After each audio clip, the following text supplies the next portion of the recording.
it's getting cold, you're needing a shoulder. Puff out your chest and be a little bolder. All we do is we buy and hold. There will be shills who wanna steal your thrills. There will be friends who hold till the end. There will be doubt, fear and cloud, but it's all in your head. Those hedgies are dead. Panic and fear really are near, but it's not ours to own. We have shown that all we do is buy and hold. Oh, there will be shills who wanna steal your thrills, and there will be friends who hold till the end, and there will be doubt, fear and cloud, but it's all in your head. Those hedgies are dead. So when the night's getting colder and you're needing that shoulder, these apes got your back, we got each other. All we do is we buy and hold.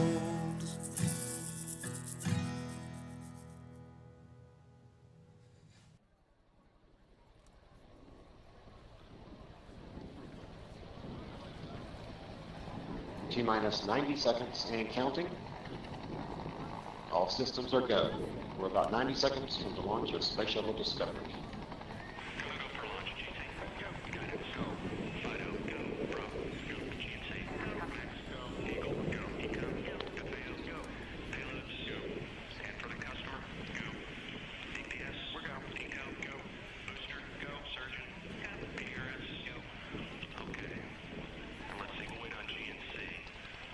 T-minus 60 seconds and counting. We are transferring to orbiter internal power at this time. Discovery is now running off its 3 onboard fuel cells. Coming up on a go for auto sequence start.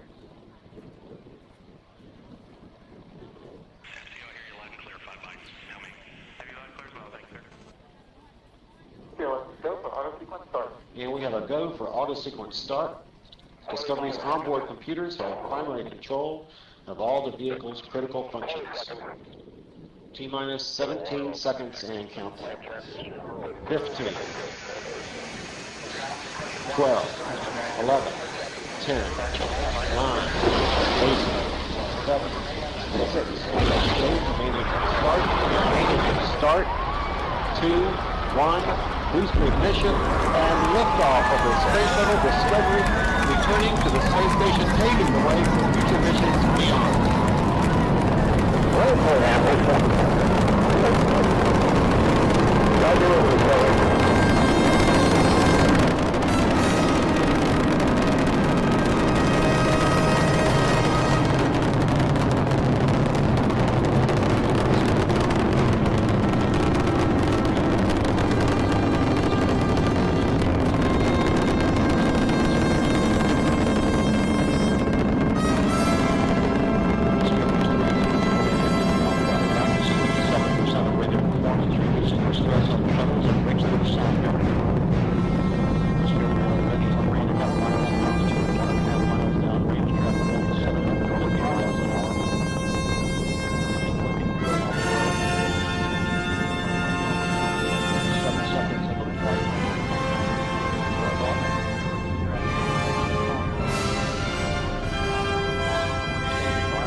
Discovery's onboard computers commanding the main engine nozzles to swivel, aiming the shuttle for its precise target in space for main engine cutoff.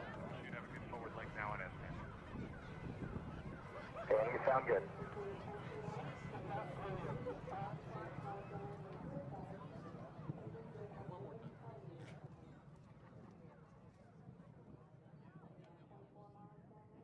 Houston, negative return. Copy, a negative return.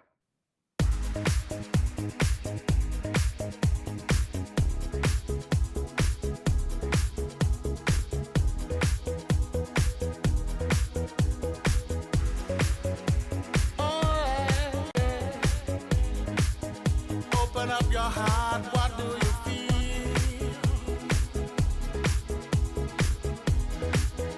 Open up your heart, what do you feel? Is it real? Yeah. The Big Bang may be a million years away. Oh, but I can't think of a better time to say, world, hold on. Instead of messing with our future, open up inside. World, hold on. One day you will have to answer to the children of the sky. World, hold on. Come on. Everybody in the universe. World, come on. Hold on. One day you will have to answer to the children of the sky.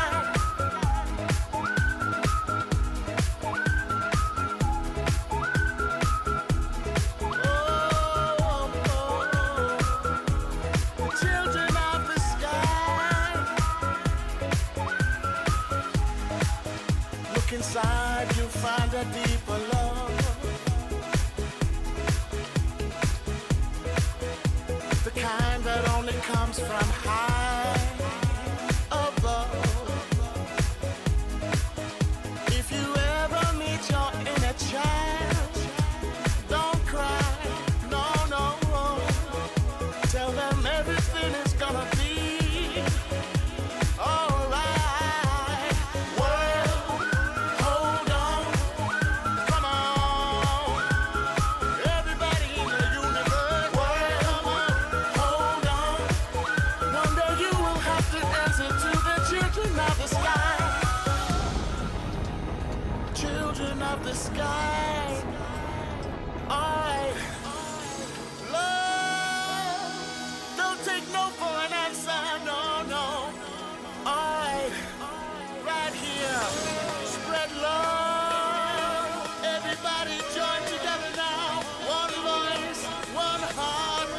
Love and unity. Everybody say. World, hold on.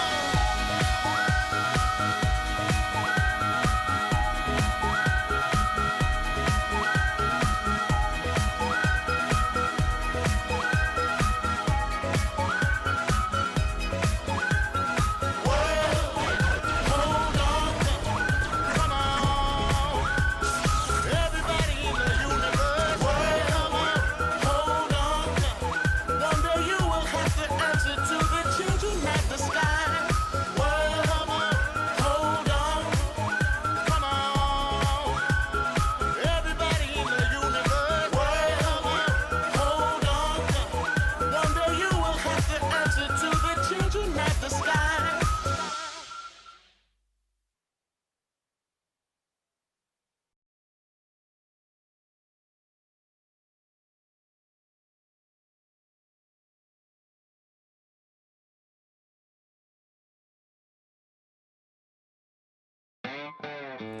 Good morning, you filthy apes. Welcome to AMC with KC, where we buy, we hold, and we screw those hedgies. Screw 'em! This is where we like to fling poo, play bad songs, and eat crowns. Rock strong. I can't. I'm just telling you. Yucca gave me a list. He gave me a list of like 6 songs. I went to the song choice list this morning, music suggestion list, and he's got 1, 2, 3, 4, 5 songs listed in a row. 6 songs listed in a row. I must have missed the last one. I should have looked a little bit further. He has 6 songs listed in a row. My choices. I didn't see the last one because I went with the one. I probably should go with the last one. The first choice this morning was Dirty Cash by Adventures of Stevie V. I passed on that. Listen to Strike It Up, or maybe it's Black Box. I'm not sure which one's the name of the video or the title or the name of the group. Skipped on that one. Then he's got Now That We Found Love, Heavy D and the Boys. I skipped on that one. Then I listened to Sending All My Love by Linear. Skipped on that one. So that I finally fell on World Hold On by Bob Sinclair, which is the one we ended up playing this morning. I didn't see the last one here, which was the one that I missed out on was U2's New Year's Day. I should have looked just a little bit further. Probably. So, anyways, we're past his group of song choices for the week. So, there is that. There's always positive news in everything, guys. You just got to look deep enough. We're past his song choices. Can Yucca be music banned? He's a DJ. Trust me, Hayden, we're gonna have a talk this morning. Trust me, we're gonna have a talk when he gets on this morning, and we're gonna ask him. We're gonna be like, I get it. I get it. You know, like some of the music was like really, really popular back in the day. Maybe. I guess. I don't know. Which would you guys have rather heard one of the other ones besides the U2? Since I missed on the U2 one, I probably would have chose that one if I would have looked closer and seen that last choice that he had there. But if you guys had to pick, which one would you have gone with? Manjit, good morning. Which one would you have gone with out of those lists of 5 or 6 there? Dynamite's saying Heavy D.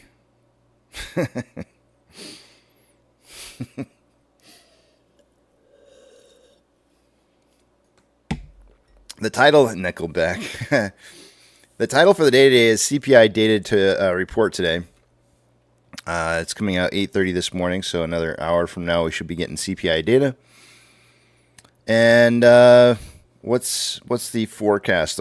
So previously it was 3.1 year over year.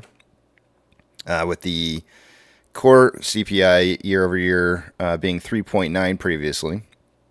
The market is expecting a CPI year over year to remain the same, no change.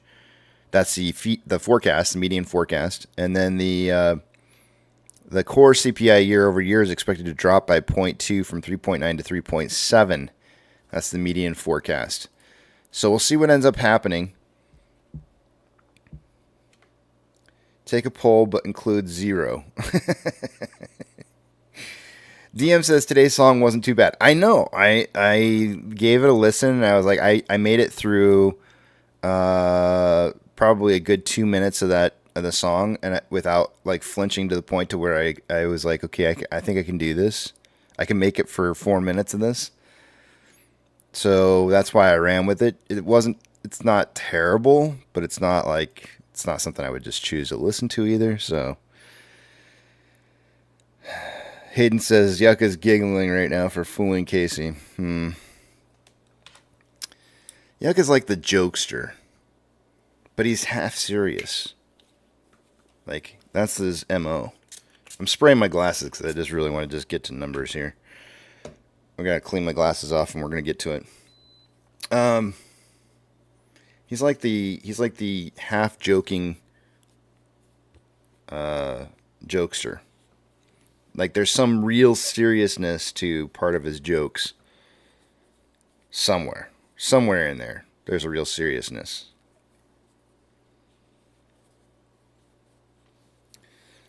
I don't know. We'll find out. We're gonna talk to him this morning. We're gonna find out, like, what's the deal? What's the deal, Yucca?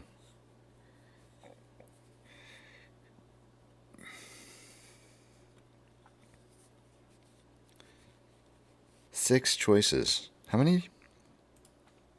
1, 2. I only saw 5. 1, 2, 3, 4. I only saw 5 of the 6. I missed that last one. I don't know if after listening to the first 4 that I got desperate and was like, I need to pick one of these and just stopped looking further down the list to see if there was more. And I listened to the first four, and I was sitting there going like, he's got to have at least one good one in here somewhere. And then I got to that World Hold On, and I was like, oh my God, thank goodness, something I can play. I was afraid for a moment that I was going to have to tell Yucca that I skipped over every single one of his songs, and he was just going to have to suck it. I was afraid. I was afraid for just a little bit of a moment that was going to happen, until I got to that World Hold On. I was like, okay, I can do this. I can do this. I can grin and bite my tongue, my lip, punch myself in the face. I can do this. But, all right. Let's do this. Tom says, remember the motto, it's going to get worse before it gets worse. Dynamite's saying, don't tell him, just ask. Don't ask, or don't tell. Like, just play it, and like, we'll just pretend, like, is that what we're going to do this morning? Are we just going to pretend that it didn't happen? We'll play the music, but then we'll just pretend like nothing ever happened. We'll be like, oh, good song choice, Yucca. Let's do that. We're going to talk about this after I get done with the numbers. We're gonna get together, and we're going to discuss exactly how we're going to approach this. I think we should approach this like, I think Dynamite's got the right answer here. We should really just like lay into him real heavy this morning and be basically like, Yucca, that was the most amazing song choice ever. Thanks so much for picking that. What a life-changing experience that was for us. So listen to that song. All right, just play the U2 one that Market Open. Daxter says that's funny. All right, I'm taking you guys over the other page here. Let's take a look at these numbers this morning. Price prediction tally points. One last congratulations to TB for winning out last week, being the big wiener. Let's see. Moving on from that, as far as price predictions went yesterday, there was no definitive. Actually, well, I should state this: TB, the winner from last week, was only 1 penny away from getting an exact price prediction yesterday. 1 stinking penny. Unfortunately, his price prediction was not unique. In fact, his price prediction was only about 5 cents lower than mine and 4 cents lower than Twisty's, so he doesn't get an extra bonus point or anything. Nobody missed price predictions yesterday, so everybody's going to get a point. We are starting off the week even.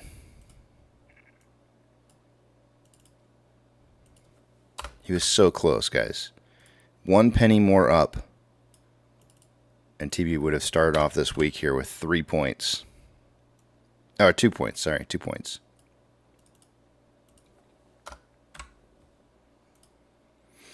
All right. Short exempt volume. What was our volume yesterday? Hold on 1 second. Volume. Volume yesterday was a total of 12.3 million shares. That's about what I would have expected. I would think that's enough volume to get us over at least 100K in short exempt volume. So let's take a look and see what we got in short exempt volume. It's going to drop. It's not going to be as high as it was. It's dropping by 200,000 shares to 193.3.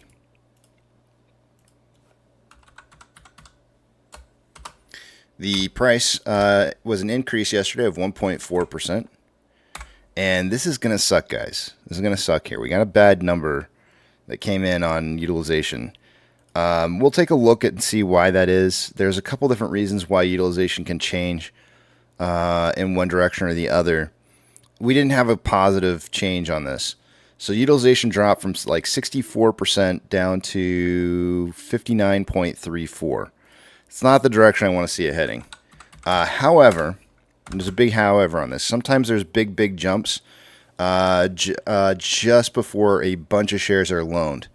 So we'll take a look at the numbers and figure out like exactly why it changed as much as it did. But it dropped by basically 5%. And it is like almost a. Let me see here. Hold on a second.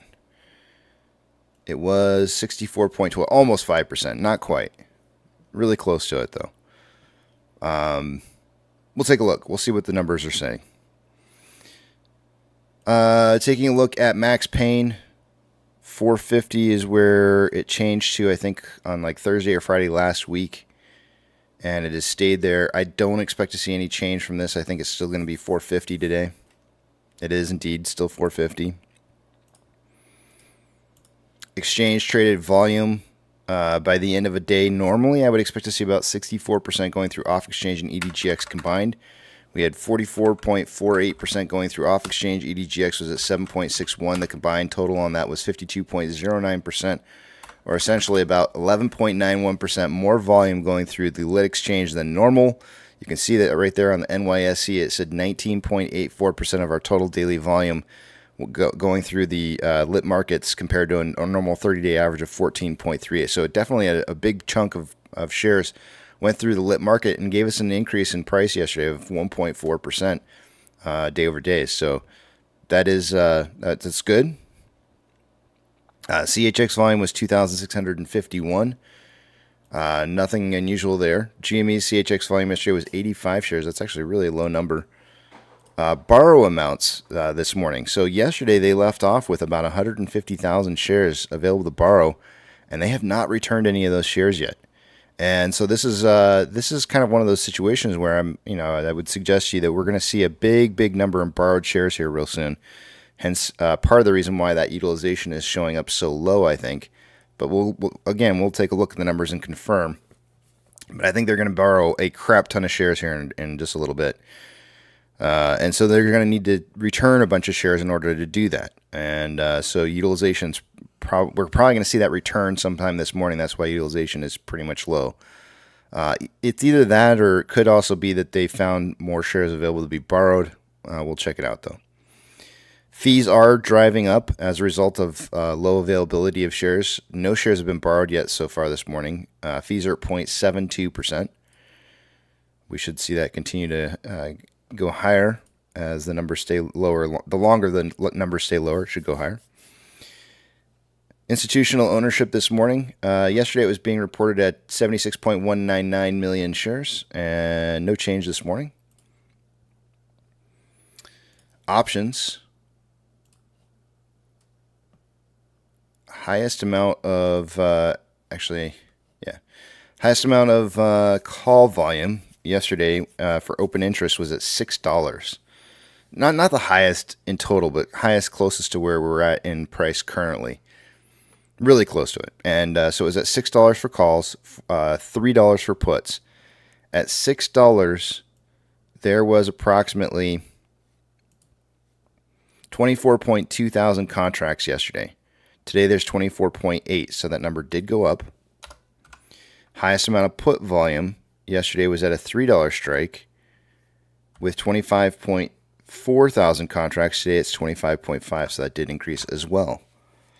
So we're seeing some movement on those extremes on price, kind of predicting where price is going to be moving to, or a range where price is going to be moving to by the options market or derivatives market. It's suggesting a close somewhere between $3 and $6 by the end of this week, which is a really big range. Normally it's only like $1, or sometimes there is no range. It's like the same number. So this is abnormal. It could mean that there's going to be a big price swing. However, the in-between point between $3 and $6 is $4.50, and that's where Max Payne is. So I would really just kind of suggest that we're kind of teeter on either side of $4.50 for the most part of this week. Taking a look at the other screen here. Let me move a couple screens around and we'll take a look at the rest of the data here.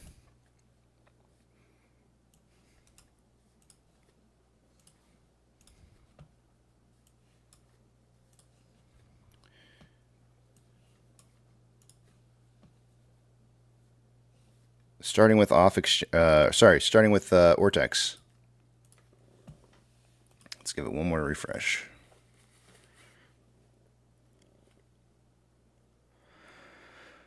Alrighty.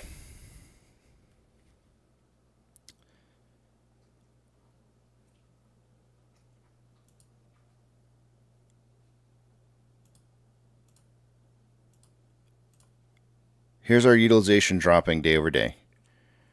This is bumming me out a little bit, seeing it drop like it is. It has happened before.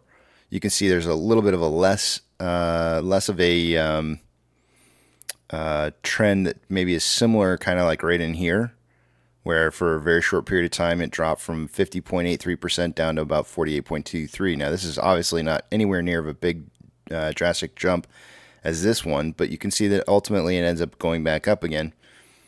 We can go back and we can look further back in the past and look for instances where that's happened before on upswings in utilization. This is probably the first time since we saw a bottom on utilization back in December. But let's scroll back further to a period of time when we did not have 100% utilization and see if we can find a situation where that may have occurred in the past.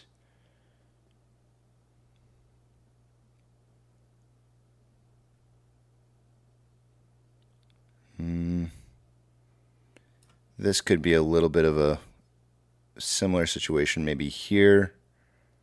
I wouldn't really say so, though. It's not quite the same.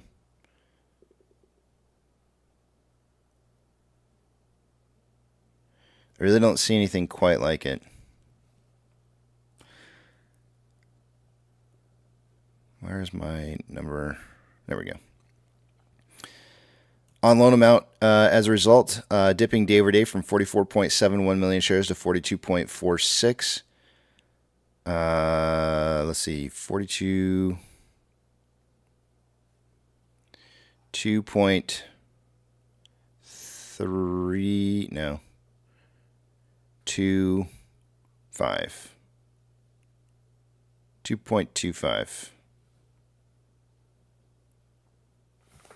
Let me write that down. I don't know. I need to pull up a calculator and verify my math real quick here.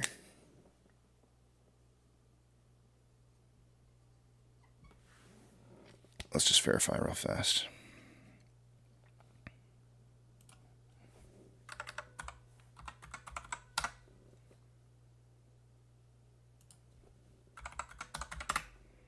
Okay, I got it right. So Ortex is saying about 2.25 or 2.25 million shares having been returned day over day. That's going to drop the estimated short share interest of the free float down from 12.97 down to 12.63. So we're looking at a 0.34 drop, which means Ortex is estimating about 894,000 of that was in closed short interest.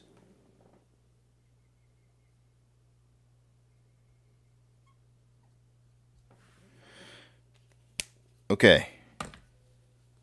Let's see. There are some other... Oh, wait. Let me cover a few other numbers here real quick. Obviously, if these are really old loan positions that they closed out, then the on-loan average age per day should be dropping like a rock on this. If they're newer age positions that they returned, then this should be skyrocketing. So we'll see what... I wouldn't imagine that this is going to be flatlined. The only way it would be flatlined was if they closed out mainly like average age loans that are somewhere in the middle. It's going up. This is actually a really good thing. So they're closing out new positions. 34.96 is the on-loan average age per day, and it drove up to 36.78. So they're closing new to middle-aged loans, meaning that they're not closing out older positions. Security lending volume day over day drove up from 2.61 million shares to 4.78. So now let's take a look and see if we can't figure out exactly why this is moving the way that it is here. Let's see. First, we're going to look at exchange reported short interest.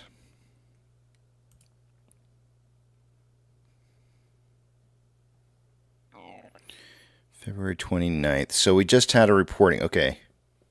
Part of this has to do with the fact that they just reported a new amount of exchange reported short interest, and it happened to be right on target with where they were predicting, almost dead on, which tells me that more than likely that they think that they were maybe overestimating on where they felt the amount of utilization was occurring at, or how much utilization there might have been out there. Let me check something else out here real quick.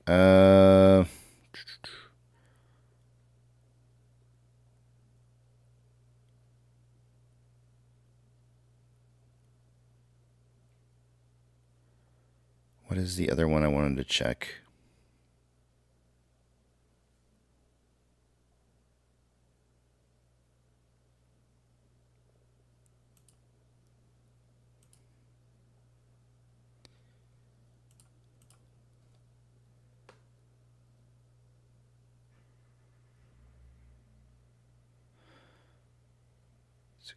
$64.12.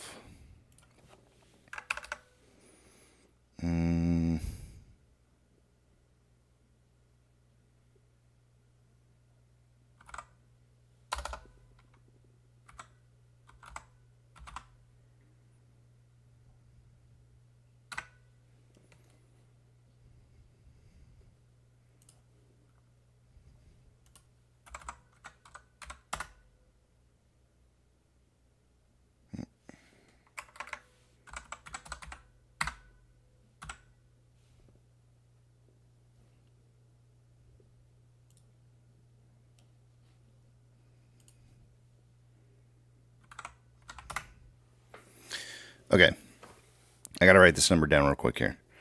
So yesterday, if you take the total amount of utilization and turn it into a decimal, and then you divide it by the total amount of shares that were on loan at the time, then it gives you an estimate of how many shares are available in total to be borrowed, which is 69.72 million shares.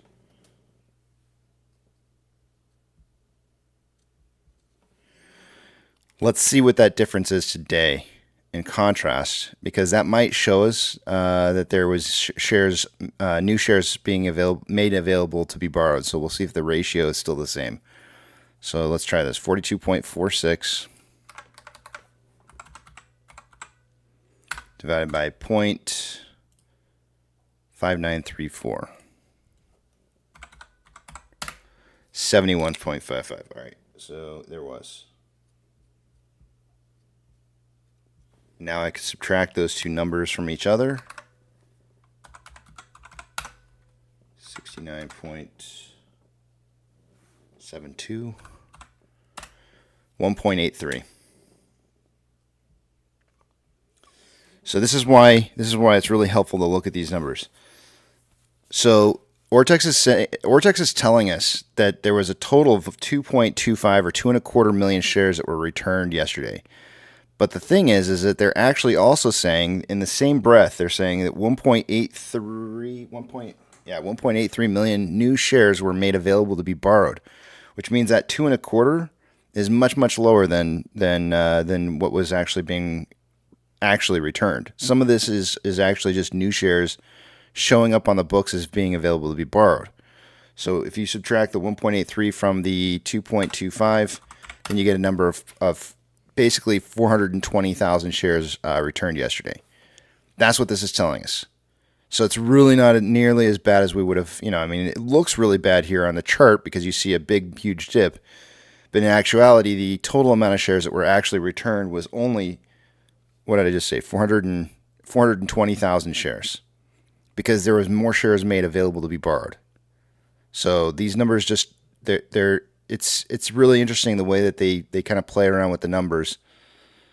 But if you take that, if you do the reverse math on it and try and figure out like exactly why it is reporting what it is, it kind of tells you what's happening. So they're just simply reporting that there's more shares available to borrow by 1.83 million.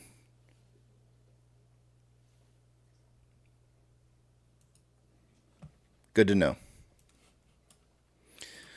MMRI yesterday was at 261.83. It is now 261.2.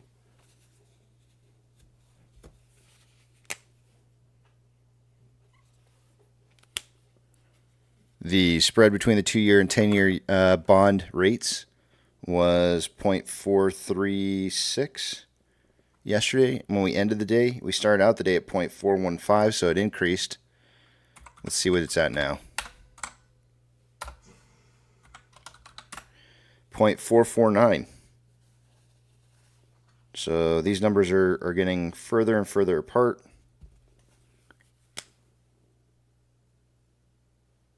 Or more inverted.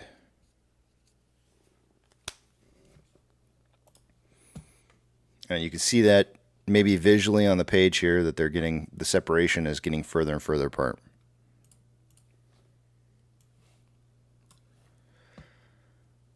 SSR trigger price for the day today is at $3.92. This morning we have 264,000 contracts out of the money on the calls versus 4.7 thousand contracts that are in the money. 111.7 thousand contracts are out of the money on the puts versus 33.2 thousand contracts that are in the money. There's approximately 375, about 375,000 contracts that are out of the money.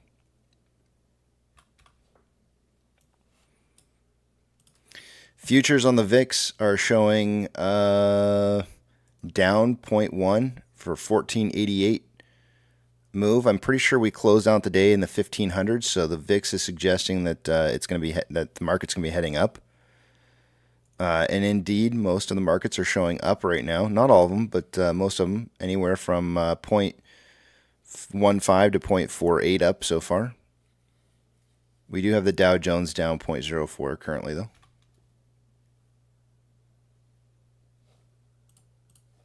And also, I think the market's kind of pointing towards a little bit of a green move for the day today.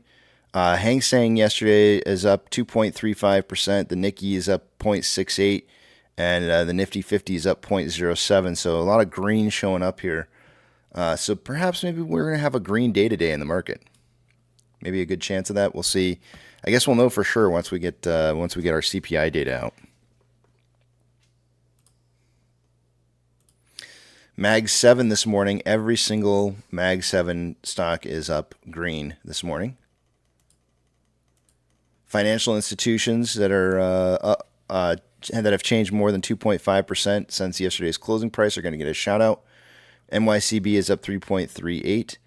The Douche Stank is up 4.41. Let's see what else we have here.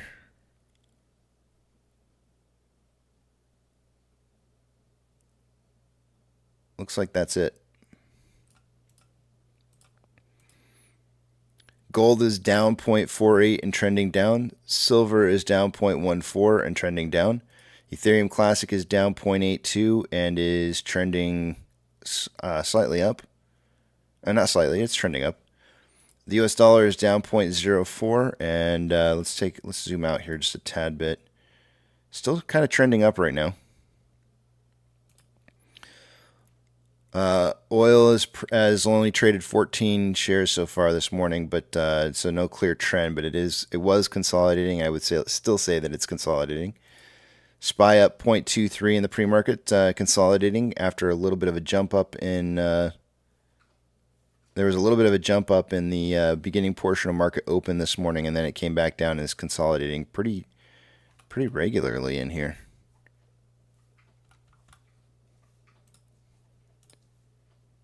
Tesla is up 0.73% and trending down. Amazon is up 0.69 and trending up. Cinemark has not yet traded. Doge is down 1.55, trending up. It was in a downtrend. Bitcoin is up 0.64, trending up. GME is up 0.55 and has only traded 264 shares, so no real clear direction just yet, but the overall prevailing movement is trending up. HYMC and NCMI have not yet traded this morning. Hood is up 0.42 and is consolidating, and AMC is up 0.23 and also, for the most part, pretty much consolidating this morning. AMC has had some pretty good market volume this morning. It was really strange. I woke up a little extra early this morning, had to hit the restroom. It was probably about a half hour earlier than normal. And there wasn't very many shares traded yet. I had to check my phone real fast just out of curiosity. There wasn't a whole lot of volume, so The volume really kicked in, obviously, between me going back to sleep and waking back up, because we're at 17,000 shares traded so far this morning, which is pretty significant. Total amount of shares, or total amount of volume in money yesterday, there was approximately $2.7 million more outflow than inflow. So pretty big movement there towards the outflow side. On a 4-hour time interval for AMC, there's currently equal amounts of buying and selling pressure with an RSI of 44.72, which is slightly below average. On a 1-hour time interval, got a little bit of whipsaw going on the vortex indicator, but currently more selling pressure than buying pressure with a divergence occurring right now. RSI at 47.23, which is slightly below average. On a 30-minute interval, more buying pressure than selling pressure with a divergence on the vortex indicator within the last hour and a half. RSI is at 48.61, which is average. And on a 5-minute interval, more selling pressure than buying pressure with an RSI of 49.97, which is average. Taking a look at Ichimoto. Lagging line is just now starting to cross price line and is getting ready. Anything higher than where it's at right now would be, anything above 437 is going to cause the lagging line to be above price line. Conversions below base. We have our first portion of red clouds starting for the day-to-day on the 1-hour time interval.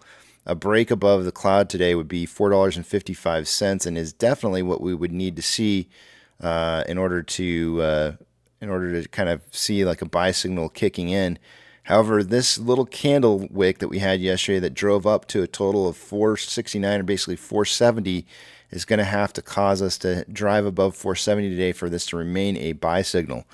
So unfortunately, it is 10 cents down from yesterday's prediction of 480, but 470 is going to be the magic number for the day today on the 1-hour chart. 470 should get the conversion line to cross base as well. Those would all be good signs that we're moving in a more positive direction on price movement. On a 4-hour chart, lagging line has broken the price line upwards, but has a very steep wall ahead of it that price would need to drive up and over in order to keep that lagging line into a buy signal. Conversion is below base, but if price were to drive to just as much as breaking through the cloud here, it would get the lagging line above price line and conversion above base. So we got to see something above 465 or higher, and that's going to be until the end of the week. Anything higher than 465 for the rest of this week is going to create like a positive buying pressure from the market, an inflow. As the week continues on, though, that number is going to have to get a little bit higher due to some of these the price wall that's ahead for the lagging line.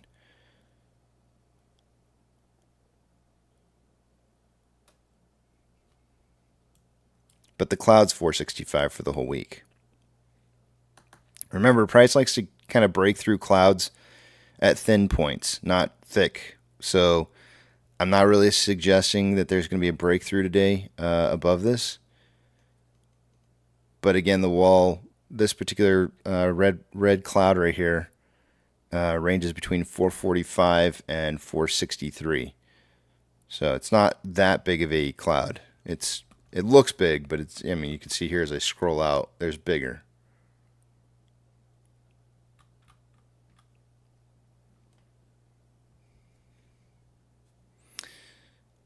With that, let's see what this news is real quick. Probably not even related to AMC. Yep, didn't think so. I'm going to head over to the Big Tramp and we'll have this discussion. How are we going to deal with the, it's the Yucca debacle. How are we going to deal with this today?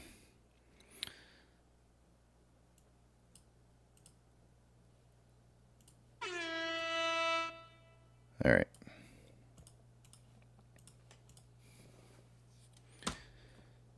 All right.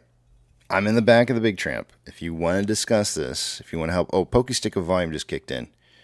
Whoa, that is okay, I was just going to say that's a really low Pokey Stick of Volume. It was 12,000 shares for a second, and then it jumped up suddenly to 23,000. So is a little bit higher, but we're only getting a total amount of volume right now at about 45,000 shares. So it's still going to be a 5 to 25 million share traded day to day.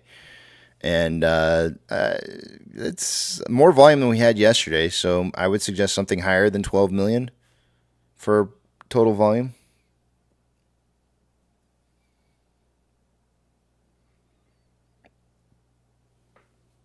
Uh-oh, what's wrong with Twisty?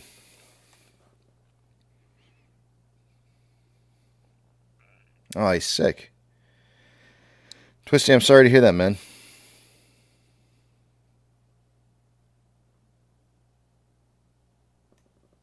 Yeah, go get to bed.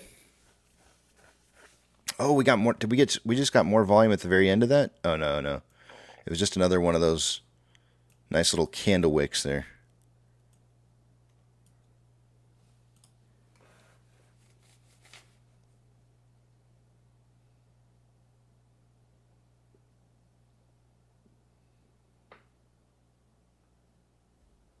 Take care, Twisty. Get good rest. Morning, Van Man. Good morning. How you doing today, Rex? Another beautiful day in paradise, man. Did you listen to the song this morning? Were you awake for Yes. it? Okay. That funky beat you played? Yeah, yeah. So, what do you think? How are we I gonna? really did enjoy it. You enjoyed it? You really like the song? Okay, maybe this is did. okay. So, and that's okay. There's nothing wrong with that. I mean, everybody's got their own flavor of music that they like, and that's entirely all right. I'm thinking that I need to like when Yucca comes on this morning, I just need to be like, dude, great song choice. What do you What think? did you think about it? I wasn't a fan. So, I mean, personally, I was not a fan, but I mean, I'm not trying to, just because I'm not a fan doesn't mean that other people can't be. It's everybody has their own taste, and it's okay. It's like It's in my playlist now. it's like coffee. Like some people like it extra dark, some people like it with sugar and cream all in it. Some people won't drink it. And I just I just said, and so it's kind of one of those things where it's like, who cares? Who cares? Everybody has their own taste buds, and that's how it is. Who am I to judge what you like and what you don't like?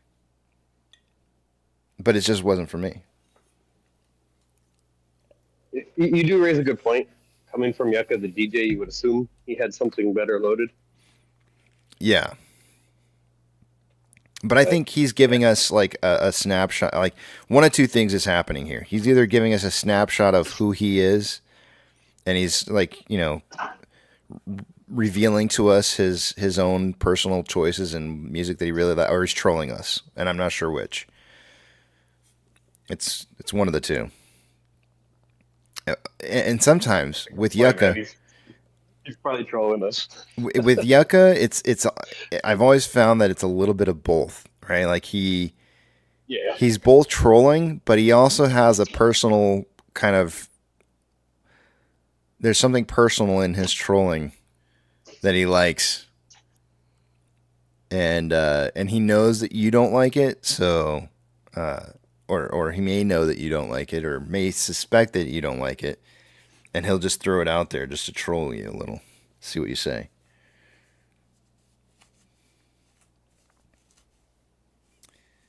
Andrew says, when I heard that song, I had a mental image of male thongs strewn about a seedy apartment. You should watch the video. It has nothing to do with that.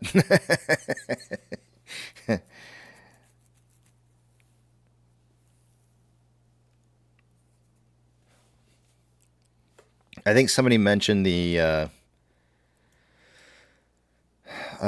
metaphor that's in there.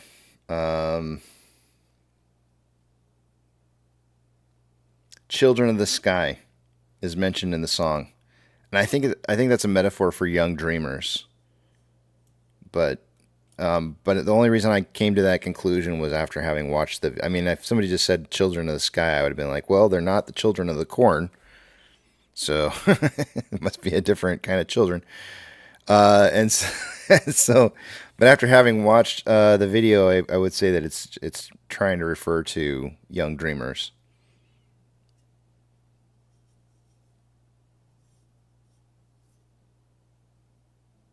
Nate says my 8-year-old thought the song was very strange. Tendy says aliens. Maybe.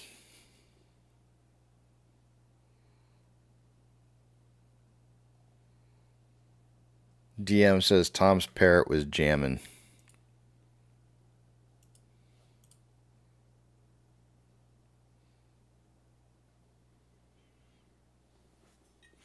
Well, I'll tell you what. You guys have helped me to approach this way different than I would have. Because I personally was going to have a talk with Yuck and be like, what the hell? That's it. And because you guys are much better people than I am, you've convinced me that I should treat this much differently and tell Yucca what a great song choice he had. Out of all the song choices, all the wonderful song choices that he had, I could only choose one, and that was the one I chose. I mean, if you really wanted to, you can always bar him from suggesting music in the future. But you can still say it was a good choice. Be like, no more. Yeah, you're like, that was good, but that was your last one. Dynamite's, I know, right? Dynamite's like, that is not true, Casey. I'm definitely not. Dynamite does not want to admit to being a good human being. Nope, it's not true, Dynamite. I know differently now. It was you who suggested I should treat this differently, and I'm going to follow. And I'm sure Melissa's probably listening right now. She's probably listening right now, and she's probably wondering what was the song now that would cause this uproar. Go listen, hun. Go back to the beginning of the stream and listen to the song. Then when you come home, you have to give me your honest opinion on what you think of the song.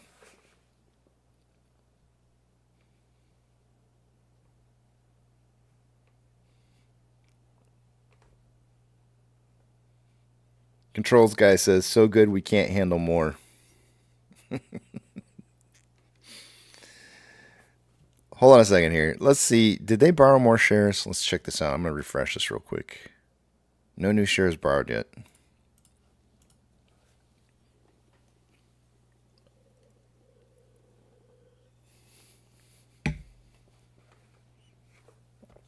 I'm going to look here. I'm going to scroll down the music suggestion area. And I'm going to scroll and see how much further down I get before I get to another Yucca suggestion. Oh, here it is. All right. There is, between his 6 suggestions, we have Gorilla Grodd's got a choice in there. CPR's got a choice in there. Twisty's got a choice in there. And then Brian's got a choice in there. Brian Carpenter. And then we got Yucca. 1, 2, 3, 4.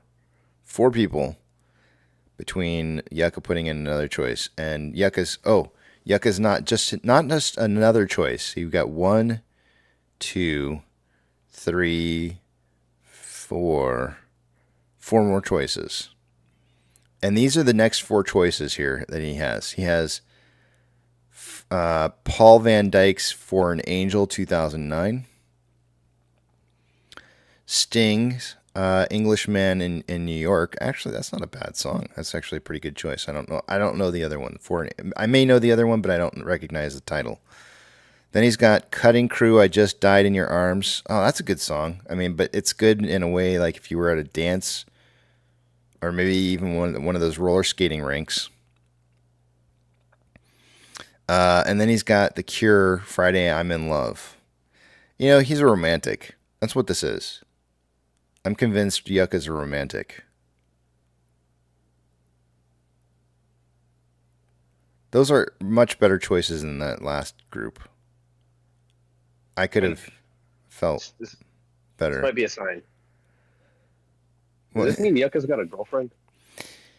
I don't know, but he's got a lot of like falling in love type songs, right? A lot of falling in love type songs. So I don't know.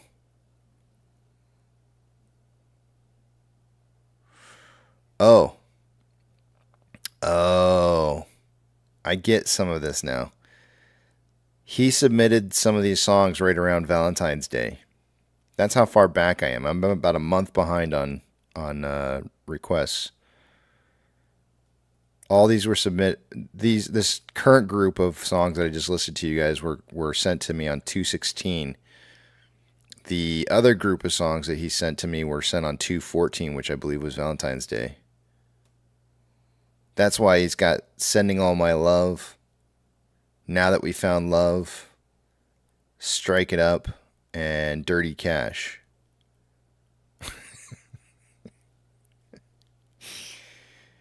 Does he have a stripper girlfriend? Maybe he's got a stripper girlfriend now. That's something everybody can enjoy.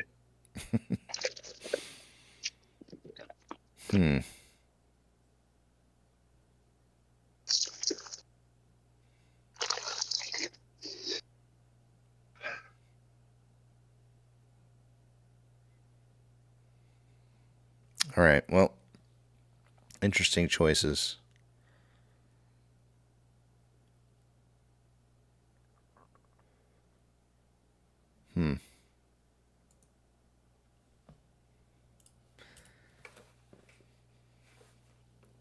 Nana says Yucca is married with an exclamation point.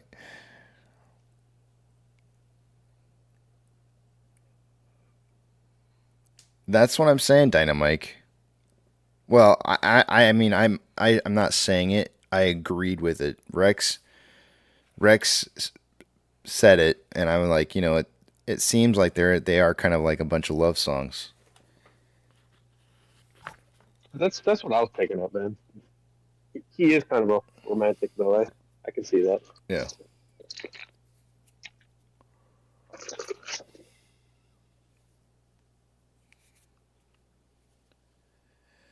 JJ's or Hayden's saying, I'm a little bit biased, but I believe my library voice is not as bad as Yucca's song choices. Damn it. I do like The Cure.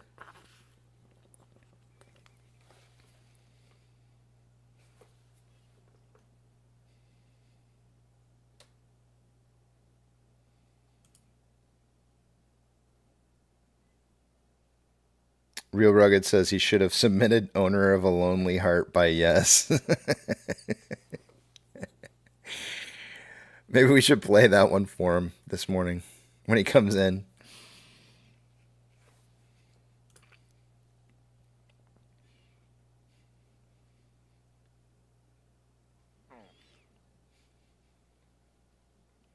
Also not a bad song, by the way.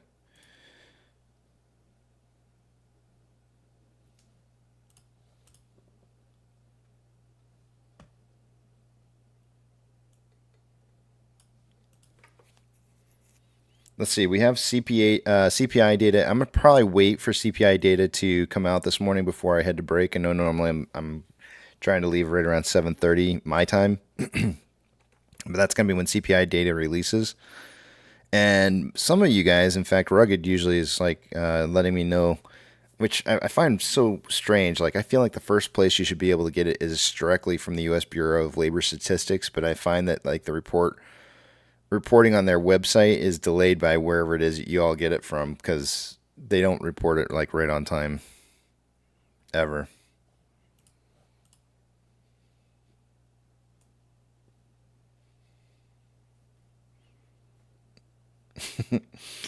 Nelly, you're only saying that because you do sports talk. I can imagine that you wouldn't. This is not the kind of music that you would want to listen to when you're talking about sports.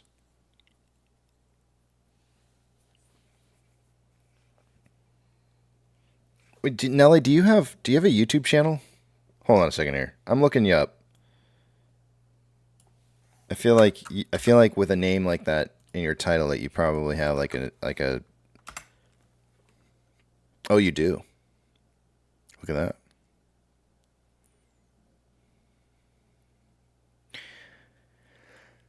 Wow. All right. I'm gonna have to take a look at some of your. I don't think I've ever visited your YouTube before, but I'm gonna have to give it a. I'm gonna have to give it a look. Which one are you? Are you Nelly or are you the stash?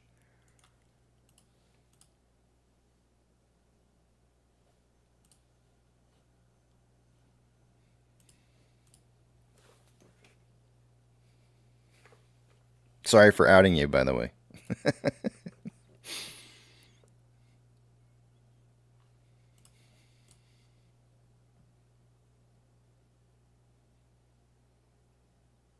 Oh, that's good. I'm glad you're the stash because that's actually the cooler of the two. Don't tell Nelly I said that. Nelly's gonna be like, WTF. I was hoping you were the stash because that's actually the cool part of the name. And if you were Nelly, I was gonna be like, what? Darn, we didn't get the cool one in here.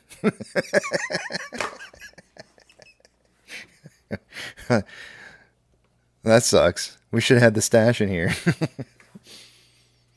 Well, that's good to hear. You got a podcast going. That's awesome, man. Hope that's working out for you. Or works out for you, because it doesn't sound like you got it going yet. He's going to love to hear that. Well, you have to, with all good like talk shows, like when you've got the two personalities, like one of my favorite two personalities that I ever think of was Dr. Drew and, oh, darn it, I just forgot his name. Dr. Drew and, I totally had it in my head and then I just forgot it. Oh, Adam Carolla. Adam Carolla and Dr. Drew. And I always used to think like Dr. Drew had like the cool name because he was like, quote unquote, the Drew, the doctor. And then it was just Adam Carolla. It was kind of forgettable, but it was like the opposite, right? Like everybody really laughed and thought that Adam Carolla was hilarious. And then, Dr. Drew was just kind of like the fuddy-duddy, uptight doctor, straight up, tell it straight up like it is kind of personality. But they made like this like perfect duo.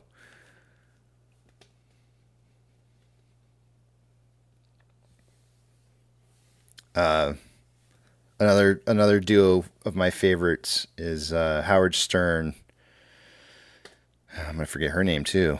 Robin. Howard Stern's Robin. I don't know what her last name is. I don't even know if I've never known what her last name was, but they just had this like chemistry that like just is like the perfect chemistry of two people who are talking together.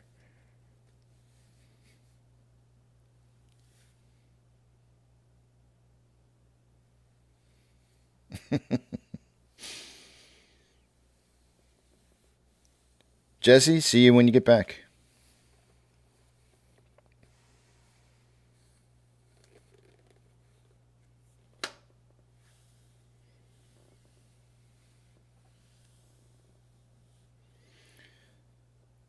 Rugged, it sounds like you got a problem there, buddy.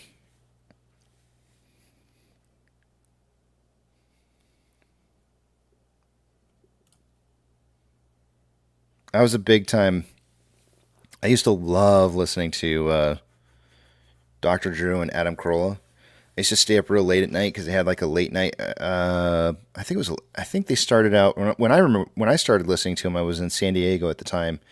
It was like the mid to late '90s, and their show always came on at like I don't know. I want to say it was late. It was usually like 11 o'clock at night or something like that. Loveline. That's right, Dino, and Dino remembers. It always came on, I feel like, at like 11 o'clock at night. It was the late show. And I loved it. Absolutely loved listening to their show. It was just, people calling in and saying just all kinds of crazy stuff and them talking about it. And I thought it was like the most cool. It was really cool. It was that's where I got my birds and the bees talk. That was my birds and the bees. Frank says, I'm only taking advice from real doctors like Dr. Phil.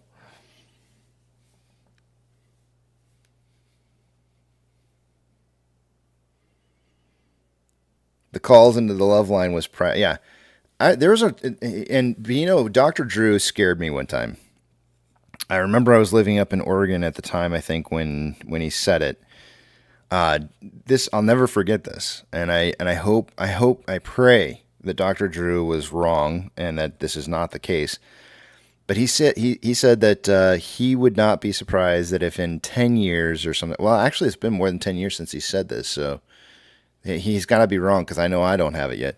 But he was basically sitting there saying that because genital herpes were so rampant in society that because of public toilets, it wouldn't be probably more than 10 years or so, a decade before majority of people would end up having them. And that scared the crap out of me. So much so that like I stopped using, like if I wasn't standing up to pee, I wasn't using the bathroom. So he scared me, man. He scared me bad.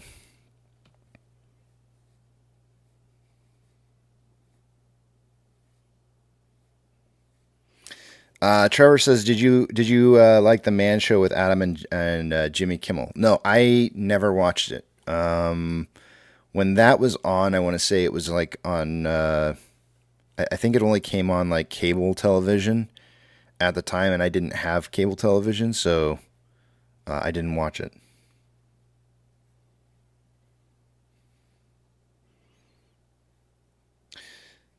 Melissa says, "What about Joe Rogan?" Well, Joe doesn't have like a side guy though.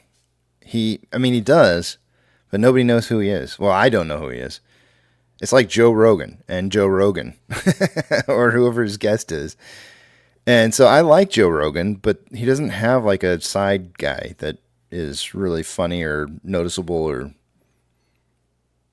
or a side girl, for that matter. You know, a counterpart, that counter voice that everybody loves to, hear like the other side of a point or something.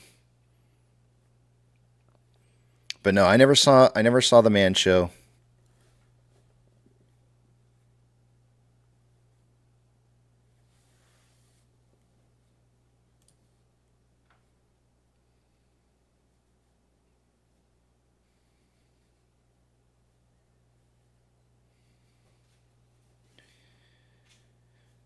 Funky Pizza says, "My wife and I talked about this recently." I don't want to know why, but she said you can't get STDs from a public toilet, but what does she know? She's not a doctor, LMAO. I don't know, man. All I know is Dr. Drew scared the bejesus out of me because, man, I would not use a public toilet for anything else other than peeing for a long time. Was that Dynamite that said that? Huh? You said that was Dynamite that said that? Funky Pizza said that.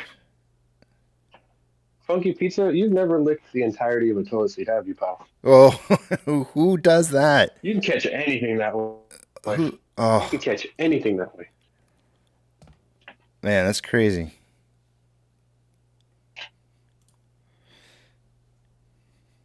If I walk into a bathroom and I open up a stall and I have to go from that stall to another one because it's just that bad, I'm not gonna go. I'll find a different bathroom. I'll go someplace else. I'm not even gonna try another stall. I'm just gonna leave and hope I can find another bathroom. Are you an anti-porta potty kind of guy?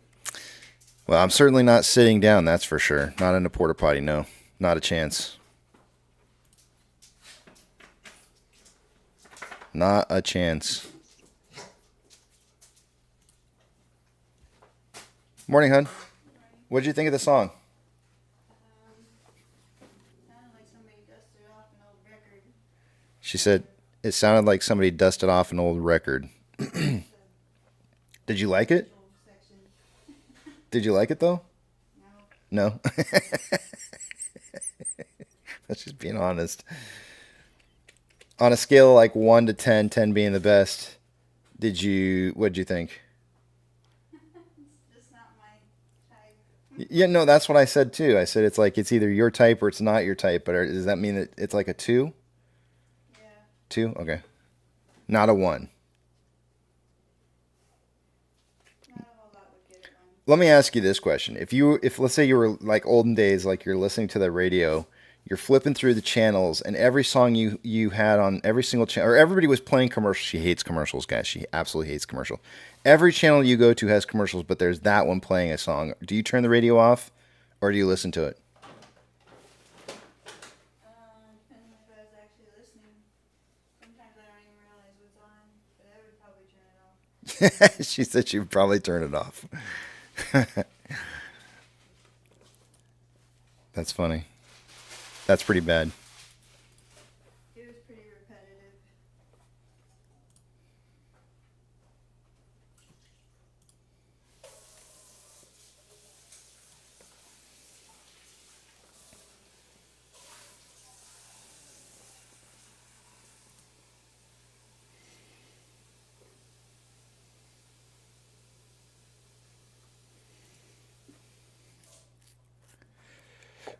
Man, Funky Pizza, you got to stay away from those concert venues, man. Sounds to me like you're going to a lot of concert venue and restrooms. You got to stay away from that. Go before you get there.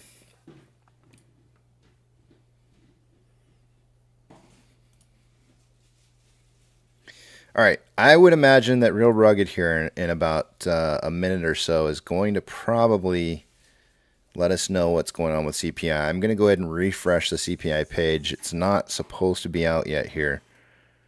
Yeah,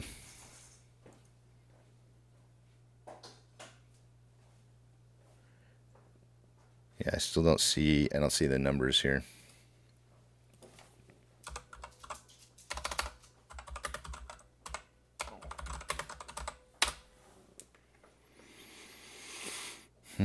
What's today's date? It is the 12th.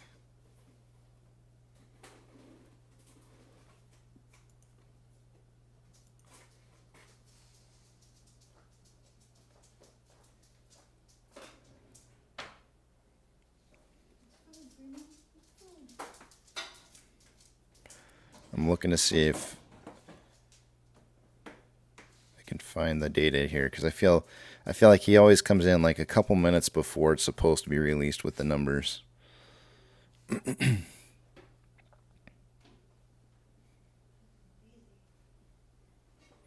JP, somebody last night on Twitter, I found I didn't link it, but JP Morgan had a breakdown on what they felt statistically what they felt would end up happening in the marketplace if depending on what happened with CPI numbers.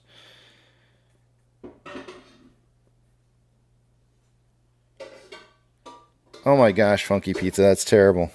A gas station, those are just as bad. And you might as well just go in a if it's a gas you don't go to a gas station. Well, there are some gas stations that are nice, but definitely not something that's named like Casey's. Yeah. Maybe a Buc-ee's, but which, by the way, I've been to some Buc-ee's bathrooms before, and they are immaculate. I mean, you could fry an egg on the toilet seat lid. They're so clean. I'm just saying, hon, the Buc-ee's, I have never seen a cleaner bathroom in a gas station than a Buc-ee's. She said she agrees. It is by far the gold standard for bathrooms. And there's like 500 of them. Yeah, she goes, and there's 500 of them. That's true. The chances of you getting one that's actually been used by another person that day, slim. Okay, I don't know about that, but you don't have to overweight. She goes, I don't know about all that, but you don't have to wait. Well, the truck drivers go in their water bottles, so I don't doubt it. Yeah, they get there and they don't have to. All right, I bet you have the numbers, don't you, Rugged? You're here to tell me the numbers, aren't you? Coming up in just about a minute here. I don't understand where do you go to get them so much? I don't understand how they don't release on the actual website first. Like everybody should have to wait for their website to release the data.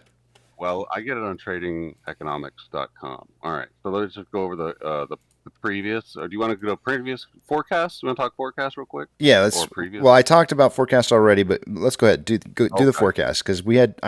I'm seeing the median forecast as staying the same year over year, but the core dropping by 0.2. That's what I'm seeing from Market Watch. But you tell me what you're seeing. Well, I see core inflation month over month as 0.3. Okay. Year over year, 3.8. All right, here we go. 3.8. Okay, core inflation's in. Okay. Core inflation month over month is in. It's 0.4 versus the 0.3 forecast Uh-huh. year over year is 3.8, on par with the forecast. It is slightly over the consensus of 3.7, Mm-hmm. but pretty close there overall. Inflation rate month over. So we did core. There's a core inflation month over month, core inflation. Now we're doing regular inflation. Okay, so that's the extra stuff. Mm-hmm. Is a point coming in at 0.4. The consensus was 0.4. The forecast was 0.3. So we're kind of in line there. And a regular inflation rate year over year is a 3.2, which is that's higher. in line with the 3. Oh well, it came in over the consensus Well, of it was 3.1. It was 3.1, so now it's higher at 3.2. Yeah.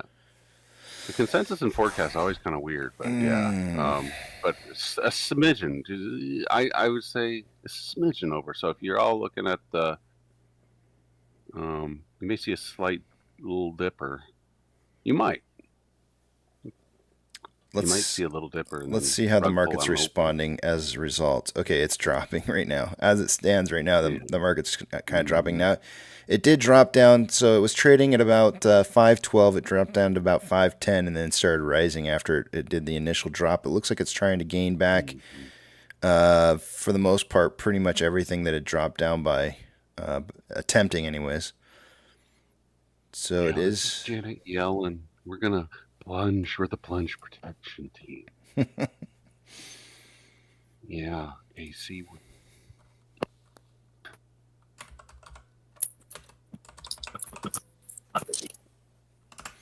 Give me 1 second here. I'm pulling up. I'm trying to pull up expectations. Okay, so these are the expectations here by J.P. Morgan. So hold on a second. Let me copy and paste here. All right, so this is what they're saying here. Sorry, I'm blinding you guys. Sorry about that. Hold on. Here we go. Blinding in 3, 2, 1, go. Already blinded, but going back to it. Let's see here. So we're looking at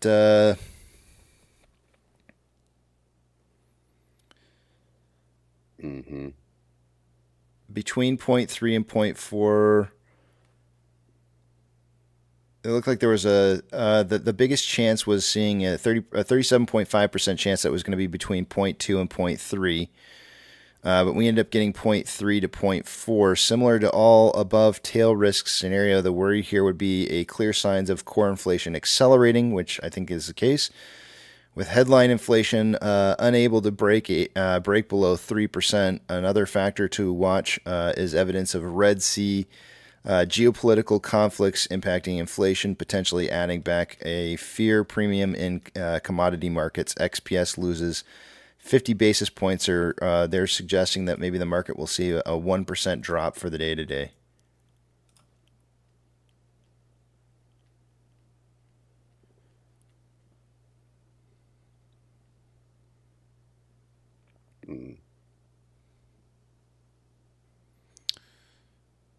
I think that's the one that we should be looking at.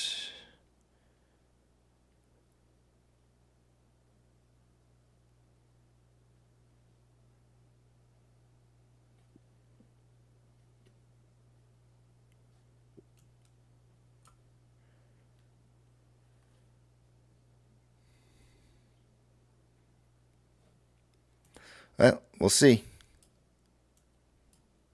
As it stands right now, the SPY has recovered everything prior to the number release, and then some. That would be that option there that looked like it was 0.1, but a little bit lower on that list, but maybe I'm wrong. You're saying that was like below 0.1? Most of the numbers. Well, I thought most of the numbers are off by like a tenth, right? Most of the numbers are off by like 0.1%. Like the core inflation came in. Wait. Core inflation came in at 0.1% over, right? Is this based off of estimates? Hold on a second. Let me check and see if this is based off of estimates. JPM scenario analysis for the CPI report. Their expectations for the print are basically in line with street estimates. It isn't inclusive. Inclusive would be non-core. I would think. Whereas core doesn't factor in as much of the basically the difference between core inflation and regular inflation. Right, but didn't you say it was up 0.3? It was 0.3. And it's up 0.4 now, right? Yeah. So it's a yes. Which so is this one right here? Of a point.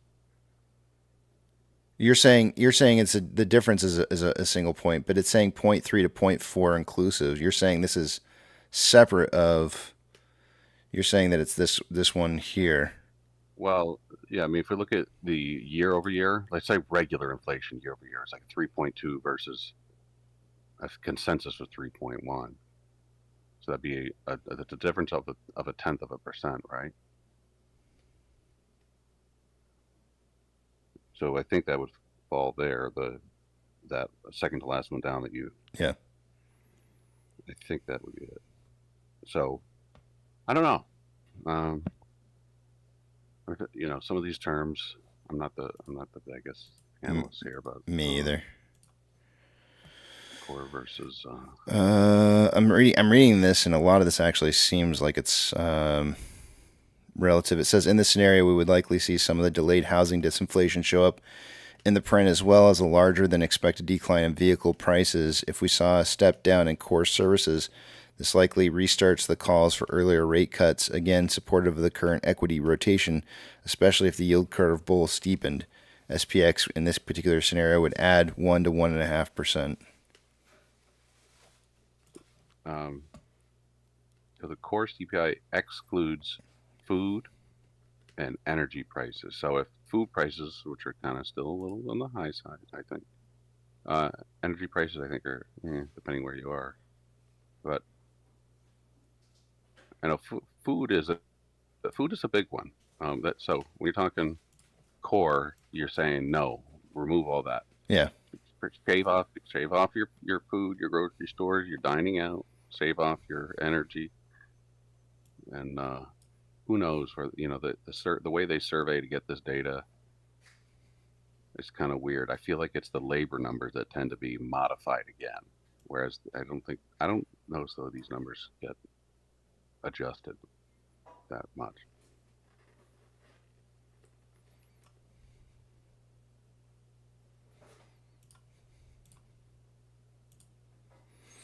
Meanwhile, AMC barcodes. Mm-hmm. Mm-hmm.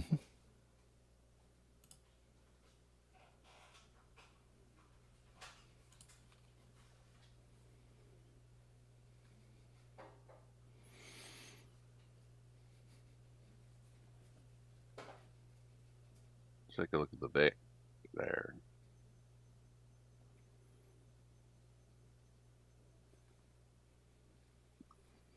Yeah, I see what you're saying. Okay, I'm seeing the data now here. So the previous CPI month over month was 0.3. They were expecting a forecast of 0.4 and got 0.4. So 0.1 increase. See, I don't know when they do the forecasting, or who sets the forecasting, versus who actually arrives at the consensus. Is it a group of analysts? Is it a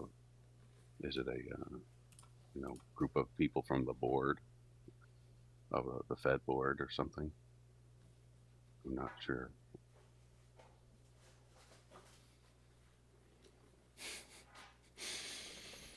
Hayden says, what about Allegiant bathrooms? I bet they're spotless. Well, only because there's too many spots to tell the difference between a spot and caked.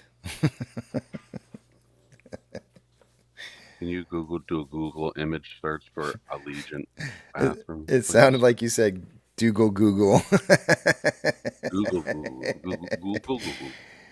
It's a Dougal. It's it could be a new way to search quality of bathrooms, public bathrooms. Dougal. We just started something. Dougal.com. Find your perfect bathroom. There are some bathroom rating sites out there, especially for those of you who tend to travel on the road a lot.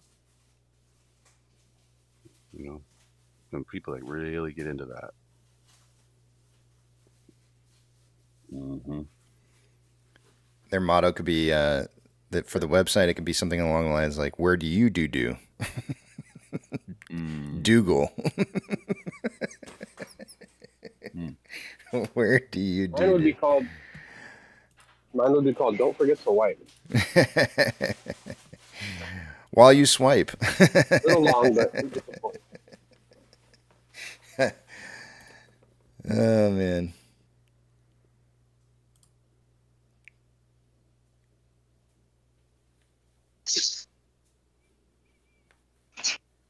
Trending Up says Dirty Cash was a good song back in the day. I'll still listen to it from time to time. Is Stevie V? That I think that song. Well, I don't know. You're asking somebody that has no clue on that. It's a good one. I actually sent that song to somebody at work a couple of months ago. Ken Griffin didn't kill himself, but should what a name. Says that site should do a collaboration with people of Walmart.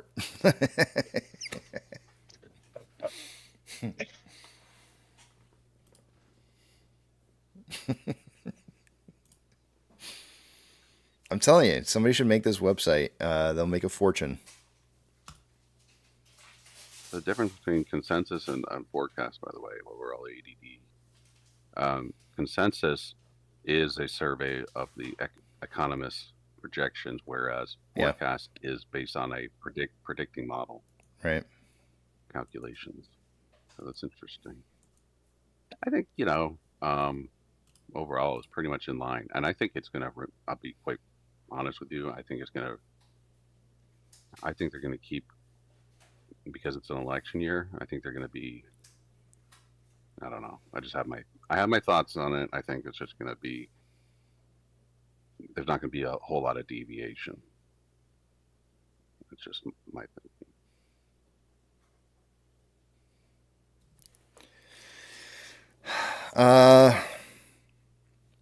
I'm just kind of off topic here, but I'm thinking in my mind here about where price is going to be moving for the day today.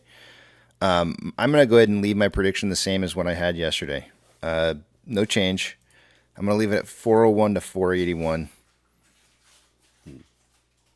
So basically a similar move today to what we had perhaps maybe like yesterday. Yesterday we were up 6 cents. 5 cents would put us at 441, but maybe just a little bit less than what we had yesterday. So that's what I'm kind of targeting.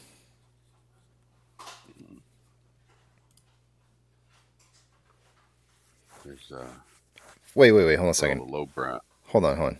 You go. Funky Pizza, where in the world have you ever in the U.S. walked into a bathroom that had a bidet? And there's no way that exists. I've never ever seen that. What? In Europe? Wait, hold on. My wife even said something. What'd you say, hon? I said only where the rich people live. Only where the rich people live. No kidding. I must not be that kind of rich because, man, I have never, ever in a million years seen a bidet equipped in a public restroom. That is unheard of. Mm-hmm.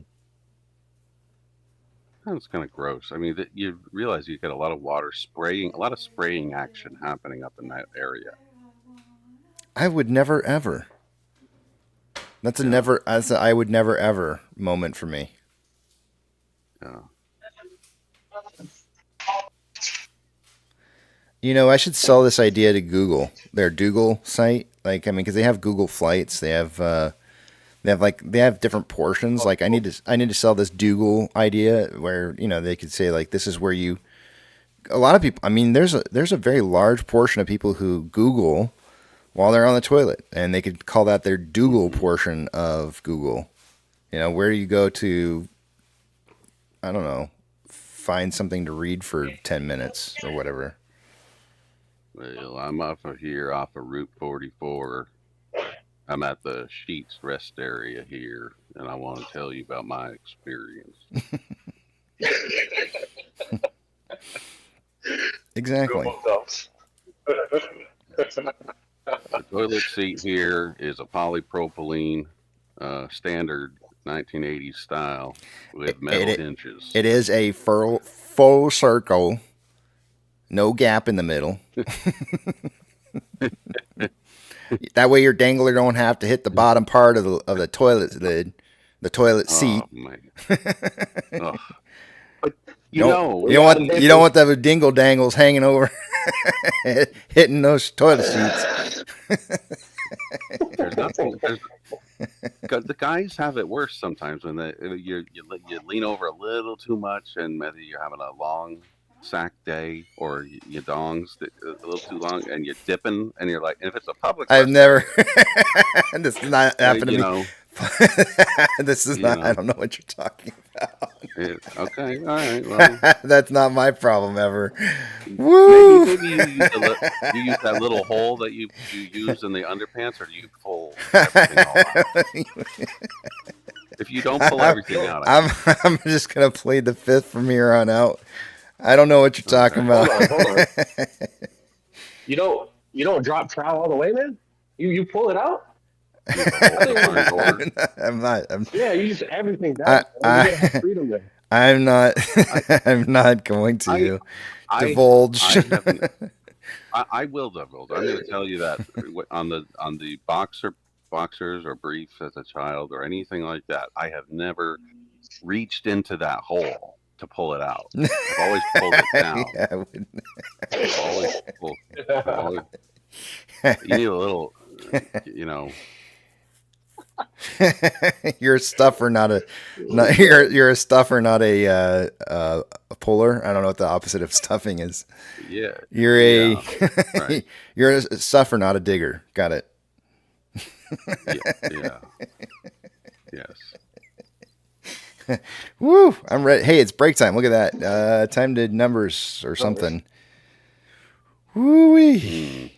That's a morning start review. Even Nana's blushing for me over here and saying like, Casey, you need to go to break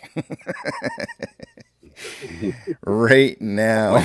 Pointing at the watch or something. She's like, I'm gonna ban you, Casey, if you don't leave. All right. That filthy talk.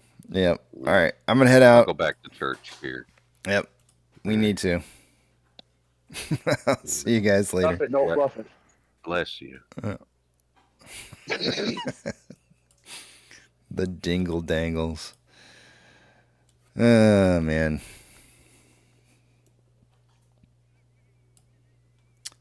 All right.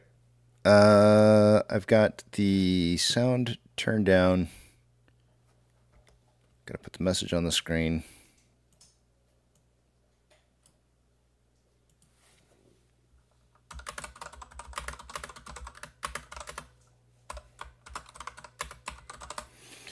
I think maybe or maybe not I have had price predictions from everybody else, but I'll make sure that... Actually, I'll just read them off when I get back from break.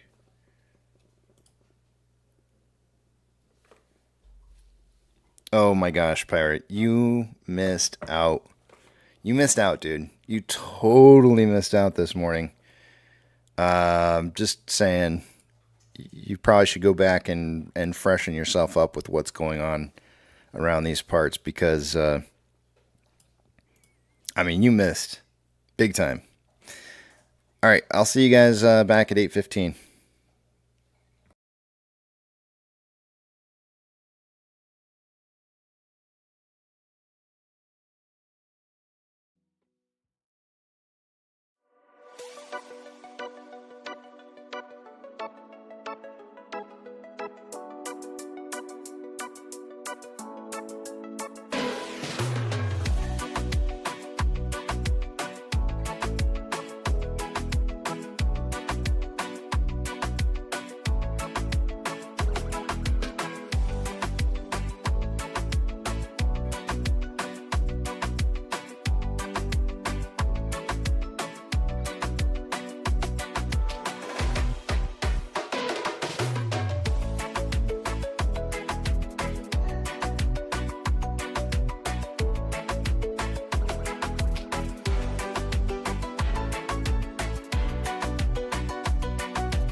Hi folks, Johnny Boyle here. It's a privilege to see the brilliant content you're creating with my music. If you're enjoying Upbeat, why not go premium? I guarantee you won't look back.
Hey Pluto here. Shout out to all you wonderful creators for coming to Upbeat for your music. Keep doing what you do and help support us artists by upgrading to Upbeat Premium now.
Enough of that.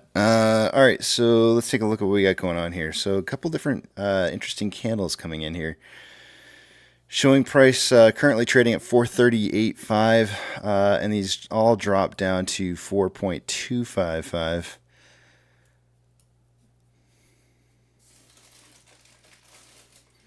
I'm not going to change my price prediction at all for the day today. I'm going to keep it at where I've got it set up right now at 401 to 481, so same exact numbers I had yesterday. I've got TB coming in at 395 to 475. So he's actually gone down 2 pennies from what he did yesterday, where he missed by 1 penny. Twisty is coming in, and hopefully Twisty's going to feel better here. He's not feeling, he's under the weather. He's going 444, 404 to 484 close. He's increasing his prediction by 4 cents. And last but not least, Apex.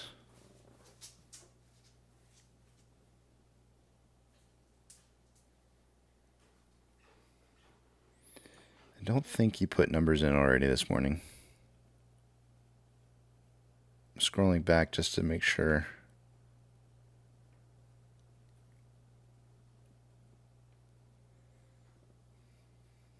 Yeah, I don't see a number. I don't see numbers yet. Oh, there he is. 415 to 495.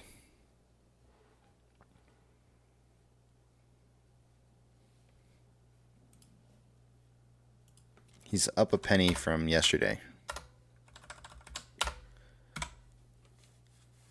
Just enough so that he can put himself 10 cents ahead of the next price below him, which was Twisty.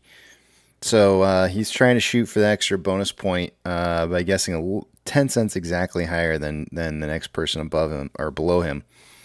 So our range for the day today, we've got 390, or well, I should say 445. No, is that right? That's not right. We're doing 40 cents. 435 to 455. So we got a 20-cent range between us today.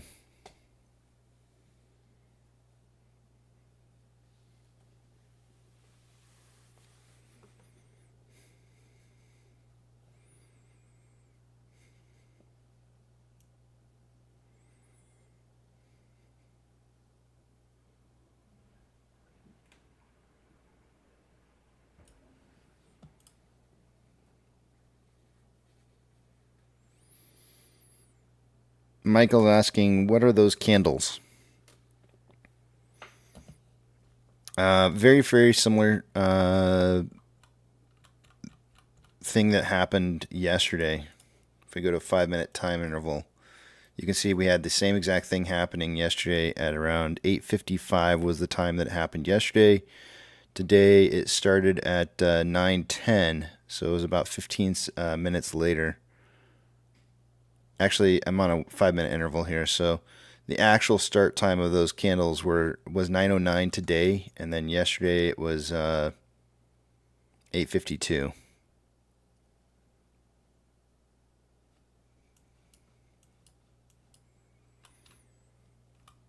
But a lot of this, I think, is really just kind of an attempt to try and alter trading algorithms. And perhaps maybe they could be overnight settlements that are occurring as well. Although 425, I don't know if we had... There was one point yesterday where we had 425 as a price movement. So if they were settlements from yesterday, they would have been settlements from trades that were made early on in the day.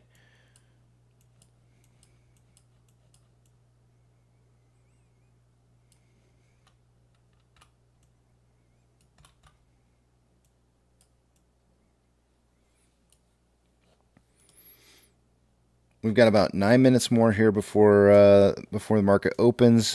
Just about 4 minutes before I start the intro. CPI is out. I guess I should probably... Let me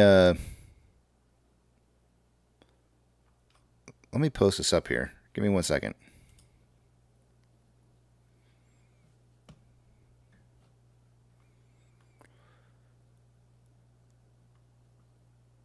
I will put it in the description. There's a I'm just going to copy and paste from someplace else here. Give me 1 second.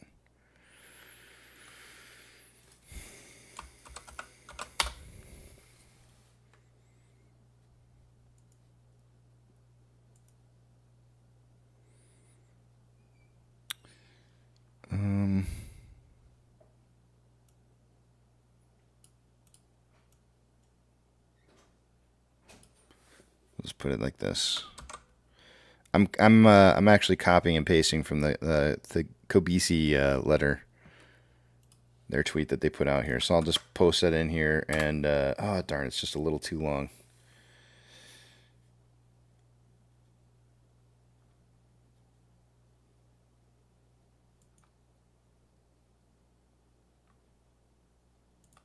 I'll get rid of this portion right here.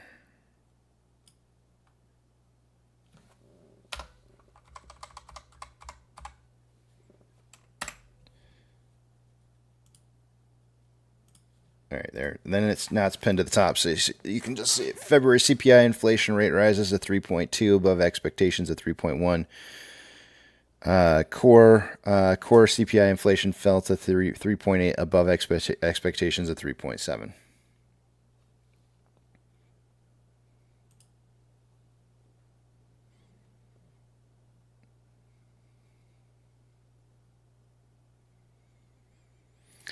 Day of reckoning today, not so much. 2 weeks, man. It's always 2 weeks.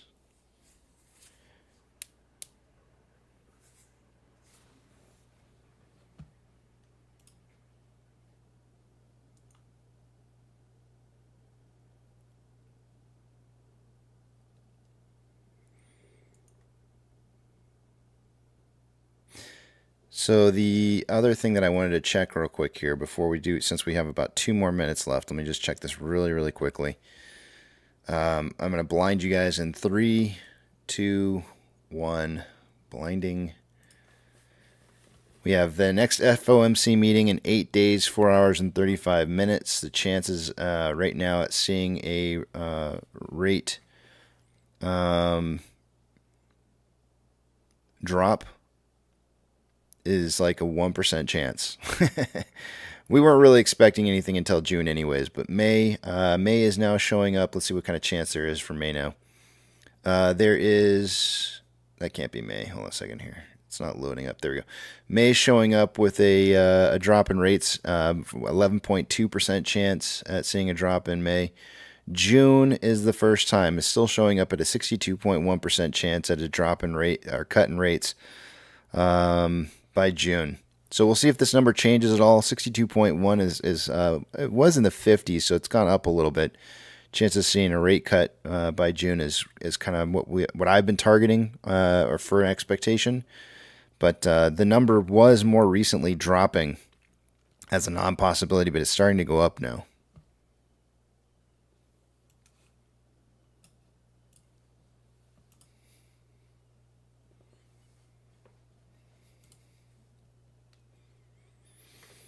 I know with CPI data being higher than expected, we may actually not get those rate cuts. Is I guess what I'm trying to say. So, and if that's the case, then we should see that 62.1% drop pretty rapidly. But it's obviously still pretty high for June right now.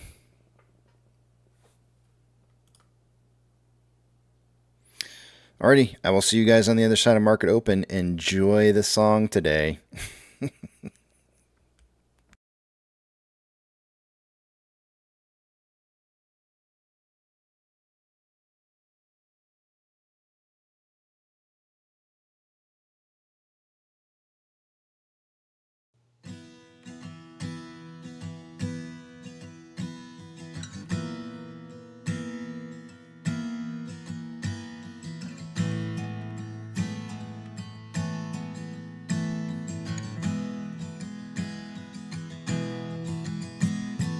When the night's getting cold, you're needing a shoulder. Puff out your chest and be a little bolder. All we do is we buy and hold.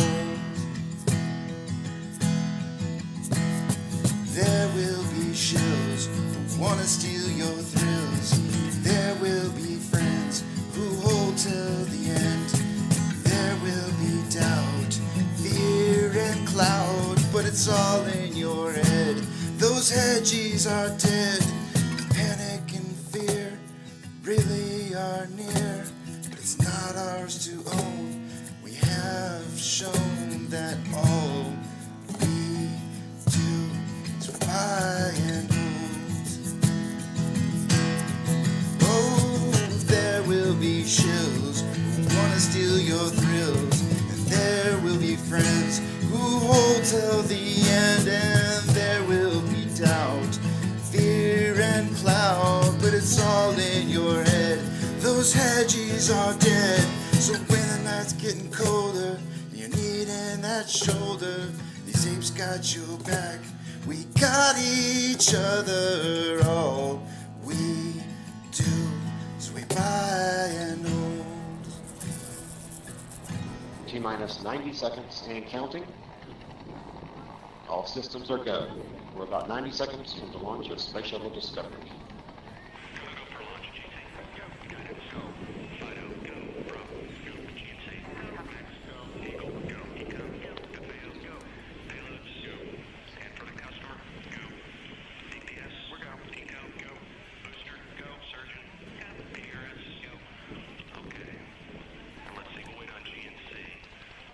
T-minus 60 seconds and counting. We are transferring to orbiter internal power at this time. Discovery is now running off its 3 onboard fuel cells. Coming up on a go for auto sequence start.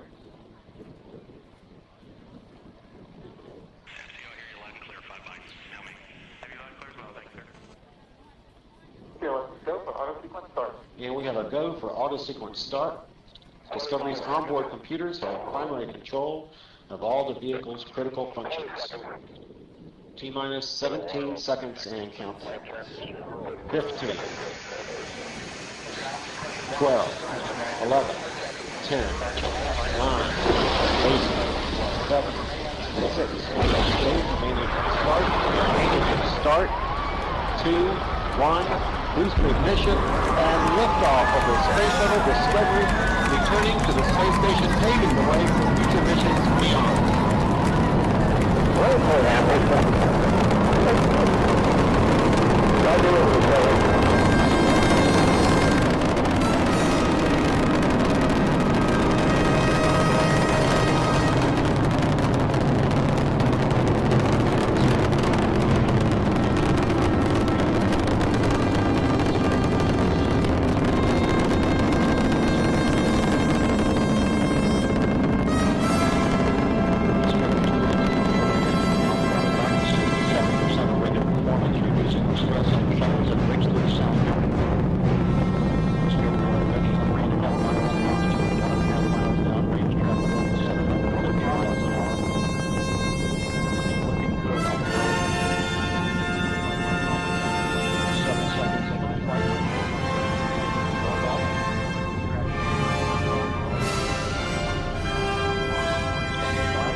Discovery's onboard computers commanding the main engine nozzles to swivel, aiming the shuttle for its precise target in space for main engine cutoff. Should have a good forward link now and estimate. Dan, you sound good.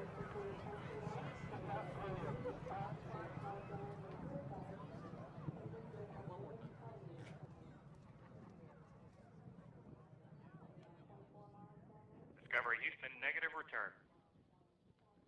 Copy, a negative return.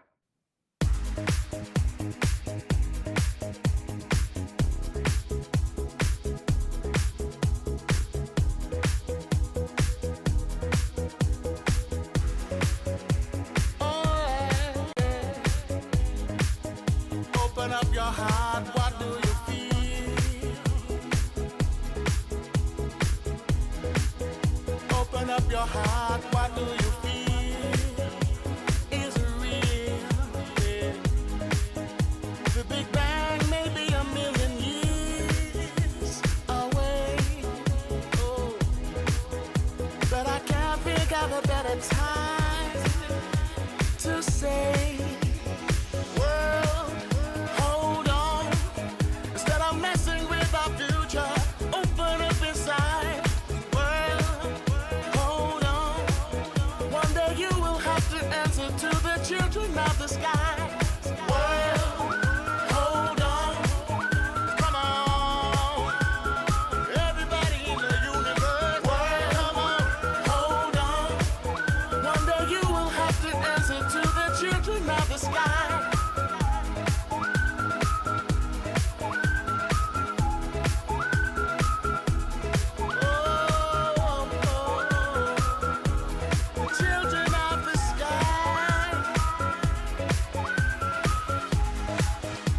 inside you find a deeper love.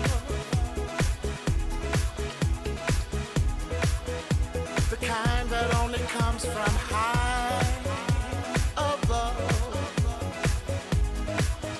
If you ever meet your inner child, don't cry, no, no.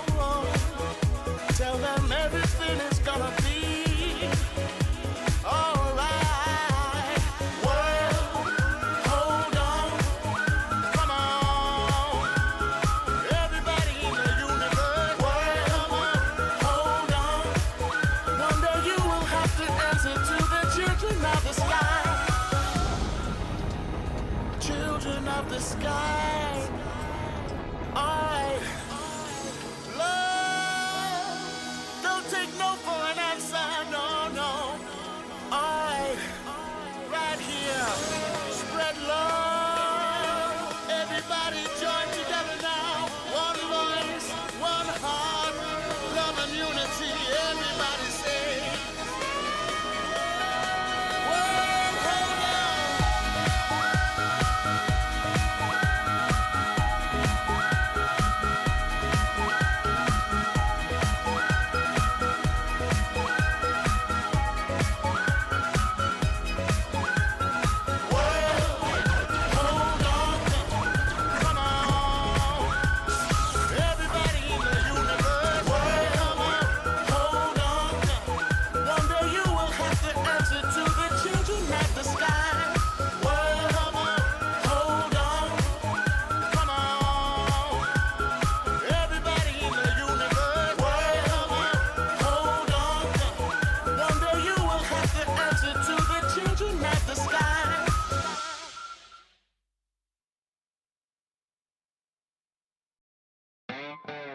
Good morning, you filthy apes. Welcome to AMC with KC, where we buy, we hold, and we screw those hedgies. Screw them! This is where we like to fling poo, listen to crappy music,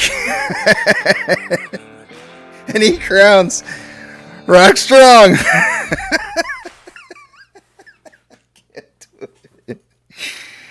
Oh my gosh. Yeah, the best music ever. That's what I meant to say. Totally the best music ever. I'm supposed to take a different attitude this morning. I'm supposed to Dynamite says, Casey, you got to look at this differently. You need to come at this from a more positive angle and see it for the amazing thing that it is. And so when I talk, I was planning on having a talk with Yucca this morning, and the talk was going to be, Yucca, you submitted 6 songs, which I only thought was 5, but there's apparently 6 songs here. I just missed one. When you submit songs, and I go through them, and there's only one that even comes close to me wanting to play. This is what ends up happening.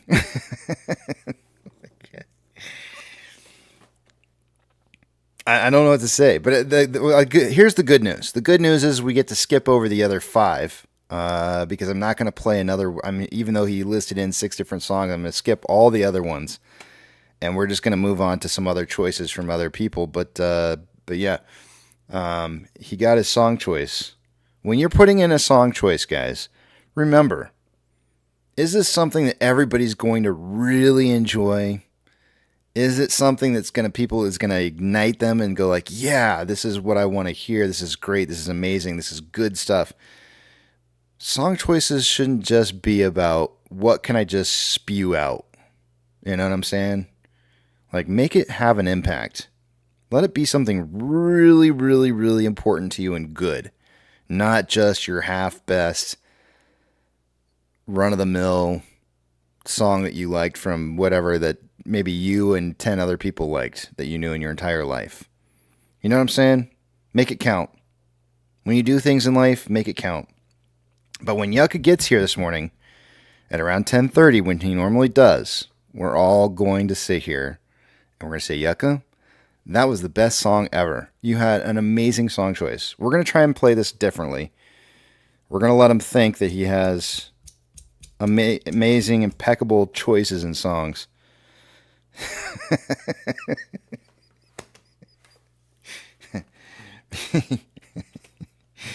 because why not? Why not? Let's just be different. Instead of berating him, let's just be different for a day. And say, Yucca, you are so cool. we appreciate you. I'm heading over to the back of the big tramp here because I am curious to see what Pirate has to say about this. Because I know I'm sure he has an opinion on this in some way or another. The title for the day today is CPI data to report today. We got the data in here. You can see it pinned up to the top here. February CPI inflation rate rises to 3.2% above expectations of 3.1. The core CPI inflation fell to 3.8 above expectations of 3.7. So the inflation was higher than expected for the year over year, but the core year, holy crap, it's so bad somebody's breaking glass in the background. There goes my coffee cup. Oh no, really? Was there coffee in it? No. That's still that one up to a yeah. Oh man, was it a prized possession? No, but I have a limited amount. I'm down to 2 now. I had 3, so you should tell Yucca the song was so good this morning you smashed your coffee mug over your head.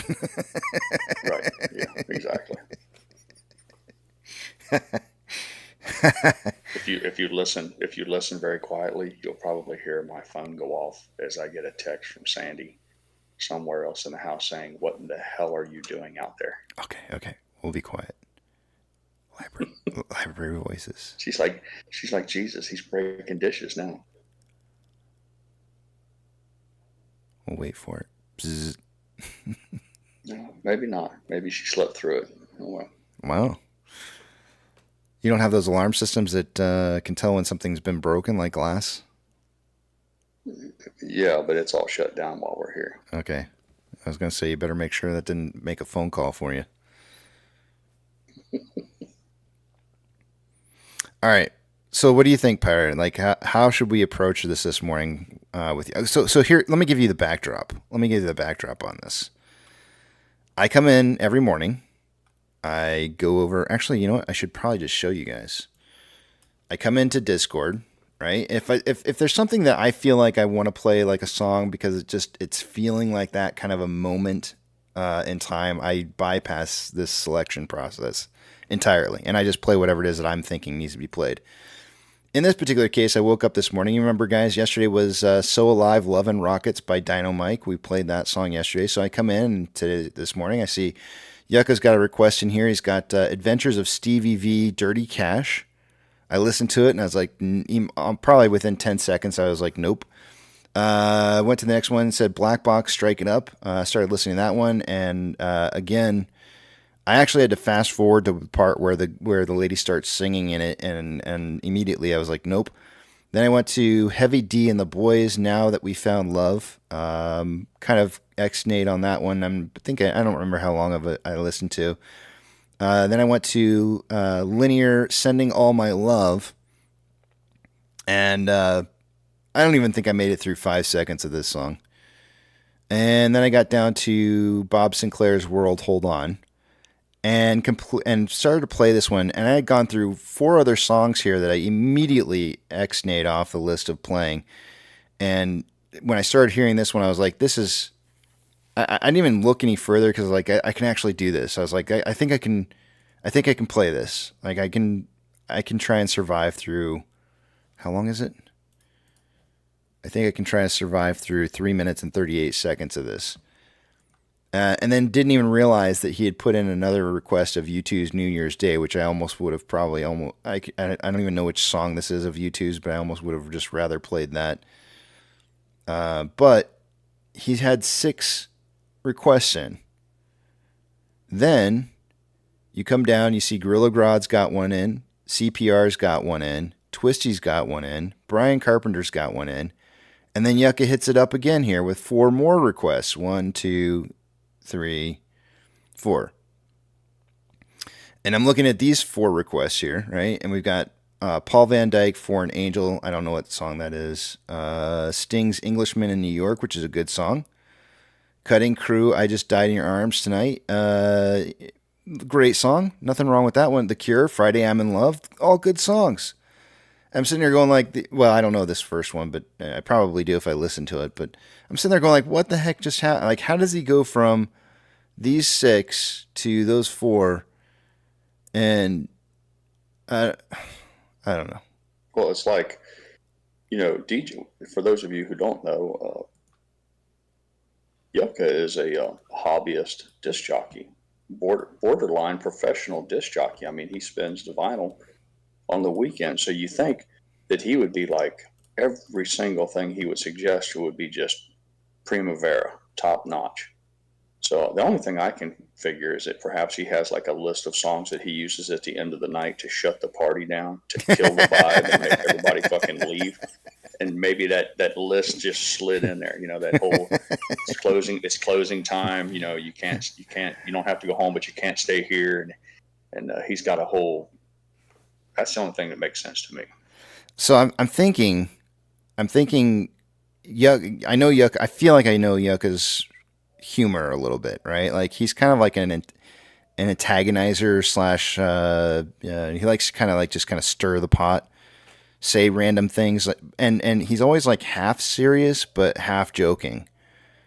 Right. And so I feel like these songs are kind of like they fit that. Like I'm shilling you. Those are in keeping. Yeah, I'm going to shill you with something that I really kind of secretly like, but it's also something that I know that you're not going to like very much. So let me throw this at you, and you suffer. Right. Yeah. So and I think that's kind of where I'm at here with where I think this song choice came from. That, or maybe he's trying to catch you slipping. He puts out 4 or 5 really good suggestions, like you said, Sting and some of the other ones that you hardly can't miss with any of those. And then in between there, he slips in his the joke, and he's like, "I'll see if I can get him to play this one." Maybe he feels like he'll catch you in the morning where you're in a big hurry and you just randomly pull one up and play it. I mean, it could be that. Maybe it's just a plant. But I think Dynamite has like the perfect perspective on this. Is literally like, don't feed into his "I'm gonna catch you" kind of narrative, and just basically be like, Yucca, that was the most amazing song ever that you picked for us to listen to this morning. I had never heard that song before, and thank you so much for introducing me to something I had not heard. Yeah. Or do you have is there a concert version of that that's longer? Is there a remix version that's like 8 minutes? Can I listen to it for 8 minutes long instead of just 4? Yeah, that thing was so popular. We need to break the rules about having one that's under 4 minutes. And man, goddamn, dude, it was just fire. Do you have a club mix of that? Yeah, I'm thinking that's kind of the angle that I want to take with that this morning. We'll see. I don't know. I have a feeling by that time in the morning, another 2 hours from now, let's see, is that right? Yeah, another 2 hours from now, I should like have it like purged from my memory, and I should be able to like just kind of play. 2 hours on this stream is like, it's a lifetime. Yeah. It's like light years. It's like we're on Star Wars time, where when you're traveling at light speed, as we're known to do here, 2 hours from now we could be in a whole nother galaxy by then. Yeah, I should be able to run with that make believe narrative. Okay, I'm gonna try. The worst thing. The worst thing about breaking my coffee cup just now was I was doing a little cable management between the cords from my headset and the cords to my iPad and all that. I was attempting to unfuck some of that, and I watched myself tip the empty coffee cup over, and it rolled to the edge of the table, and then it was balanced there right on the precipice, or not right on the edge. And if I had just relaxed, I probably could have salvaged it, but instead I lunged for it. Oh. And I lunged for it, and I literally pushed it over the edge there. So I'm gonna be wounded by that for the rest of the day. I'm sorry, man. Sorry you broke your coffee mug. No, these things happen. I wish I had a song to play for you that would make everything better. We have some pretty good jokes in our family about breaking dishes. We were eating in the living room one day, watching a movie and enjoying, I don't know if it was pizza or whatever it was, but my son was across the room and he asked me if I could share my salt shaker with him. And just as a joke, I just threw it at him, just kind of lobbed it like a softball pitch. And instead of him catching it, it landed on his plate and broke it in half. So, yeah. We've sacrificed some crockery around here.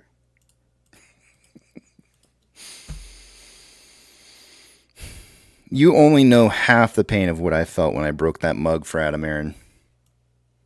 Oh, I can imagine. Mm-hmm. I mean, that's but you know, now that we've come to know you and all your foibles, warts and all, I must admit that story is in keeping with your personality. It's kind of right up there with, and I don't mean that. I mean that in an affectionate way. I don't mean that in a disparaging way. That's kind of right up in there with.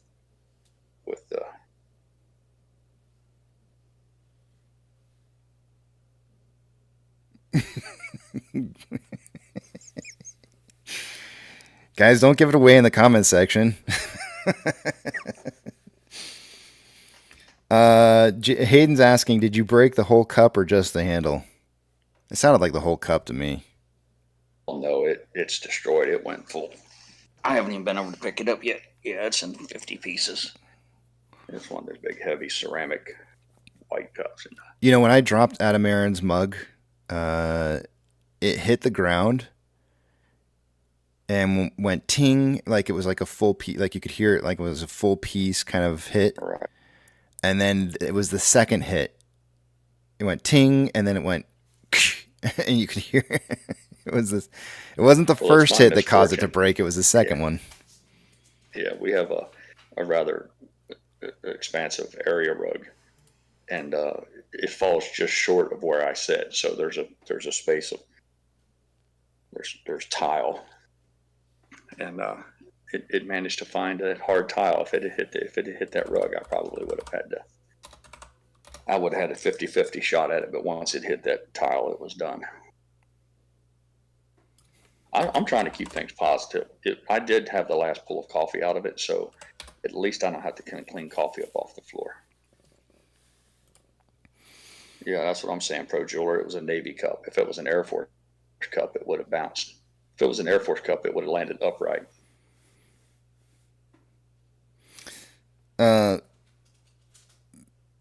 Sophisticated AI apparently doesn't know the Adam Aaron story.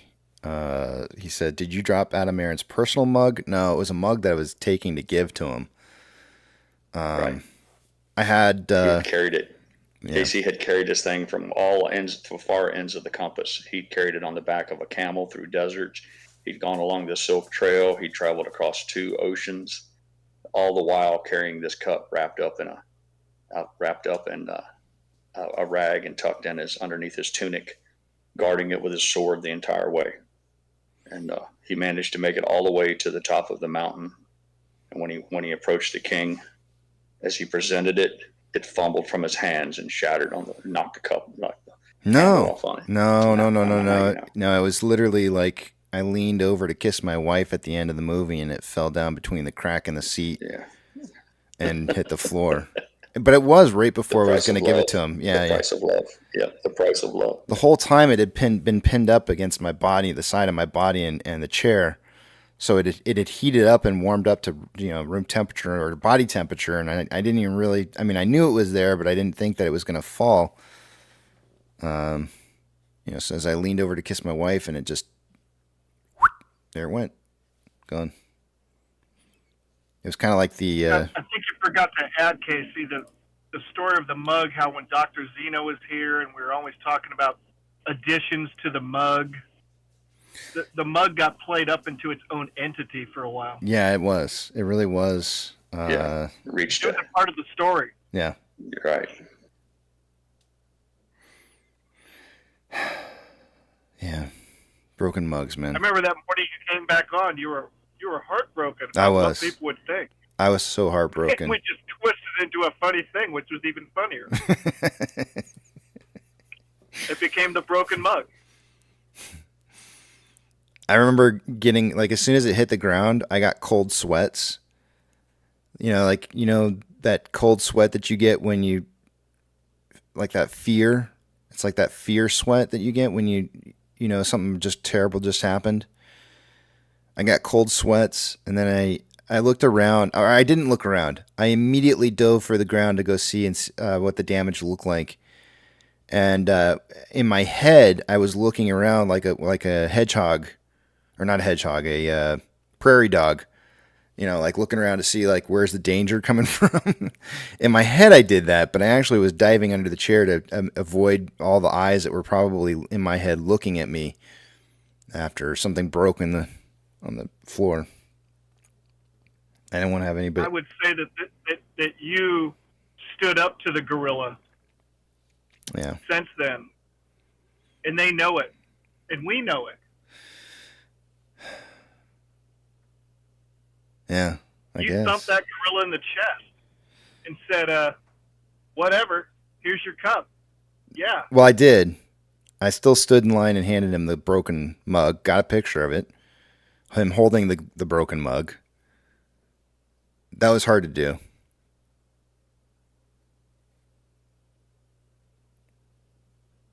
I regret that. Prejular says, show the picture.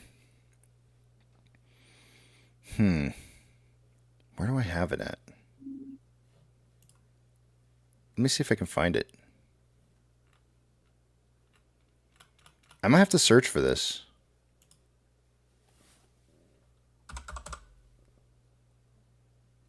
I don't think you ever showed us.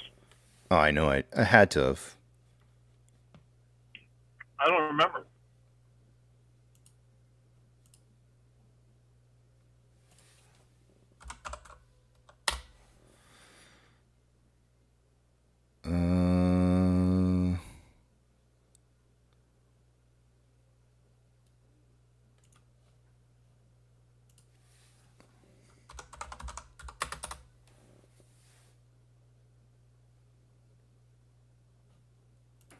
Let's see.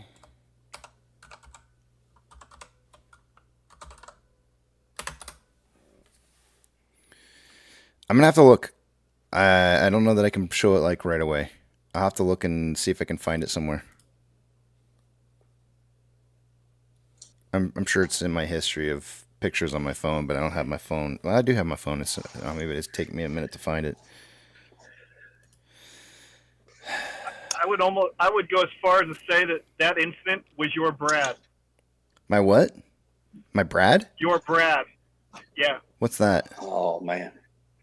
the guy who stole Sherry from him at the roller rink. Oh, yes. Moonlight Skate Brad. Yes. Moonlight Skate Brad. Brad. Yeah. Yep. Brad with the brand new Trans Am. Mm-hmm. Nice hair. Yeah. I would be that bold to say that. Yeah.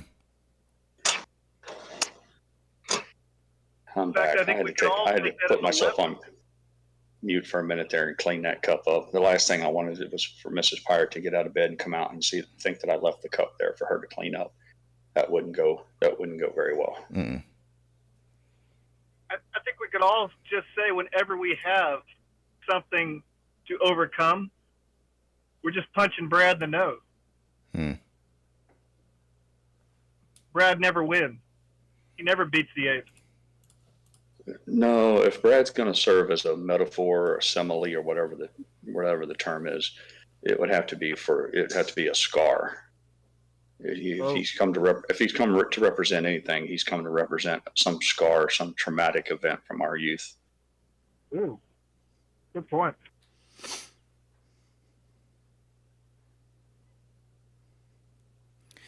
So I'm right now. I'm going through the history of photos between me and my wife that we sent back and forth to each other. So give me a minute because I think it's going to be in here somewhere, but I've got to find it, and it's going to take me a hot minute. But I am looking.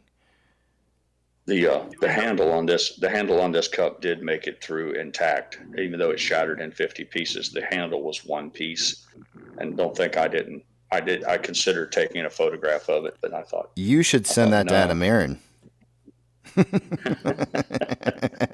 Package it up, wrap it in like bubble wrap, and then put the styrofoam peanuts in there. That's right. And real expensive, and then encapsulate that in a closed cell styrofoam, so it's all real well protected. So when he opens it up, it's just a busted cup handle. Yeah. Oh, here it is. I found it. The map. Oh, there you go. I found it.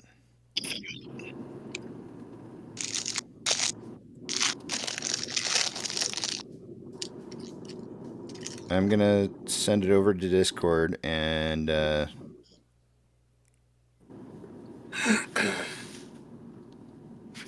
Parrot, I'm actually sending it to you in a DM just because you were the first person on my list here that I could send a message to. So ignore it. It's not directly meant for you. Just trying to get it to the place that I can get to the fastest. Everybody gets excited. Everybody gets excited when they get a DM from the Admiral of the Fleet. Whatever. Let's see here. It'll pop up in a second. Hey Casey, how you doing? Good. How you doing? Who is this? Who we got in here right now? I can't see. That's Nate. Good morning, Nate. Nate Buffet. Good morning, Hayden. Hey. Morning, sir. What you got, Nate? I got a quick question for you. Uh-huh. I've been out of the loop. I was on X or Twitter on Sunday at during the Oscars, and I saw a couple of tweets. Adam Aaron was tweeting a lot. Do you think there's do you follow that? I don't know his name, but the guy who tries to decode the tweets says that there's a hidden meaning in some of them. Do you know who I'm talking about? Yeah, I blocked him a long time ago.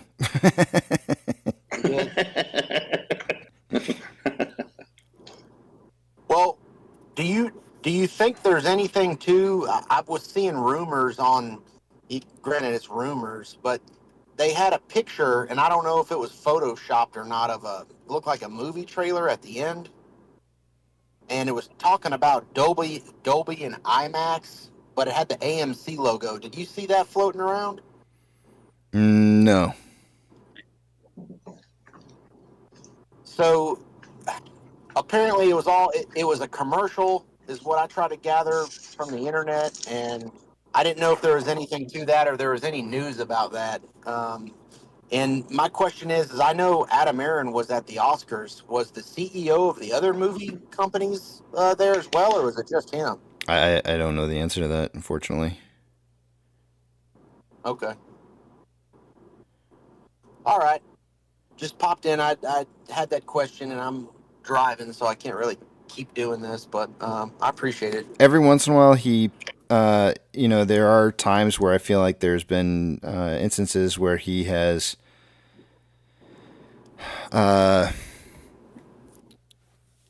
guess maybe posted things in advance that kind of gave us like clues as to what, maybe might be coming or something like that, on a couple different occasions, but I don't know if I've seen so many people read into so many things so many times that it's just I'm at the point to where it's just kind of like I'll wait for it to see when it happens, right? If it happens, it happens. If it doesn't, it doesn't. It's not a big deal. Gotcha. But it's kind of one of those things where I don't really, I don't let it impact, I guess, how I'm viewing things too much, or I try not to let it impact it because it's, I'm not really into the whole decoding of stuff. So, I feel like there's so much involved with that a lot more often than not, it produces nothing, right? And it's maybe like on a very rare occasion they get it right. This is Adam Aaron holding the mug, by the way. You guys wanted to see that. And there I am with my Kansas City hat on before they won the Super Bowl. Not this year, but the previous year. Because I knew they were going to win it. Ooh, that's a better fill for me. But there he is holding the mug. He purposely held it the way that he did so that you wouldn't see the broken handle. But that's it. There's the mug shot. Yeah.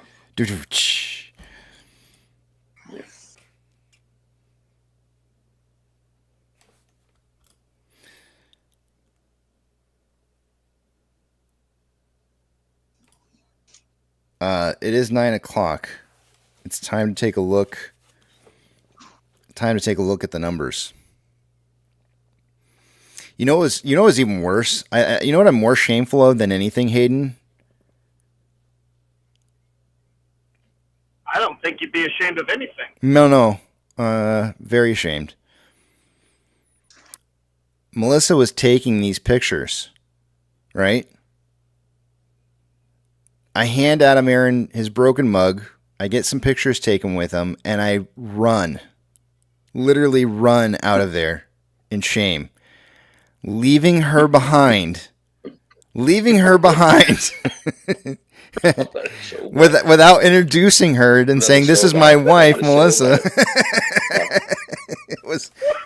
It was even worse than breaking them. And I got halfway. You know how there's like a hallway when you're exiting the movie theaters? It's usually like a dark hallway. And halfway down the hallway, I turn around to say something to Melissa and realize that I've completely left her behind. She's still standing over there. And I immediately turned around and ran back. Ran back over there and said, "And this is Melissa." I don't know why, but when you told that story, immediately the picture from Napoleon Dynamite jumped into my brain, where Napoleon Dynamite's older brother is like, he's like fleeing the room in embarrassment, but he's swinging his arms. He's got that real stiff gait where he swings his arms. He's running away. That was me. I was like, I got to get out of here. I just gave Adam Aaron this broken mug. I got to get out of here. Those who know. If people who aren't familiar with Napoleon Dynamite, they won't understand that. But if you're a fan, you'll know what I'm talking about. So I walked back in there, and she was already shaking his hand, or I think she was getting ready to shake his hand as I walked back in and was trying to introduce her. And I was just so embarrassed. I was so embarrassed. And I was caught up in the moment of being embarrassed about handing this, the CEO of the company a broken mug, and all I wanted to do was just flee. I wanted to escape the moment and not have to continue to live it. Imagine the presence of mind required by Mr. Aaron, Adam Aaron. He's standing here. He's doing a meet and greet. He's meeting, the Ape community, and you walk up and you present him with a busted mug as a gift. I mean, his mind, he's got to do some mental gymnastics too. He's got to do some calculations. How do I react? What do I think of this? He has to make sure he doesn't give away any facial clues about how he is either confused or disappointed. So yeah, he was probably forever. If you were uncomfortable, imagine his part in all this. Yeah, that dude's got a serious poker face too. Yeah, exactly. That's what I'm saying. Yeah, he's got a serious poker face. Chi-Town Turtle says it's like George Costanza on Seinfeld when he shoves the kids out of the way because of a fire. Oh, absolutely. Yeah, Chi-Town Turtle. You get points for that one. 10 cool points, Turtle. You know what the only difference is, Chi-Town Turtles, is that in an instance where if we actually had a movie theater on fire, I would have been the guy who would have been trying to rescue people and trying to get people out of the place. This was a situation where I had self-inflicted pain on myself of embarrassment, and because of that, and because it was an emergency on my part and nobody else was feeling the emergency, I was the one who was trying to escape and flee while nobody else was at risk. So yeah, but it is, you're wrong. You're not wrong in the idea of how it looked when I was trying to get out of there, though. Because let me just tell you, that is very. As you were fleeing as fast as you could possibly walk without breaking into an open run, Melissa was probably thinking, "There goes my knight in shining armor. That's my protector, that's the Lord of the Manor. There goes the Lord of the Manor right there." I was so embarrassed, man. I was just like, I wanted to get out of there. I felt like I was just dying on the inside. I wanted to get out so bad. Thanks for reliving all of it with us again. Yeah, you're welcome. I don't mean to change the subject because I'm laughing my ass off, but I'm commuting to work. You know those big long dump trucks, the really long. It's got like the long, I guess you'd say, bed in the back. But it's also got the net that with a bar that swings over the top of it to kind of cover it so debris doesn't fly out. Yeah, but I'm talking one of the heavy ones too. I'm talking one of the heavy ones that would you'd drop like stones in it and bricks. I just passed one that was blocking the lane in this 2-lane kind of highway I'm on, and there was a Lexus behind it. Who do you think lost that battle? The Lexus. Yeah, it did not look good. Yeah. Remember we talked about tailgating yesterday? Mm-hmm. Bad move by the Lex. Yep. Melissa's she's a real tailgater, and she drives a Jeep. And She might want to consider changing that habit. The Jeep has so many cracks in it in the front windshield, and I'm like, I don't want to replace it because I just know what's going to happen if I do. It's just gonna happen again. Those Jeeps, because the window is not at an angle, they take direct hits. They do not do well with little tiny pebbles on the road. So whenever she gets up close behind trucks, she's always getting those nicks in the windshield. God, there's an 18-wheeler on the other side of the street that curved. All right, I got to do numbers. That's 2 accidents. Oh, sorry. I got to do numbers. I'm late. 8 minutes. Bobbin's in here. Patient, not well. Actually, he is being very patient today and not even saying anything. He probably is laughing at my expense. I made my own situation. Why is he getting coddled so much on the timing of the numbers? It's true though. I need to be conscientious of making sure that I try to do numbers on the hour every hour. No. There's a reason for it. If those of you who paid close attention will remember that he told us one time that he's working, and I think he has to use his quote unquote bathroom breaks. So what he does at the top of the hour, he goes to the bathroom, and he wants to hear the numbers. And if we jack around with fart jokes and titty jokes, then he can only stand there for so long. So I'm quite certain it's something along those lines. Can you tell Miss Pirate that he hits the lab, closes the door?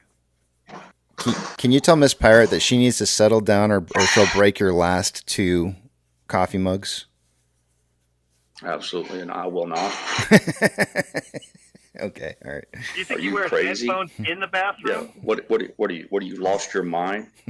Yeah. It's usually not. I can tell you the response will be something similar to, if you want to do this, you're more than welcome to. Pirate, are you saying he's going into the bathroom with headphones, or he's just going in there, standing there listening? Well, I didn't get details from him. I mean, I didn't ask for a debrief or a battle damage assessment tapes or anything like that. I'm just going off what he shared. Did she ever work in a kitchen? What's that, buddy? Did she ever work in a kitchen?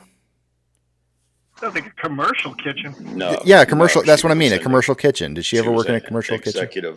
She was when her youth. She was an executive administrative assistant. Because she handles that stuff. The banana company. I've worked in a commercial. For the banana company. I've worked in a commercial kitchen before, and she's handling that stuff just like it sounds like in a commercial kitchen.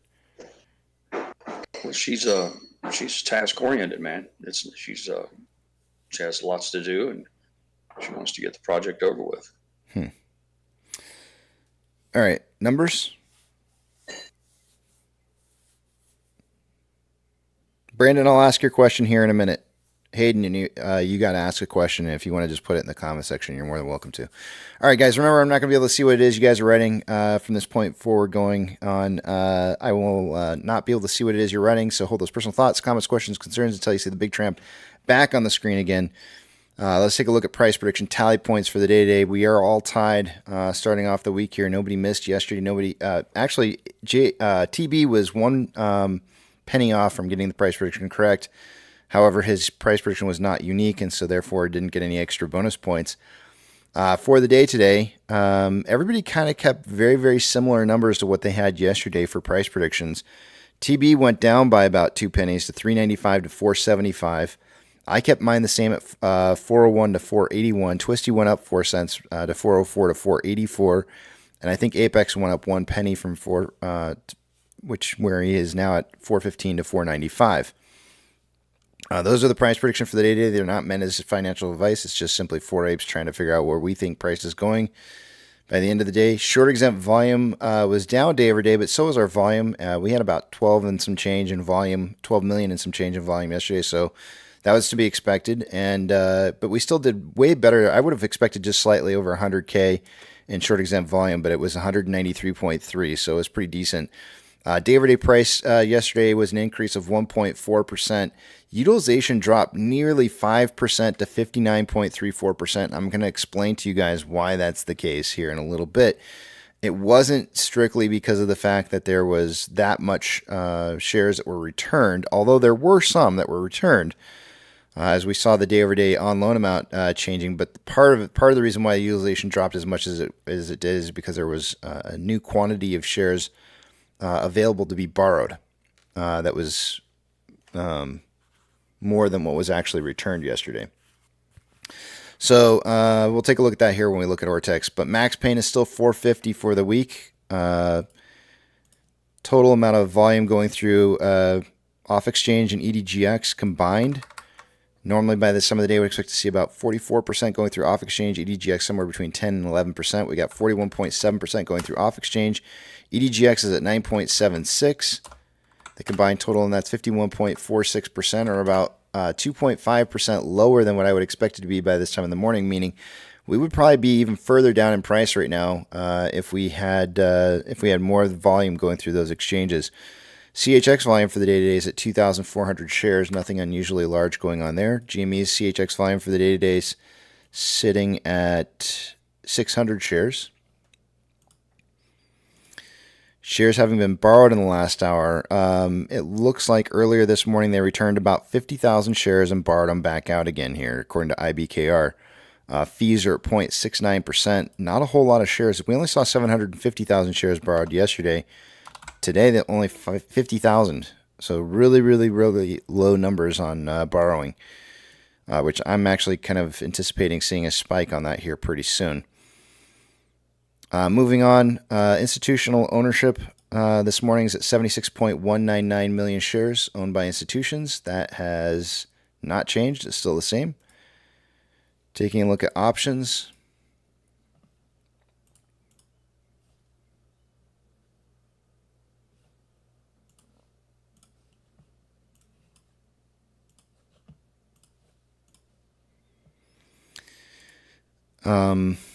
Yesterday, our highest amount of call volume was at a $4.50 strike, and our highest amount of put volume at $4. Let's see how that compares to this morning so far.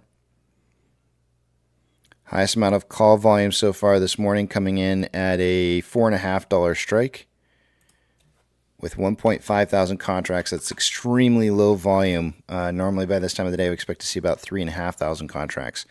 Highest amount of put volume as it stands right now is at a $4 strike. And there's only 300 contracts, 311 to be exact. Super, super low volume. We are not seeing very much volume at all in the derivatives this morning. Taking you guys over to the other page here, I'm going to move a couple of screens around and we'll take a look at Ortex data. Ooh, we're seeing spike in 2-year, 10-year bond rates.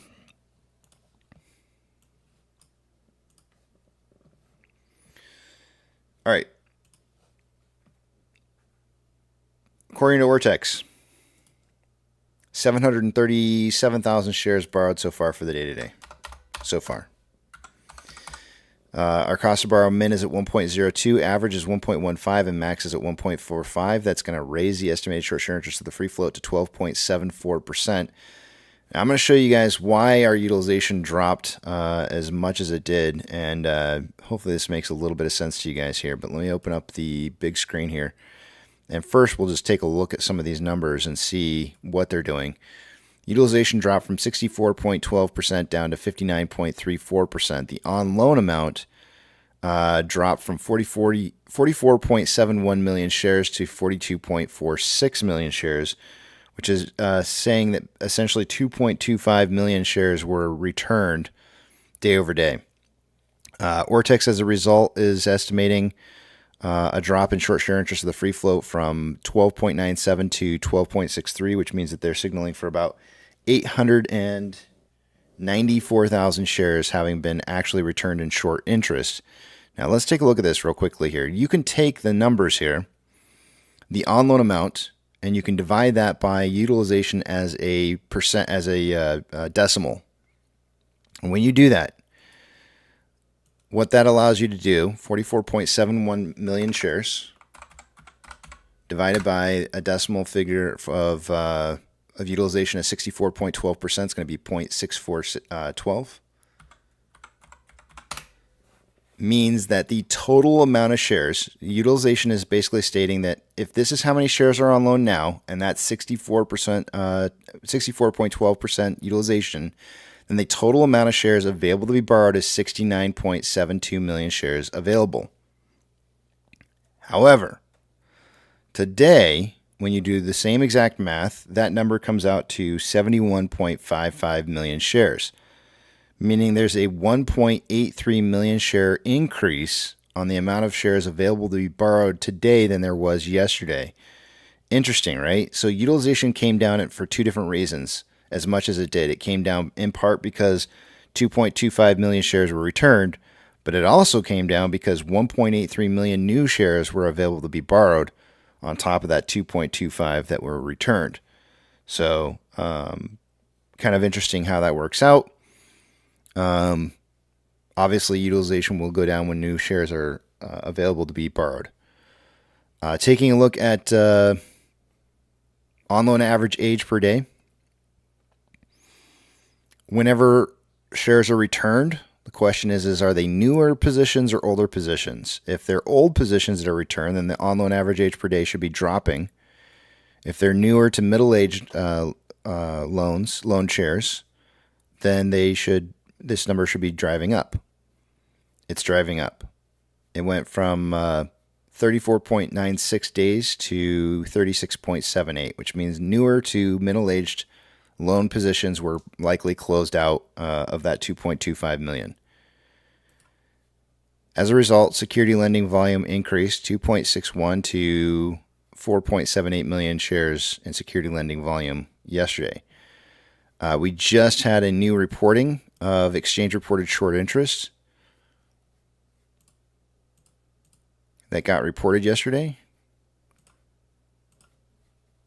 And there it is in contrast to what's been estimated over the last, I guess every single day there's an estimate, right? So, and it almost fell almost exactly in line with what was there. So the actual reported amount was 31.75 million. The estimate at that point in time was 31.5 million, which means that Ortex was only off by about 250,000 shares. Since their estimates are a little bit on the low side, they probably should have increased the short interest, current estimated short share interest of the free float a little bit. So it probably was adjusted just slightly to reflect that, but there was 2.25 million shares returned, so this number is still dropping.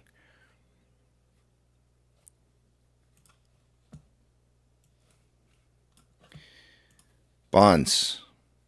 Well, let's start with MMRI. Earlier this morning when we first started out the day, it was 261.2 for MMRI. It's now 265.19. Big jump there.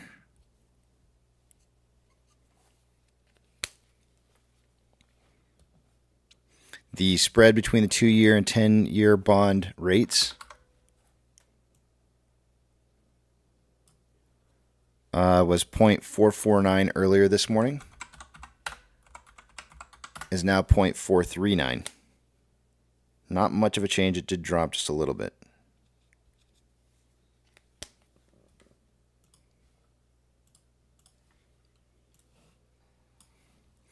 Trigger price for SSR for the day today is at $3.92.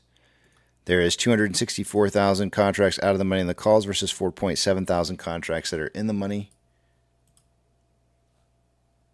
268.4 thousand contracts out of the money on the calls versus 7.7 thousand contracts in the money. 111.2 thousand contracts are out of the money on the puts versus 32,000 contracts that are in the money. In total, we have about 379, almost 380,000 contracts that are out of the money right now.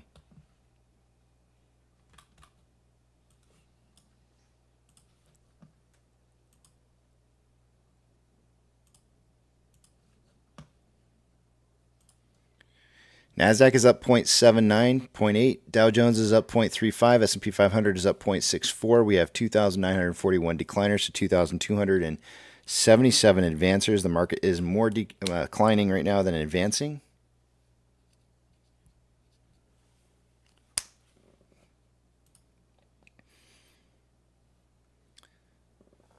Poor performing sectors for the day-to-day. Real estate and utilities. Top performing sectors, communications and technology. Of the Mag 7, 5 out of the 7 are green.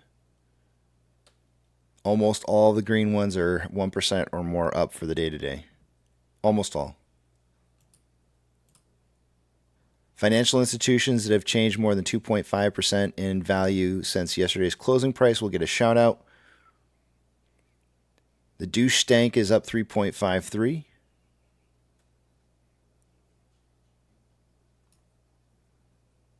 That is the only one to name. Gold is down 0.92 and trending down. Silver is down 1.01 and trending. It's consolidating after a trend down. Ethereum Classic is down 0.92, consolidating with maybe a slight uptrend. The US dollar is up 0.25 and moving pretty decently right now. Let me move this down to a 1 minute time interval. And it looks like initially, earlier we did have some volatility right around the time that the CPI data came out. Initially, it started to head down and then started trending up afterwards. It is definitely in an uptrend right now, which means the market should be in a downtrend. Oil is down 3.28% for this morning so far. Mortgage-backed securities are down anywhere from 0.12 to 0.19 and trending, consolidating after a downtrend at market open. And SPY is up 0.68 and trending up. VIX is down. VIX is getting crushed this morning, down 6.11% and dropping. The futures on the VIX were suggesting a drop this morning, which means the market was gonna be up. I did mention that earlier this morning to you guys. VIX is now showing futures at 1423, which is really close to where it's at right now. So we may see things starting to cool off a little bit here in the direction that we're probably going to start seeing a lot of things start trading sideways. VTI is up 0.61 and trending up. VB is up 0.18 and trending up. Tesla is down 1.47 and starting to trend up after its initial drop this morning at market open. Amazon is up 2.14 and trending up. Cinemark is up 1.16, trending up. Doge is down 1.89 and slightly trending up. Bitcoin is up 0.66 and also slightly trending up. GME is down 0.31 and trending up after its initial market move down at market open. HYMC is down 0.88 and is trending down. NCMI is down 0.91, trending down. Hood is down 2.16 and initial market open down, trend down, and is trending up afterwards. And AMC is up 0.57, initial market open down, and is trending up ever since. Inflow versus outflow for the day today, about $100,000 more outflow than inflow. Actually, almost $200,000. 1.74 million shares traded so far for the day today. We are on very low volume, all things considered. After, what are we on here? 56 minutes worth of trading. We're on a pace for, that can't be right.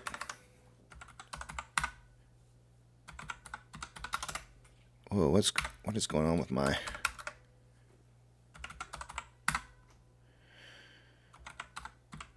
We're on pace for about 12.11 million shares traded by the end of the day today. That is a extremely slow pace for this portion of the market open.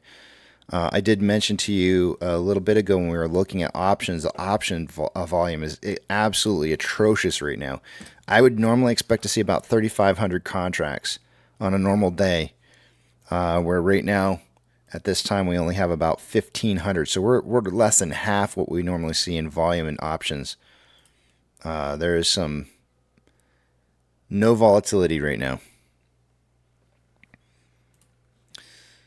4-hour chart for AMC, we have more buying pressure than selling pressure on the Vortex indicator. RSI is at 46.1, which is slightly below average. On a 1-hour chart, more buying pressure than selling pressure with an RSI of 48.45, which is average. There is a little bit of whipsaw in here kind of going on. Market unable on a 1-hour time interval to decide which direction it's going to head. On a 30-minute interval, there's currently more buying pressure than selling pressure. Again, also a lot of whipsaw kind of going on here on the Vortex indicator, undeciding as to which direction price is going to move. And RSI is right smack dab in the middle at 50.76, suggesting it could move either direction. On a 5-minute interval, there's currently more buying pressure than selling pressure with a divergence on the vortex indicator within the last 15 minutes. RSI is at 56.31, which is slightly above average. On a 1-hour time interval for Ichimoto for the day today, lagging line is above price line, conversions below base. Price has red cloud ahead, meaning that it needs to break through this red cloud to cause there to be signals for upwards momentum and price movement. And for me, for the day-to-day, what I need to see is about $4.70. And the reason for that is the cloud ends at around 455, but there is that pokey little candle wick that we had yesterday in the pre-market that's going to cause lagging line to need to have to drive up over that. And the top of that's around 469. So basically I'm saying 470. 470 or higher to get the lagging line to drive up above price line. That's just going to be for today. Tomorrow numbers will be much lower. We'll be looking more at the range of anything above 460 will be good. On a 4-hour chart, lagging line is just about ready to run smack dab into this wall, which is not going to necessarily help us out in regards to seeing positive buying pressure. In order for this to become a positive buying pressure signal, we need to see lagging line above price line. So for today, we need to see price jumping up and running into that 465 range, which is going to get us just slightly higher than the cloud, and I'm not expecting that at all for today. You can see that there's a thinning portion of red cloud in the future. Today's Tuesday, Wednesday, Thursday. Friday's the thinnest portion where we could potentially break through. So I think there's going to be like this really slow climb to Friday to where maybe we're opening up around 450 on Friday. Max pain, who'd have thunk? Maybe in the end portion of the day we break through the cloud on Friday. Maybe. We'll have to see how the 1-hour time interval looks on Thursday. See if it's in agreement. So I think we're just going to get this very, very, very slow climb. In fact, if I were to put a trend channel on specifically just the last couple days of trading,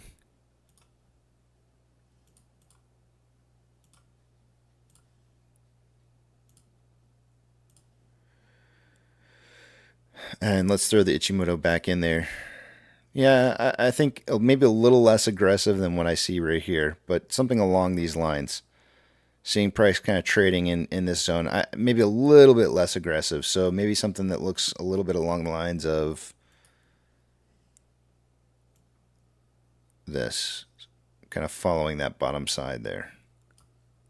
I hate it when I don't unclick that.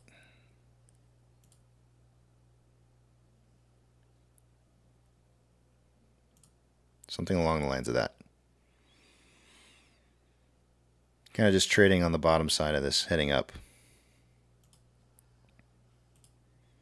Which, by the end of today, would be around 439 for a closing price based off of where I got this drawn out here. Tomorrow, maybe like a 442. The day after that, maybe like a 447.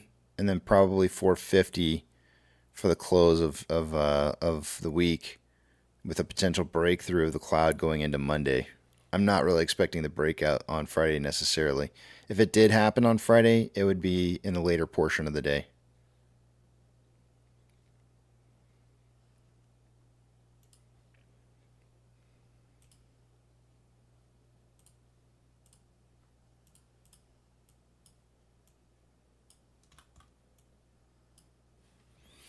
And with that, I yield the rest of my time to the back of the big tramp.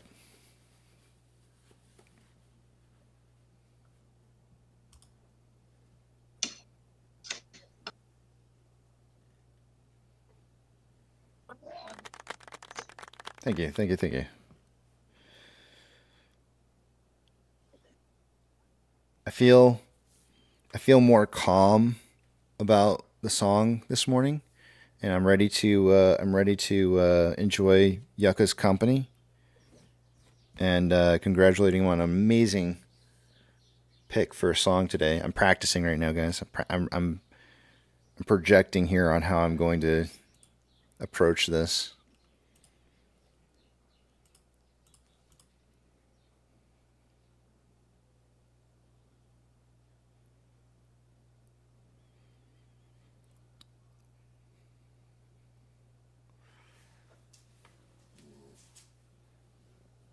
Pirate, are you still alive? I'm here, my friend. Okay, I just want to make sure you hadn't been killed or something. Just enjoying the chat, reading some of the things there. Michael's saying that song made him question every aspect of his life. I mean, that's great. I mean, when music can cause you to have that kind of reaction. Introspective, Yeah. That's the kind of music that as a musician, that's the kind of music that I've always wanted to make, is songs that make you think. Things that make you go, You know? Damn it. I say like all the time now, thanks to you guys. Thanks a lot, Parrot, for pointing that out. You know?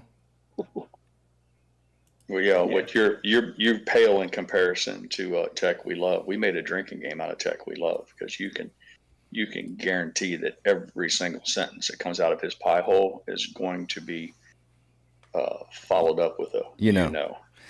But it's starting to. We love him. We love him. Oh yeah, we yeah. Look forward to seeing him every day, but it is quite the drinking game. Yeah.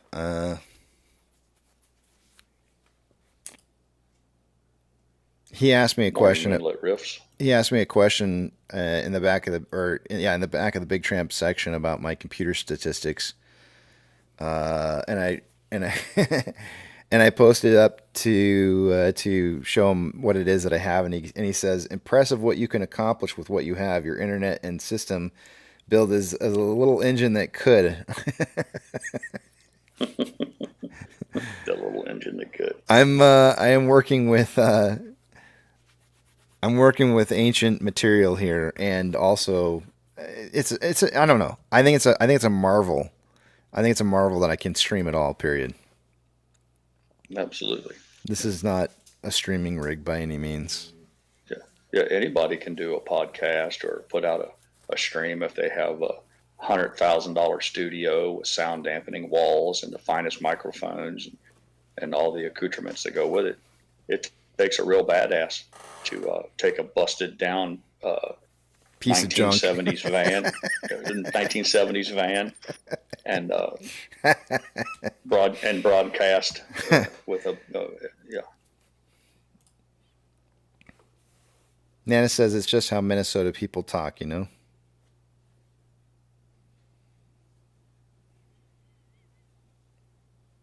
Where is Tech? I'm missing him this morning. She's right, though. There are certain parts of the country where pieces of their speech become just automatic. They themselves don't even hear it. It just becomes part and parcel to the way they speak.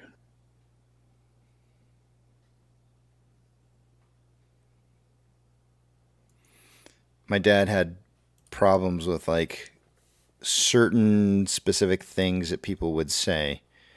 Like it was always like shortening of words that weren't really words.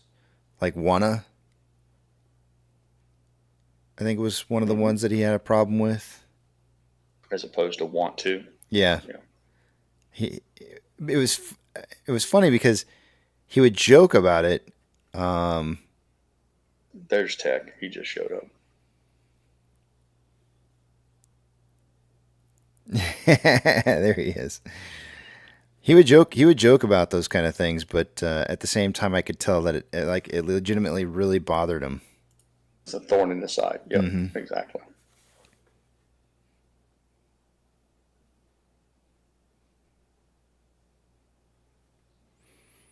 Real Rugged says wanna comes up on my voice to text. Everyone has them to some extent. Oh yeah. I think just for some of us, it's easier. For some people, it's just more apparent. I think everyone has a particular phrase or word that is used on the regular or finds it inserted all the time. But I found one, Manjeet. I found Manjeet had one as well. I can't remember what it is at this time, but I made fun of her on the regular there for a couple of weeks, making a drinking game out of hers as well. The one that my dad used to drive him nuts that his mother said, my grandma, was on accounta. She always used to say that, on accounta. Oh yeah, instead of on account of. Yeah, Yeah. on accounta. Well, my wife, I'll tell you this one. She's running the blow dryer right now, so she can't hear us. So I'll slip this in real quick, so she don't hear me disparaging her in front of 200 people. But she is known when she's speaking on the phone. If she can't hear something, she'll say, "Do what?" So if you can imagine, you like if you ask her a question or something, she'll say, "Do what?" And I say, "What does that mean? What does?" That's her, huh? She's like, "Well, I couldn't hear that." I'm like, "Well, exactly." Instead of saying "huh," she says "do what?" Do what now? Or I couldn't hear that. Or what did you say? It's do what? Where is she from originally? Is she from Florida? Cincinnati, Ohio. Okay. I was just We kind of both curious hail where. from the Queen City. Yep. I was curious if that came from Florida or if that came from somewhere else. Moonlit Rift says, the do what? I knew a guy with that. It drove me crazy. Like, I didn't tell you to do anything. I know there was a time in my life where I used to say "huh" a lot, and like, right. if somebody had said something and I didn't either understand it or I didn't comprehend it or whatever, I would go "huh."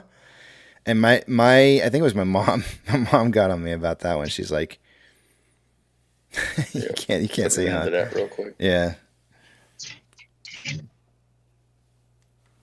I don't know. That do what gets me though, man.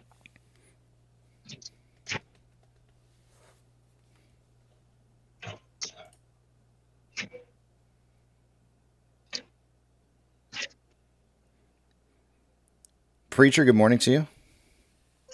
Tech, there's Tech. Good morning, Tech. Hey, good morning. Oh, Preacher, since you don't have crying kids in the background today. Give me a moment. No. Just listen. You don't have to talk. I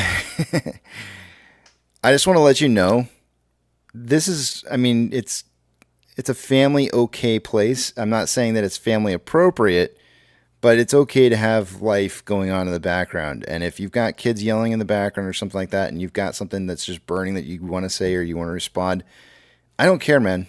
Let the kids scream. It's okay. I get it. We've all been there. Just don't put dishes. Just don't put your dishes away. If you put your dishes away, you'll catch hell over that. That kind of life is not allowed. I'm worried about her, Pirate. I worry that she's angry and she's taking out on the dishes. I'm not making fun. I legitimately am worried about her. It's not angry housekeeping. That's just It the way she sounds puts angry. the dishes away. They're ceramic dishes, and it just kind of echoes a little bit. But, they're concerned that you are angry in the morning when you put the dishes away, and he wants to know if you worked in a commercial environment where you were like a kitchen help. I told him, Well, now I'm going to get in trouble. Listen, Sandy, if you want to do it better, you come here and do it yourself. In the same breath, he told Preacher that it was okay if Preacher's kids scream and caterwauler all day long in the background.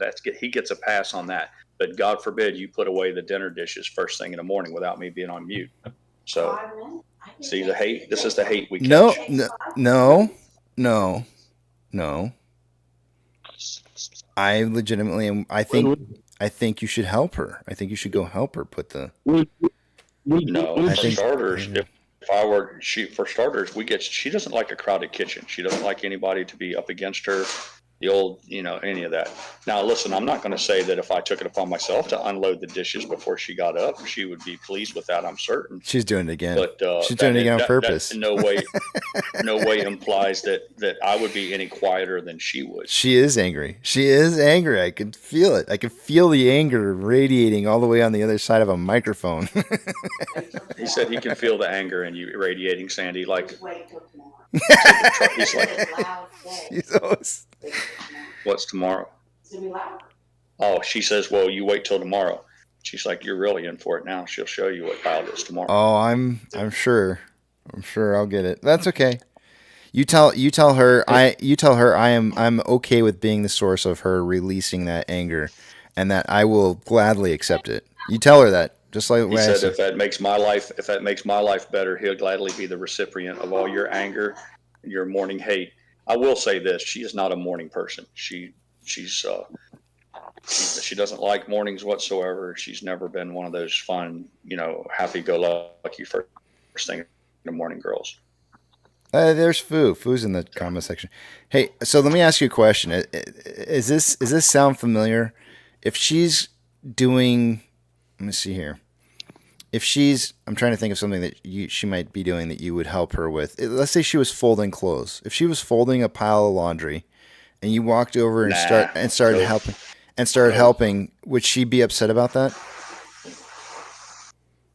Yeah, I'd probably just get in the way, or I'd fold the towels wrong, or ultimately it would just slow the process down. So I'm better to just stay out of the way. Yeah. Before we go on a different topic, I want to say that it's a breath of fresh air that she's okay with being loud with the dishes.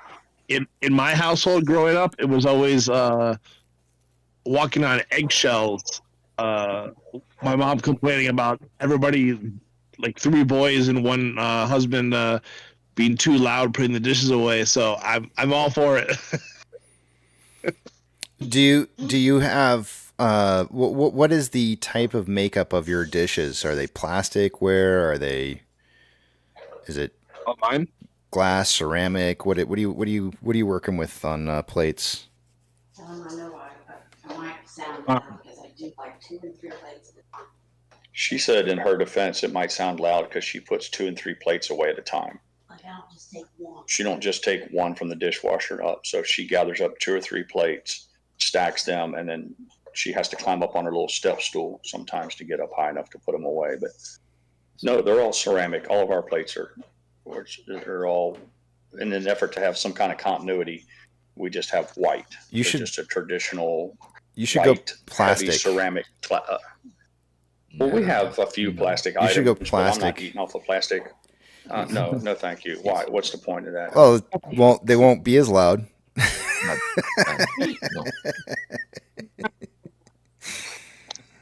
Well, much like, listen, we want to go a little philosophical on this. Much like preacher's children crying or laughing, whatever, there will come a time when he will miss those sounds. Oh yeah. There will come a time. Yep. Well, there will come a time when the rustle and hustle and bustle of a full family, and all that comes with that, silence can be quite lonely. Mm-hmm. No, the thing is, I don't have a problem with it, but I know, I appreciate it because it's my family. But like, I probably wouldn't appreciate it the same if it would be someone else's kids. So that's why I don't have a problem with it. But I also, at the same time, just don't want to bother others with sounds if I can avoid it. And with the unloading the dishwasher, on the rare occasion when I do it, I grab everything of the same type of plate and put it all together at once, so it can be 5 or 6 in my hand at once. So yeah, I do the same thing. I do consolidation at the dishwasher and then I put away. Yeah, exactly. Yeah. Now, I must say, in my own defense and in defense of my 2 boys, we have a very strict protocols around here about rinsing our own dishes. It's just the way it is. When you're done eating, you will rinse your dish off. What? And when I say rinse it off, I mean it comes real close to being clean when you're Why? What is your dishwasher for?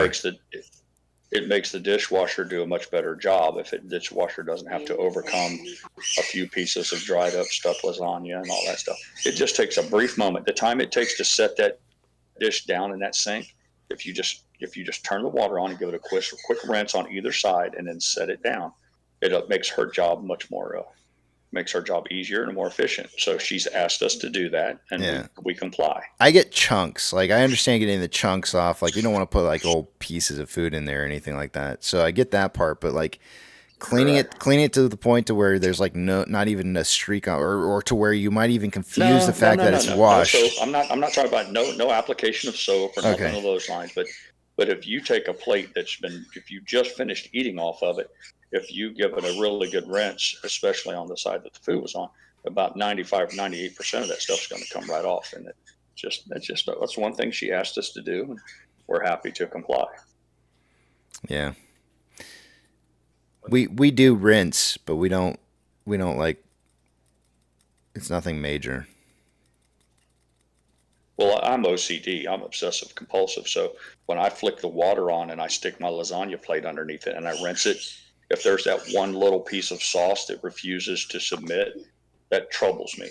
So I'm honor bound to take my finger and just rub that son of a bitch off real quick, show him who the boss is. And so, Yeah. Hey, Tech,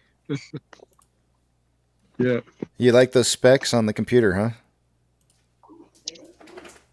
Well, I didn't go into it a lot because I already like bothered you by like having you like tell me and stuff, So like, like I've done streaming and I've done other things like streaming games and stuff and video. So like you're not as like, but at the same time you're streaming your video and audio and Discord and So yeah, I would still even say with what you're doing, it's still impressive. Like, not bad, right? It's like the seventh wonder of the world. It's like the eighth wonder of the world here. It was always frustrating trying to get OBS settings to the right thing based on your hardware. And yeah, so the reason why your computer runs so slowly is because you're doing so much of it to preload it for the internet. I want to show you something. I want to share something with you. Hold on a second here. I'm going to show you this. Yeah. Hunter flips out when he sees this. Hold on a second.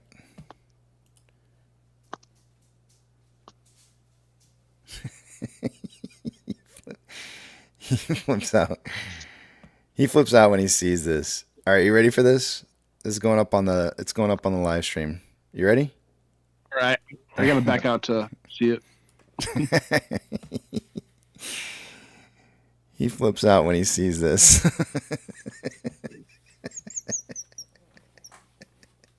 Yeah, but that's just Google Chrome. Did you try playing with other browsers, see if they will use less resources? I actually have not, because I particularly haven't really had too many problems with it. As long as I reboot the computer, probably like, I don't know, once every 2 weeks or so, it ends up being okay. But it bothers. I think it bothers Hunter to no end to see like 86, or more, items open on a Google Chrome.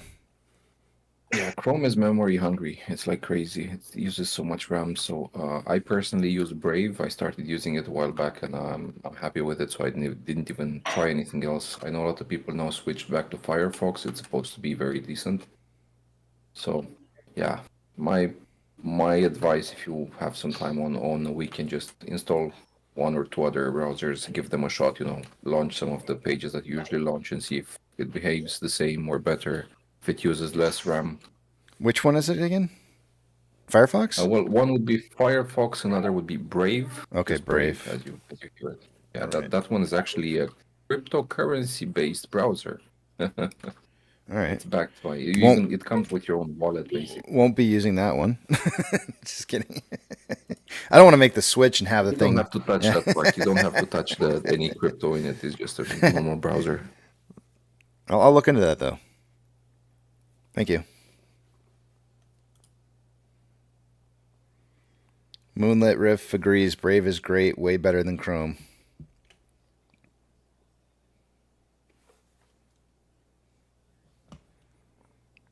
Yeah, that I think Hunter has like OCD issues when he sees this.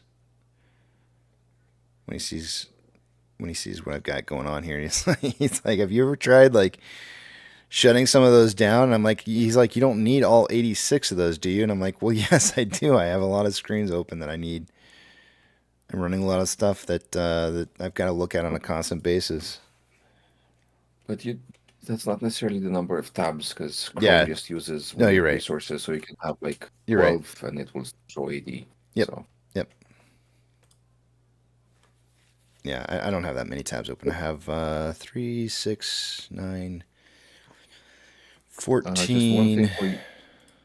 One thing for you to be aware if you're going to try to do this switch is that, I don't know if they stopped or not, but Google was slowing down on purpose all other browsers except for Chrome when it comes to YouTube. So with almost any other browser, YouTube will be much slower because Google wants you to believe that every other browser sucks and only Chrome works properly. Yeah. Which is not the case. It's actually, you can, for example, with Brave, there's some filters that I'm applying, and it removes it because basically it put a 5-second stutter on it, where you load YouTube, you load any video, and there's like 5 seconds of YouTube doing nothing, and only then it reacts. So you can remove that with a filter. You can remove this thing that Google made. I think I have 28 tabs on Chrome open. Yeah. So quite a bit from 28 to 86. Yeah.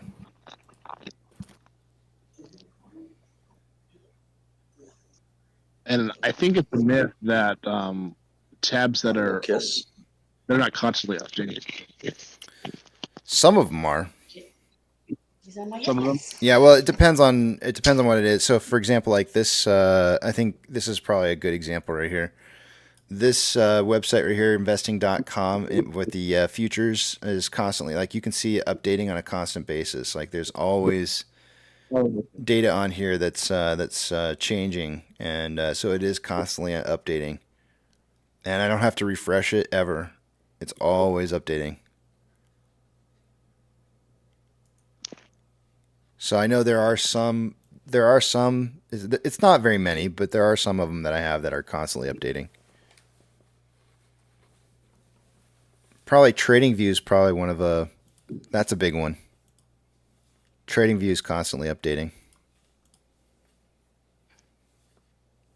Well, again, with your internet speed, with that many tabs and everything, it doesn't seem to be having that much of effect. You're not even like one. You're not even like 1 megabyte, right? Or are you? Or... Actually, I don't know. Let me see here. Do I still have that open? I thought you were like. Let me see if I have network Wi-Fi.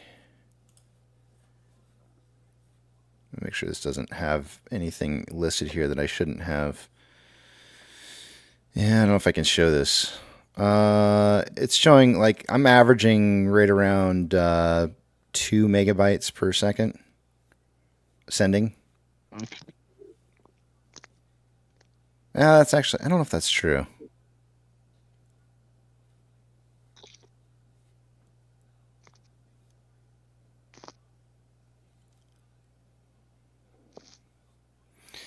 Maybe 1 and some change. Versus my receiving is kind of like 500 kilobytes per second, somewhere around there.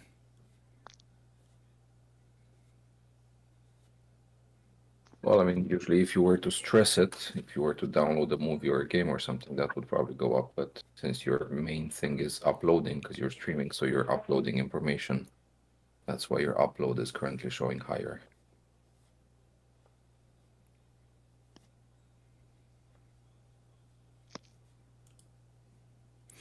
I think if there's anything that I would be concerned, I don't know. Never mind. It works. Yeah, it works. And leave it be. Don't touch anything. I have no problem doing that when it works. So. Yeah, I'm kind of like of that. When you got things working, just leave them alone until something breaks. I don't always like tweaking things too much. So just for an FYI, I currently have 24 tabs open in Brave, and it uses 1.08, 1.07 megabytes of RAM, and like 1.5 to 1.7 of the CPU capacity, like processor capacity. You said 1.8? 1.08, so basically less than 1.1. And, well, I might not have, as intense tabs, but still it's 24 tabs open at the same time. So. Right.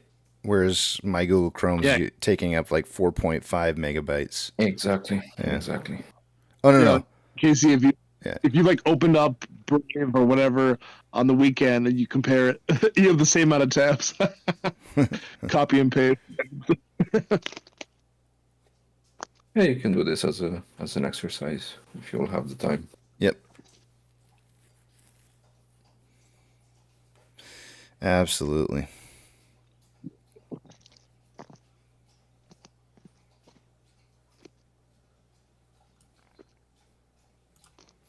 Or we can like open the what's it called, the super chats for like 5 minutes and upgrade your PC then. Yeah, no. But yeah. It's kind of crazy. I was thinking the other day, I was like, man, what happens if what if something happened to the motherboard and it just shorted out all of a sudden and I had to like replace the motherboard on this thing? And I was thinking about that the other day and I was like, I'd probably be out I'd be down from the live stream for at least a couple days while I was like trying to, fix everything. And I would imagine at least, because every time in the past when I've had to change out a motherboard, there's at that point when you do that, you end up usually wanting to change out some other parts as well. Upgrading certain things. I did notice you have regular anxiety attacks when there's lightning in your area. Yeah. When there's lightning, it's Yep. time to shut down. Yeah, I can tell you kind of freak out over that. I don't know if it's a freak out, but I have too much to lose, Right. I said, yeah. Have you had a computer? What's that, Tech? Have you had a computer be attacked by lightning before?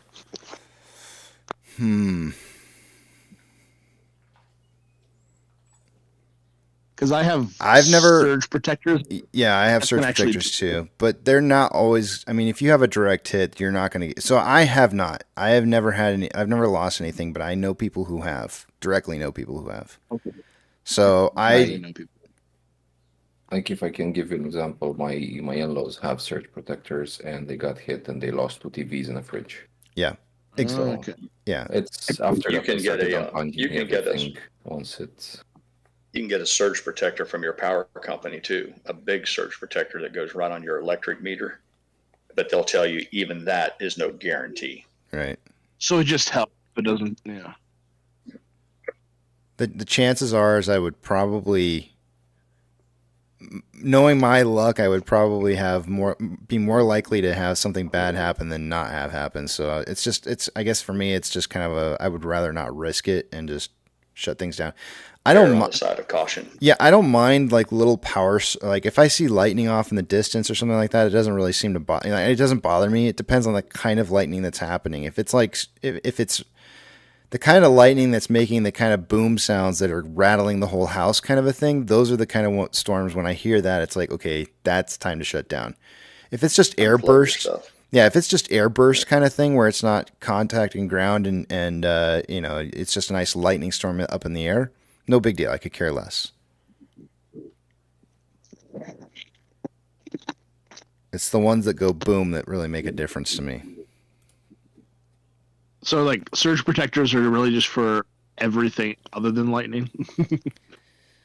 I mean, have you ever had a surge? Let me ask you this question. Have you ever had a surge protector protect you from anything? Have you ever had a surge protector surge? No, I guess I wouldn't know. Yeah, it's my not. Uncle Mark he got shot at, and the surge protector actually took a bullet for him. There you go. That counts. I guess. So I guess in all the years, you can ask me the question about like, have you ever had a problem with lightning? And the answer is no. But at the same time, I've never had a surge protector that surged and actually popped the circuit breaker on it. So I've never tripped. I've never tripped on a surge protector either. So do they actually work? I don't know. I haven't seen one trip yet, so I don't know.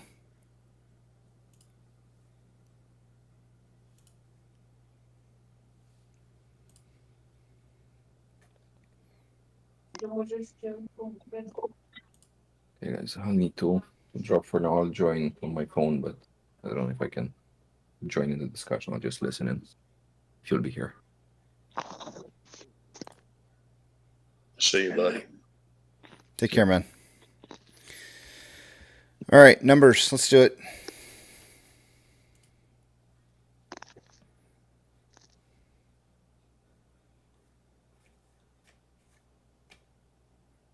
CPR says yes, they definitely work, Casey. I'm sure they do, but I've never seen it. So I'm not saying it doesn't work. I just haven't seen it before, not with my own two eyes. All right, let's do this. I'm gonna take you guys over to the other page here. So let's take a look and see what we got going on.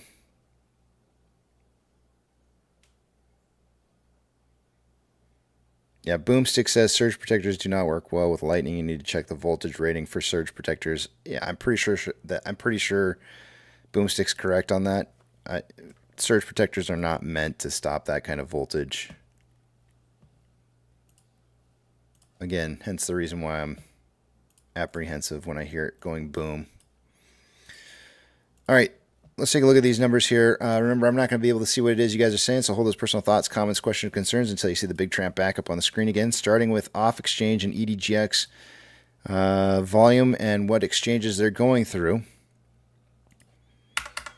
We've got 49% is what I would expect to see by this time of the day. On off-exchange, we're at 48.37, so really close. EDGX is usually between 11 and 12%. Right now, it's really low at 8.74. The combined total on that's 57.11%, or about 2.89% less than what I would expect it to be by this time of the day. So we're definitely getting part of the reason why we're seeing price improvement for the day-to-day would be likely due to the fact that we're not seeing as much volume going through those exchanges. CHX volume is at 2,400.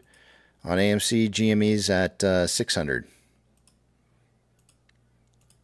According to IBKR, no other shares have been borrowed since the 50,000 shares borrowed earlier this morning. Fees are at 0.68%.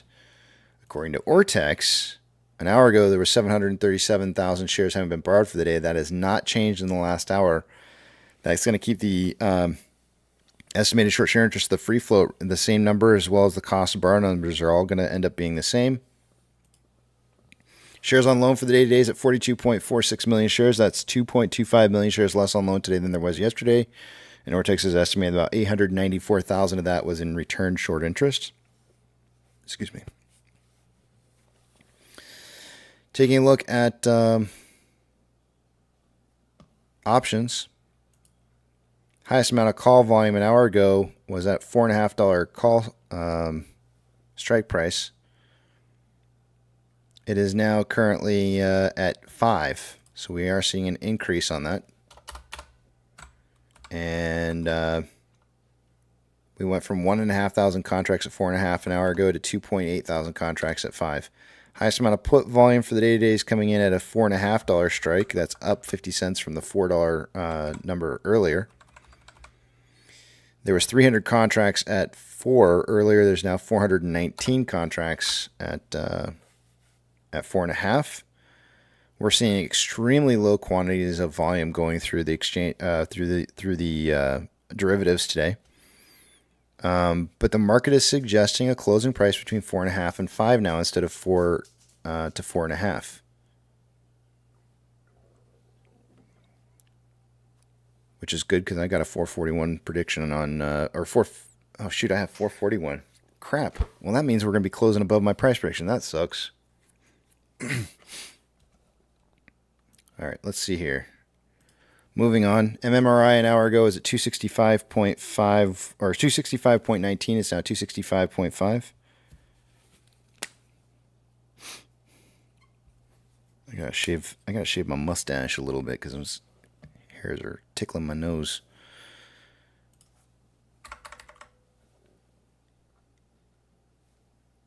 The spread between the 2-year and 10-year bond rates earlier was at 0.439. Currently at 0.448. We started out the day at 0.449, so it's pretty close to where we started out the day at.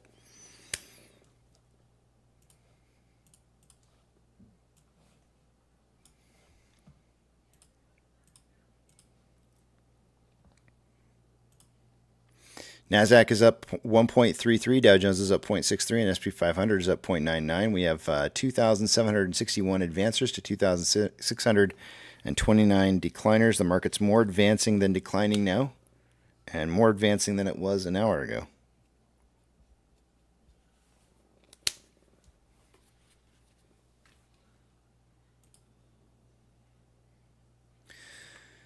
The worst performing sector for the day today is utilities. The runner up to that is materials.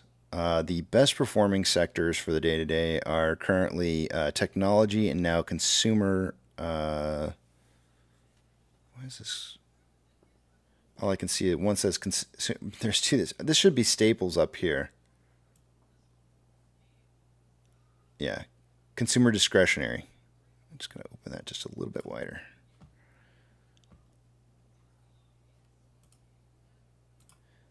Of the Mag 7, 5 out of the 7 are in the green. The 2 that are in the red aren't in the red by very much. Financial institutions that have changed more than 2.5% in price movement since yesterday's close will get a shout out. We've got Silvergate up, or down rather, 2.94.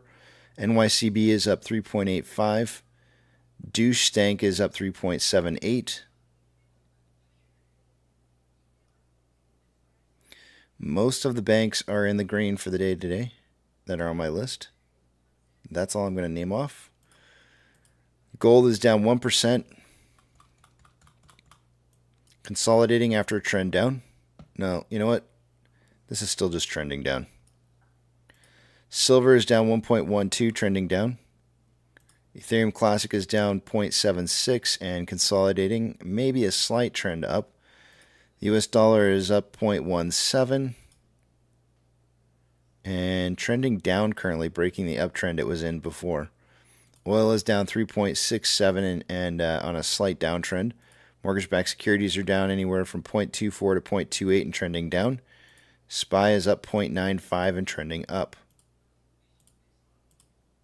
VIX is down 7.1 and trending down. VTI is up 0.88, trending up. VB is up 0.4, trending up. Tesla is down 0.38, trending up. Amazon is up 2.78, trending up. Cinemark up 1.73, trending up. Doge is down 1.93 and trending down. Bitcoin is up 0.42 and starting to break into a trend downwards. It does seem like it's trying to break that trend currently. Might actually be doing that. It's hard to say for sure, though.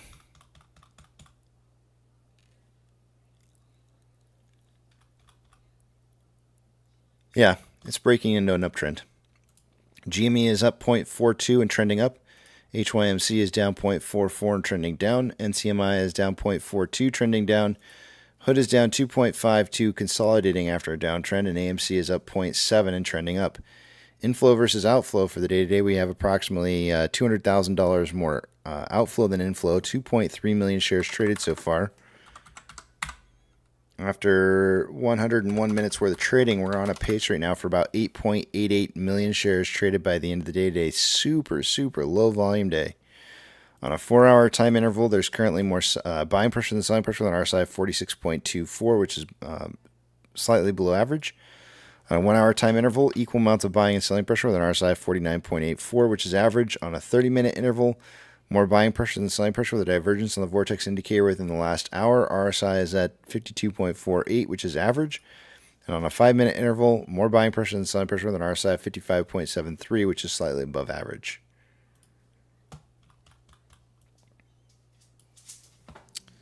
And we are starting to see some larger quantities of volume being traded in here. And with that, I yield the rest of my time to the back of the big tramp, where Pirate's wife is no longer doing the dishes. She's doing Pirate. Right on, right on, right on.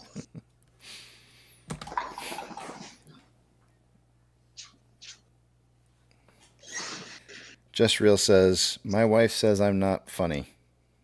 Boo. My kids say that. Just Real. Just tell her that you're funnier than she is. My kids say I'm not funny. I was reminded of that the other day.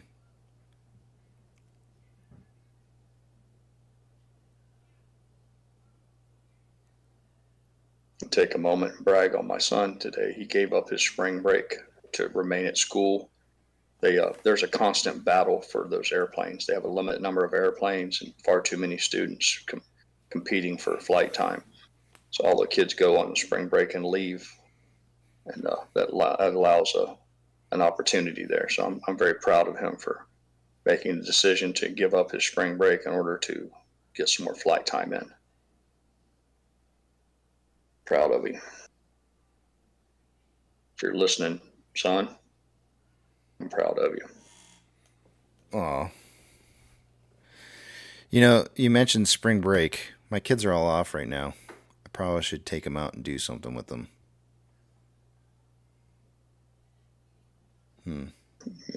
Mrs. Pirate tells me all the time you might want to ask them first. Sometimes they have other plans. Yeah.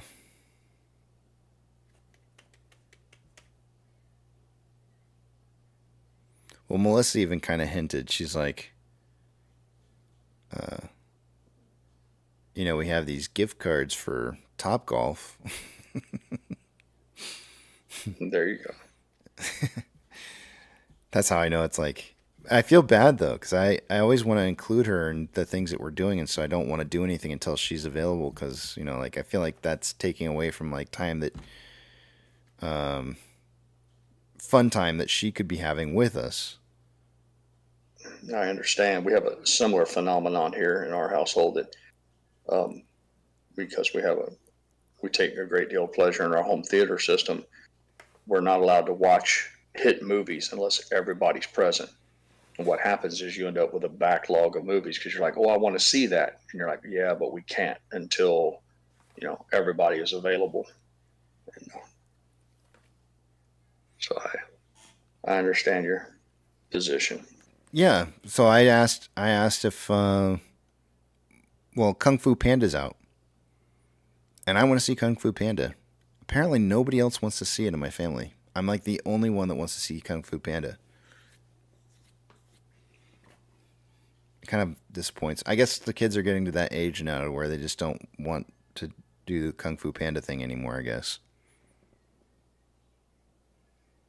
Well, maybe they just don't want to do it with you. That might be the cold hard truth of the fact. Oh, man. It happens to everyone. It's the natural order of things. Do you think after this is all over, I'll be the cool dad, and then they'll want to hang out with me? They'll be like, oh yeah, we want to hang out with Dad. No, I think if we do it right, nothing will change. Nothing will change if it's done right. Yeah. I don't want my relationship with my children to be altered in any fashion whatsoever, whether I'm flush or thin, rich or poor. Yeah. So I'd be disappointed if the fact that suddenly I see a great deal of a windfall, if you will, financially.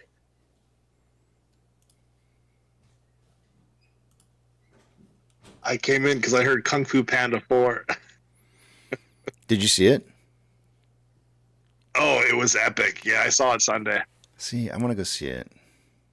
I feel like I need to just go and then just be like, screw it. I didn't see 2 or 3, but I saw the first one, and I really love this one.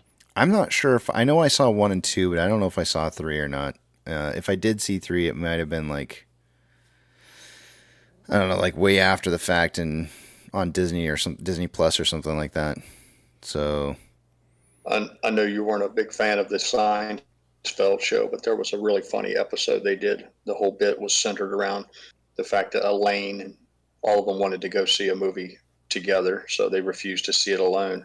Finally, Jerry and George broke ranks and went and saw it without Elaine. Turns out the movie just sucked ass, but they refused to tell her. They didn't want to hurt her feelings, so they pretended they'd never seen it. So she finally got around to forcing them to go watch it with them, and they had to sit through the shitty movie 2 times. It was a sort of a penance for their sort of like the karma coming back around to punish them. Well, we've already got our Ghostbuster tickets bought, so I'm gonna be seeing that the first day that it comes out. But that's good. I couldn't talk anybody to go see him. I don't know. When I take my break I really here, like the Fox character. the who? The Fox character. Oh, okay. Is he the new bad There's guy? Yeah. Oh no. Well, it's well. Have you seen the trailer? No, I'm not. Okay. I don't want to spoil that. No, I try not to watch the trailers too much because I don't like movies. I feel like it spoils it for you. Yeah, I feel like movies kind of sometimes they give away too many of the best parts of the movie. Yeah. Yeah.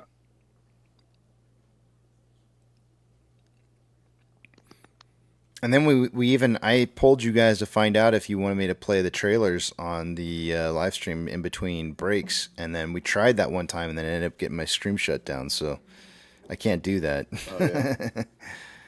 Unfortunately. Right. Otherwise, I would play them.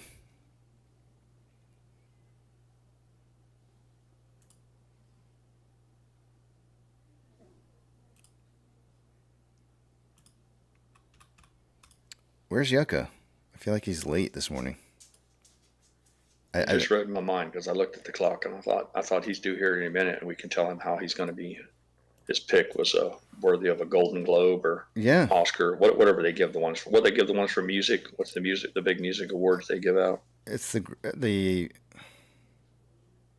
Why do I want to say Grammy? That's not what it is. It's Grammy. Emmys. Grammys. Yeah, Grammys. Is it, yeah. I wanted to say Grammy award-winning pick. Yeah. Yeah, you're correct. Grammys. I gotta look it up. Okay, yeah. That's a megaphone. That's the one I was thinking of. Victrola, yeah, that's the one I was thinking of. Victrola megaphone. Yeah. Yep. Grammy. Gosh, when you say like Grammys, Emmys, it makes me think, come on, big whammy. What's so? I'll keep up with all his name. Golden Globe is the one where it's like a statue holding a globe, right? Right. And so what's the Oscar? The Oscar is a guy. It's a man statue. It looks like almost like an alien. Okay. The Emmys. I don't know what an Emmy is. Okay, yeah. What's an Emmy? Okay, hold on. We gotta look this up. It's the opposite of an Emmy. Howdy. It's the angel holding the globe. Well, that's the one I was thinking of. I was thinking of the angel holding the globe. Is it then? Yeah. Okay, so the Emmy is okay. Then what was the other one I just said? A Golden Globe.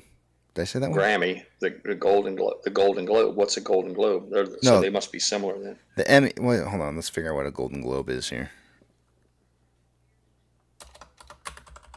Is the Golden Globe the name of the trophy for the Emmys? No, it's different. It's different. No. Okay, so Golden Globe Awards.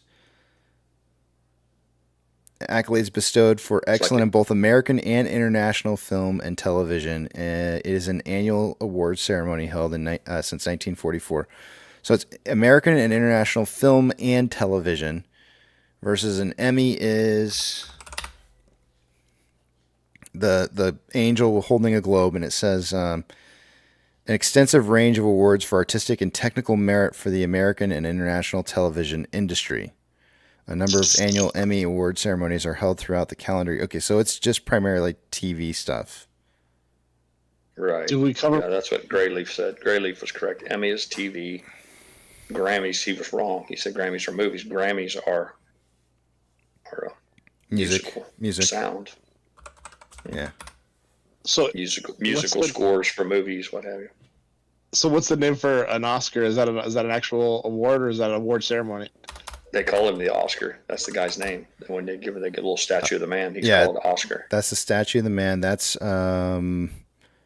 awards for artistic and technical merit for the film industry. So it's specifically just film. It's not film and TV.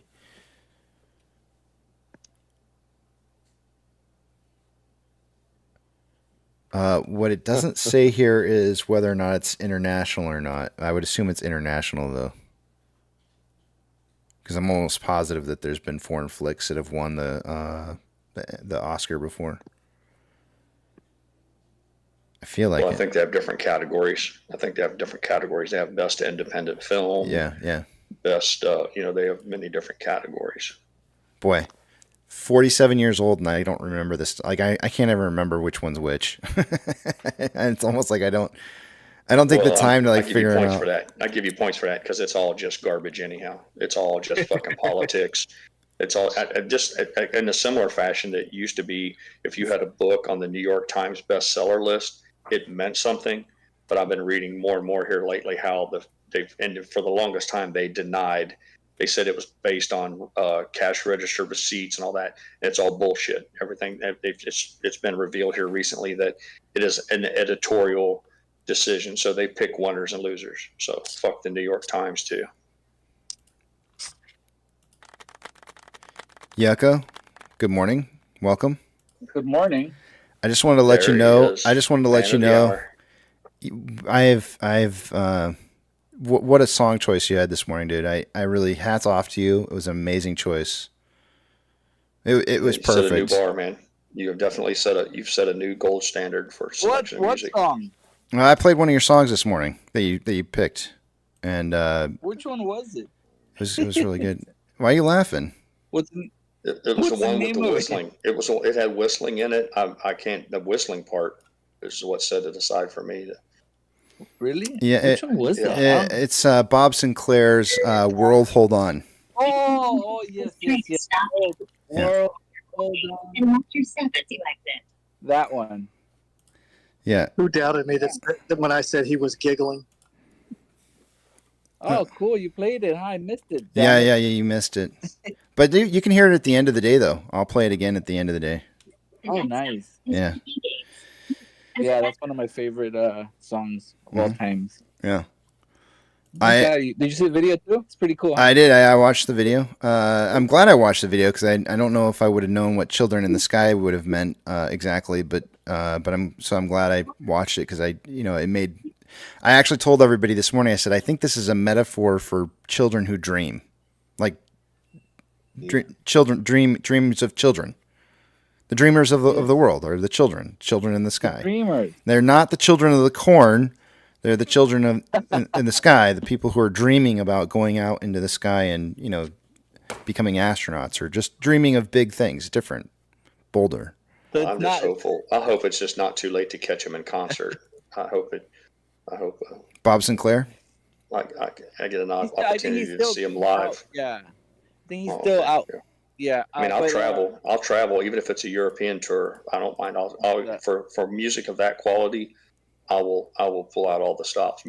Money will be no object when it comes to seeing them live. And it's so it's not Children of the Corn or the People Under the Stairs, right? Right. Okay. I also noticed you gave me 6 choices to choose from. That was the one I chose, and I accidentally forgot. I stopped on that one because it was so good that I missed that there was the U2 New Year's Day after that you put in there, and so I apologize because I may have played that one instead, but I like the World Hold On so much that I played that one instead. And then as I was looking on, I noticed that Gorilla Grodd has a choice in next, then CPR has one in, then Twisty, then Brian Carpenter, and then you listed off 4 more songs that you wanted to choose from. One was For an Angel, 2009. I don't know that song, or maybe I do, and I just don't recognize the title.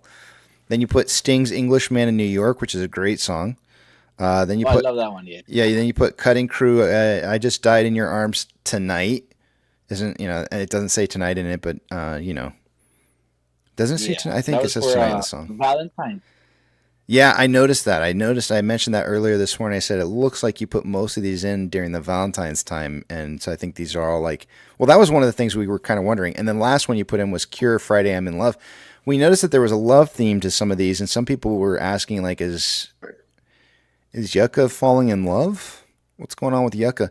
And I said, it looks like he put these in. To your credit, Casey, to your credit, you did set all of those selections aside and go with the one that had that wonderful whistle in it. That whistling part,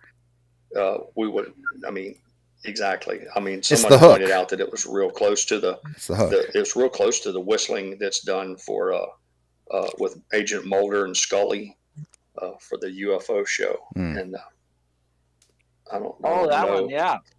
But there is a song that they remixed with the whistle from the X-Files. Well, this song had that. This song had whistling in there, and it was eerily reminiscent of the X-Files. Someone even pointed out that it might have been the same backup whistlers. So, Anyways. All right. Yeah. Nice job, man. Thank you. Mm-hmm.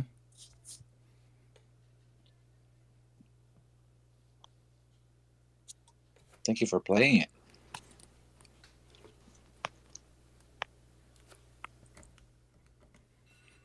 Oh, we look forward to more from that same genre, that same, if you'll use that same discerning eye moving forward, and your selections will all be in your depth for it.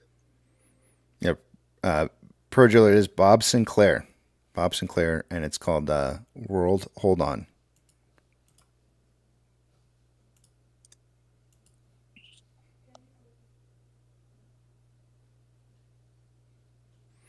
Sam says if there's one thing we know about Yucca is that he loves a good blowjob. Oh. Mm-hmm. Apparently that's what Sam says. Pro Jeweler says, I need to check this out. Yeah. Well, who doesn't really? Yep. Good morning. Let's see here. Who do we got in the back of the big tramp here? I feel like I was missing somebody. No, I guess I got everybody. Usual cast of character, usual suspects. I think Hayden was saying if only that gentleman who worked for Boeing, if only he had heard this song before he tragically decided to take his own life, he probably would have held on. I didn't get to read the article, but that sounded sad.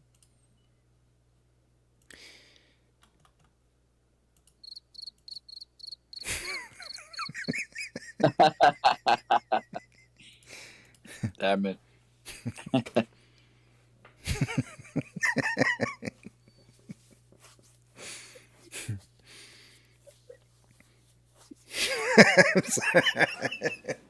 I'm quite surprised that you played the Children of the Sun song. I can't remember the artist's name, but the Children of the Sun was kind of a psychedelic mushroom trippy song from the 70s. Children of the Sun. I don't think I know that song. Somebody else help me out here. My internet's not connecting, so I can't Google it, but I'm certain that Censor Content or somebody in here who's of a more advanced age knows the song I'm talking about. I believe the title was called Children of the Sun.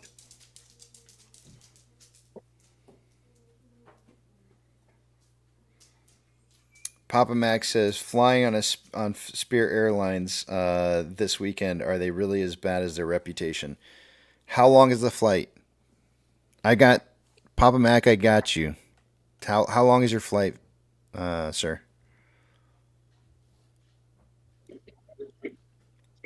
I think the big question is, where's the start and the end?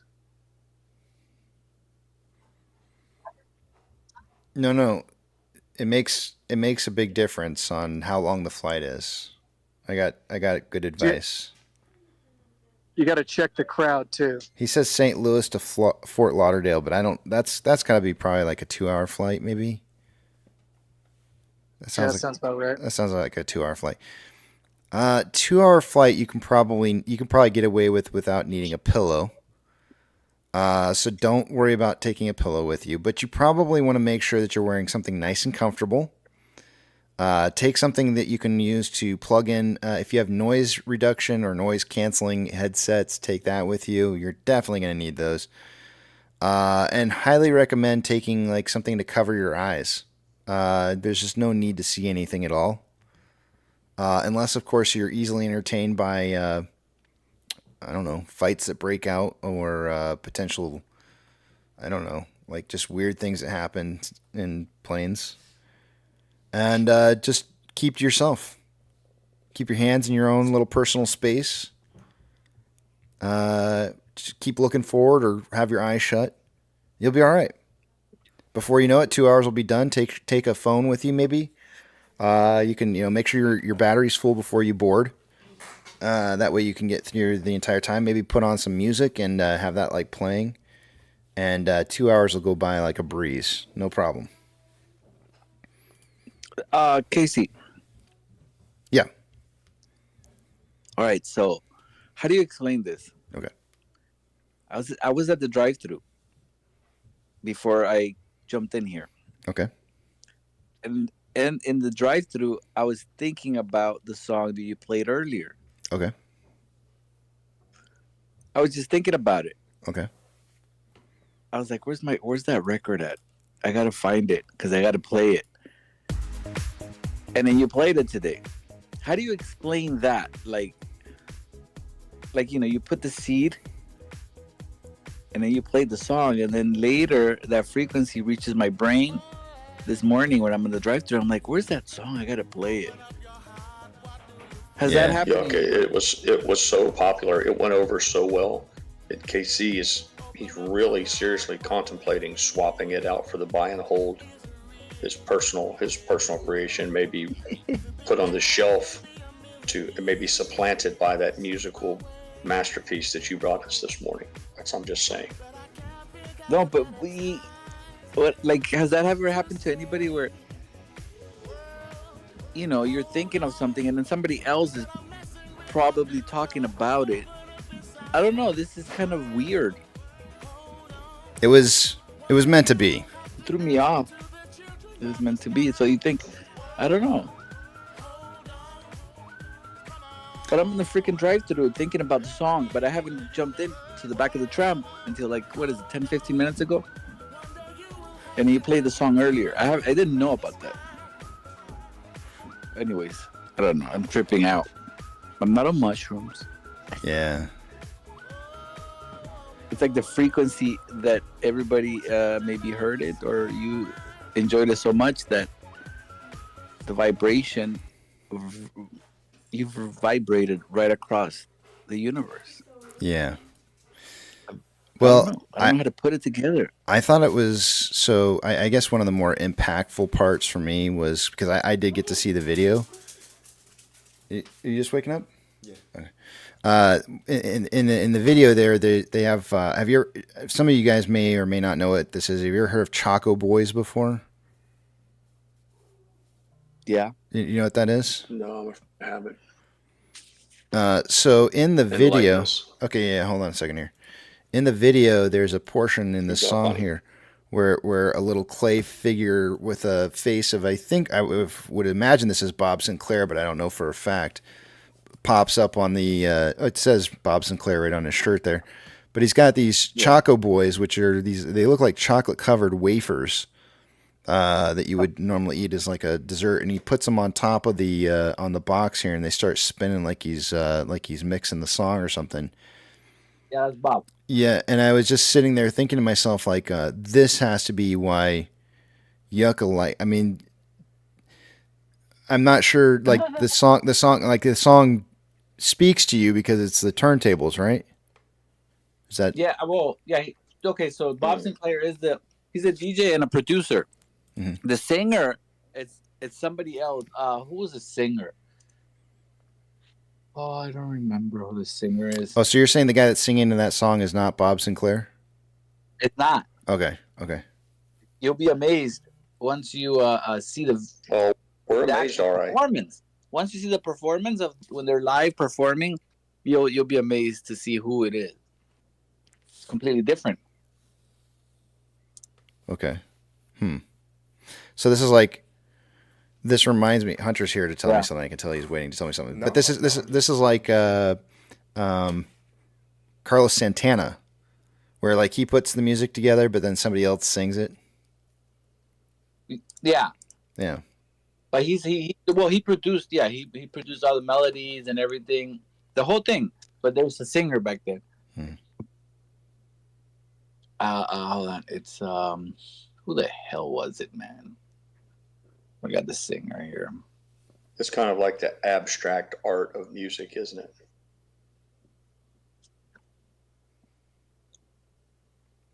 Oh, Steve Edwards. Steve Edwards is the singer.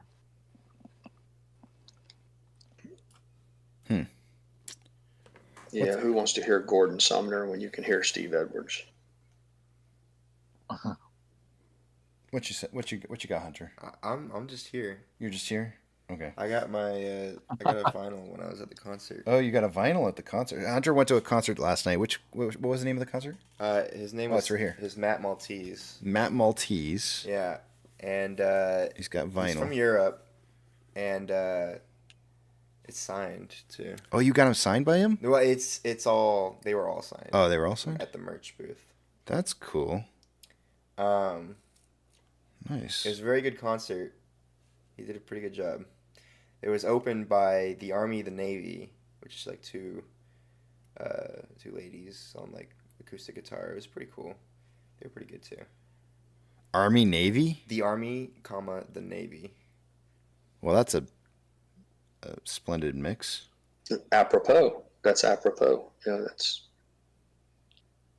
two split tails with guitars. Perfect. That's pretty cool, man. But yeah.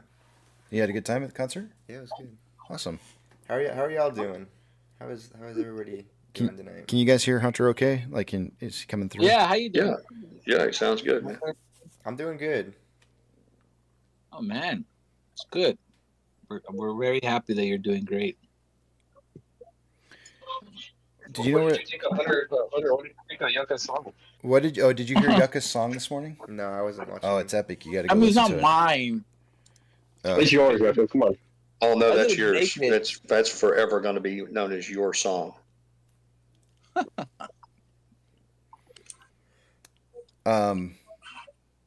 No, you got to go listen to Hunter's it. like, I know that song. You got to go listen to it. That's old. You gotta give me the clip. Well, Don't cry. It's Bob Sinclair, World Hold On. Like, why is this Yucca's song? Oh, because he recommended it for the day to day. Okay. Yeah. It's gonna rock your world, man. Yeah. Yeah. It's cool. Rock your world. Damn it. Hold on a second. I gotta ask Hunter a question real quick. Are you leaving tomorrow or today? I couldn't remember. Today. Today? What time are you thinking about going? Like 2-ish. 2-ish? I'll take a break here in a little bit. Do you want to go grab like a lunch or something like that, or anything before you leave? Sure. Okay, cool. The Yucca song. The Yucca song. All right, you guys heard it here first. I'm gonna go have lunch with Hunter before he leaves today. You got it. So I might be on an extended lunch break today. Where are you guys? Where are you guys going? I don't know. I just talked with him just now. Where are we going, Hunter? I don't know. Have you been to Mod Pizza lately? Not really. Do you like Mod Pizza Yeah. enough to go? Yeah. Or would you rather do with Five Guys? I just had Five Guys yesterday. Oh, okay. Well, then you don't want Five Guys again. Mud? Is it mud pizza or mod? Mod. M-O-D. It's like, think of it like Subway for pizza. Oh. Like you get to pick out everything. And Cool. it's pretty fast. That's cool. Yeah, Subway pizza. Yeah, you gotta take pictures. I want to see that. Do you make your own? Yeah. Well, like they you have- get to pick all these different toppings. They It's have- the craziest thing you've ever heard of. They have like presets. I mean, Oh, just you like gotta take Subway, pictures. But like, yeah, you can literally just create your own pizza. Cool. Now, okay, you're Hey, not Casey, the one what was the other making pizza place you but talked it's like about? Subway, because you point like, oh, I want that on it. No, they want to go to this one. This one, and take pictures when you guys go. Mod Pizza is the other one that we dope. went to was So it's like Chipotle, where you walk down the Yeah, line and you tell them Tony's. the ingredients to add as your pizza moves along. yeah, exactly. Is it near downtown or is it out by you guys? You guys are not doing. This is not the kind of place you can do that at. So What? Yeah, it's like What? What's wrong? This is not one. This is not a Mushroom Gate kind of are you location. talking The about? other place would have worked What you really talking about, good. Willis? The other place would have worked really good. This place, I don't think Damn is it. gonna be like that. I don't think. I think don't that know. would have been enough.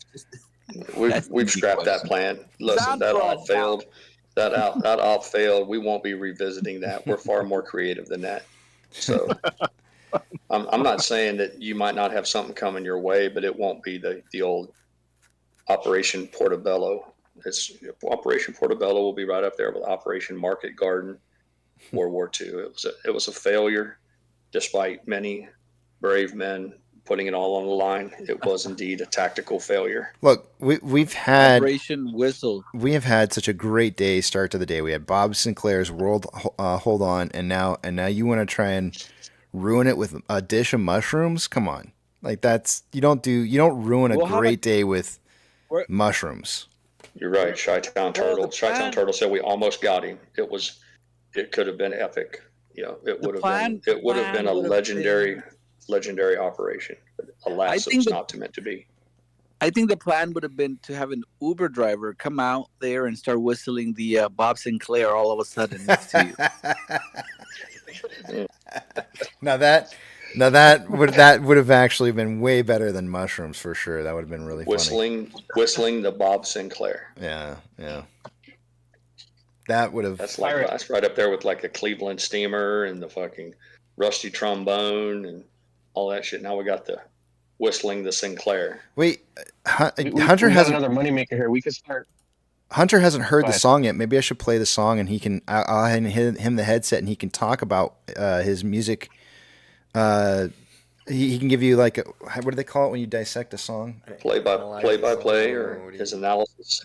Yeah. Do you know what I mean about like you listen to it, and you like kind of comment on it and say like what you're hearing and what. I mean, you want to be the music mixer sound engineer in the future. So you need to have that first time reaction. You need to have that ability to be able hearing to listen to a song and say like, this is what I would do different. And but I really like this about the song. But it's like a critiquing. Yeah. A critiquing of a Maybe song. he could do it like a TikTok. Maybe he could do a TikTok listening video where he hears it for the first time and gives his reactions. Do you want to do that right now? Yeah, sure. Okay, yeah. He says he's going to do it. I'm going to hand him the headset so he can hear this. Oh, how nice! How And very nice. Do you want the seat? No, I don't need. You don't want the seat. Okay, he's not going to take the seat, but he is going to. I'm going to hand him the headphones, so I'm not going to be able to hear you guys. Here you go. Hey, can Hunter hear us yet? Yeah, I can kind of hear you guys, even though you're on his head. Although I am here now, but like it's Hey, Hunter, we used to, in the military when we evaluated something, we used to call it goods and others. We don't say anything different than others. Why is that? And that's to be. Well, you don't want anyone to think you're being hard. So it's goods and others. And those. Yeah, but Those are these.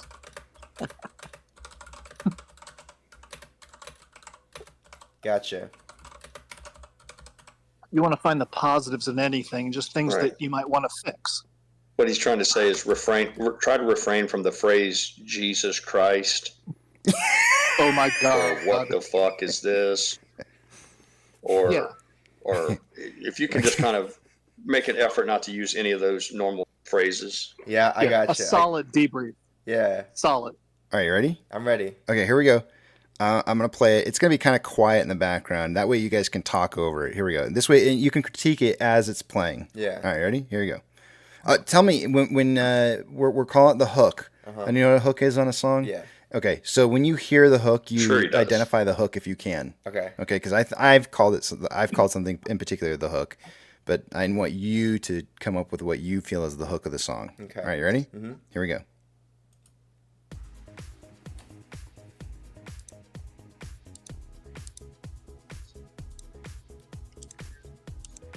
It's got a good melody going, and it's like a driving melody.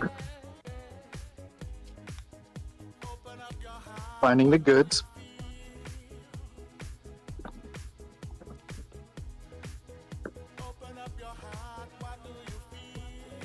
It's like a Jamaican voice almost, or like a very. Well, no. Steve Edward. He said, "Well, no." Well, I don't know if it's Jamaican, but I mean, he's got a good voice. Well, no. Sounded puzzled there for a moment. Well, no. As politically correct as his father. Yeah. He's struggling. Very, very neutral.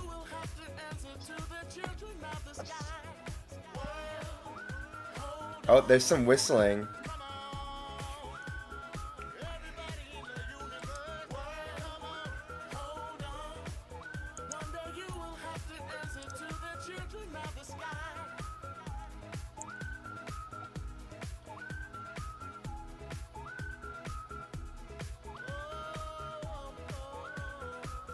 Now I wonder, I is just hope they that don't Bob sell out. Sinclair whistling, or did they hire somebody to do that? Does it matter? No, but you know, sometimes you just gotta wonder these things. Maybe he's Jamaican. Maybe. Now, The general consensus is it's the same people who do the whistling for that movie, that TV show that was so popular, X-Files. The X-Files whistlers, backup Gotcha. whistlers from the X-Files. I wonder, they probably Maybe get paid even pretty helped good. Maybe even helped Guns N' Roses with that one song where they whistle. Yeah. I just hope they don't sell out. I just hope they don't sell out, and I hope Ford doesn't buy this and make a commercial out of it or something. That would be a terrible shame to see art destroyed in such a way. If he can resist the temptation to take the big dollars from the advertising, I'll be pleased. Take this one. Yeah, this one's close. Hunter, you're amazingly silent. I'm just okay. Mostly, I'm watching the music video, and it's. I don't know what the music video is supposed to be. Well, then that's in keeping with the song. Yeah. I'm watching the visuals, and it's very interesting. It's pretty cool, yeah. But the song is like a driving force for it, which is really cool. It keeps the intense moments good. But there is just like random things going on. I mean, this kid just shot basketballs into an asteroid from this like makeshift ship, and so I don't know exactly what was going on there, but the song's good. It's very consistent. With Damn, what? he's believable. Consistent with what? He is so believable. Consistent. He is so believable. Well, there you Consistency go. is a good thing. Yucca, you can send, if you need somebody to work as your PR team to go out and create buzz for this, you can send Hunter out to do all the talk shows, the morning shows, and all that, so he can. Hunter just He's like a. Hunter threw the headset at me. I didn't throw it. He threw the headset at me and ran. Oh no, he's still standing next to me. I thought he passed out.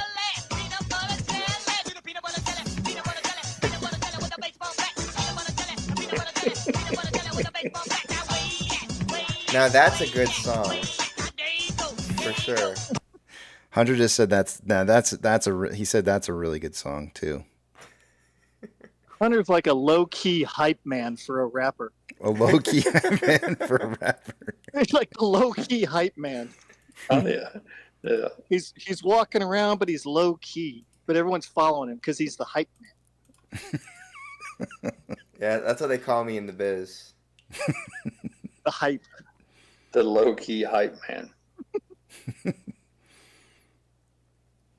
LK, in the business. Well, LK. I personally haven't seen the video yet, but now that he has shared with me that brief detail of there's guys shooting basketball from a rocket ship to an asteroid, I'm gonna clear my schedule for this weekend.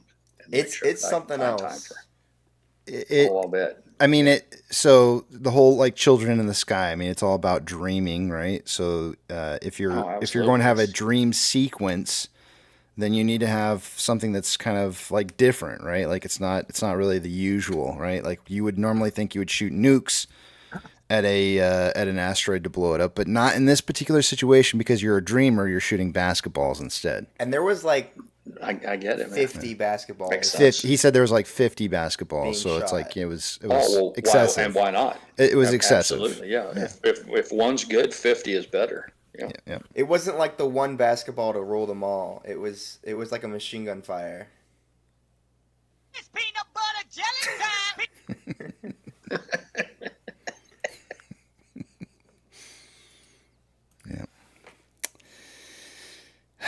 feel like a new person. It's amazing. Yeah, but I can't get Ship of Fools played. I can't get Children of the Sun played.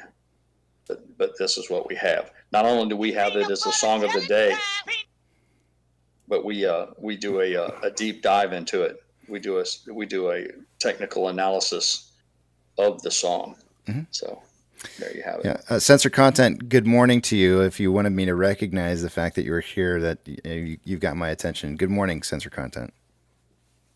It's peanut butter jelly time. Good morning. Good morning. Just thought I'd give your brains a little reset. I know sometimes you get those songs in your head and they just won't. They just stick They with get you. stuck. You're singing it. And Yeah, you're for the humming, rest you're of the day. You're whistling along with that stuff. Yeah, it's yeah, over, exactly. over and over. It's stuck in my head already. Mm-hmm.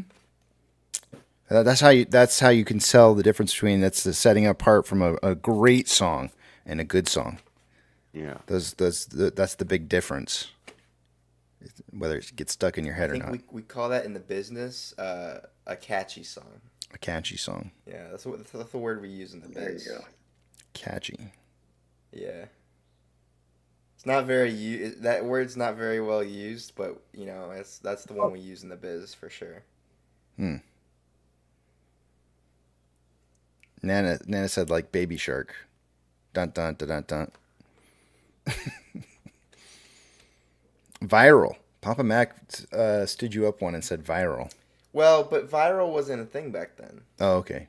Back in the day. Yeah. Okay. Nowadays you can call it that, but I wouldn't say. I mean, you're not seeing that get viral now. Yeah, I definitely could relate it to some sort of infection. Well, Chi-Town Turtle pointed out that it's his new ringtone, and he might be onto something there. If you could just clip out just the whistle part, that could make a real nice, unique ringtone. The hook line there. Oh yeah, you didn't. 911, what is your emergency? I nailed my finger to a birdhouse accidentally. It probably happened. Some bacon. Bacon, that's right. I had bacon left over from dinner last night. Rub some bacon on it. What? On your hand, just do it. Rub some bacon on it. So Hunter didn't mention what the hook was. Did you manage to catch the hook? The hook. Well, that's what I was stating was the like driving force of the background like melody. Was the the background? Yeah. I thought it was the whistle.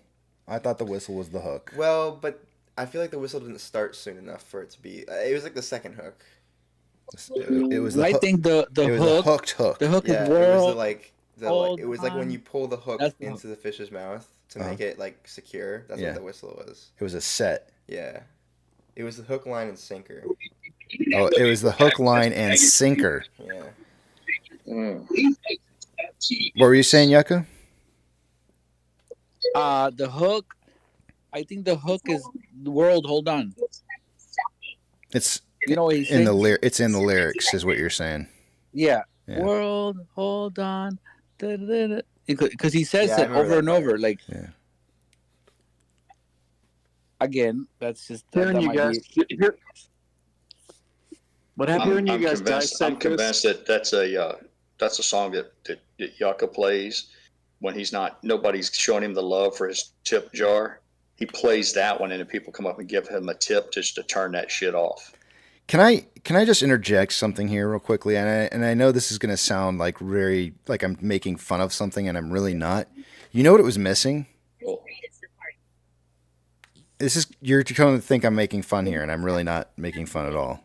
Cowbell. Cowbell. More cowbell. It needed cowbell. There I needed was to be a feeling little it. I was feeling it, man. I was constant feeling it when you said it. cowbell in there. I think it would have been perfect. Like chun chun chun chun chun. The triangle, or Yeah. at least a triangle. No, at least it some needed triangle. like a cowbell that was similar to the one by War. Or like By War? All my like.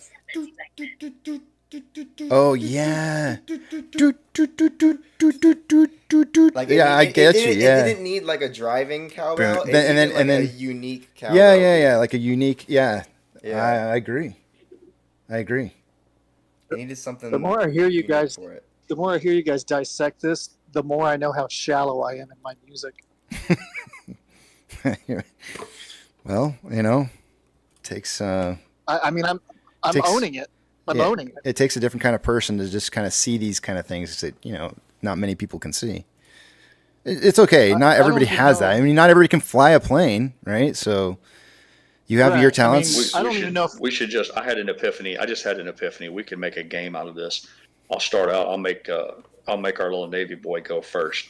What is if we were to pick up your phone right now and hit your playlist? What is the first song that's likely to pop up? it's funny you say that. Bum, bum, bum, bum, bum, bum, bum, bum. I actually want to. This is a great time to bring it up. To the I actually danger selected zone. that Johnny Cash album. I selected that Johnny Cash album that had "Hurt," and I listened to every song. And I just took that whole album as an homage to every band.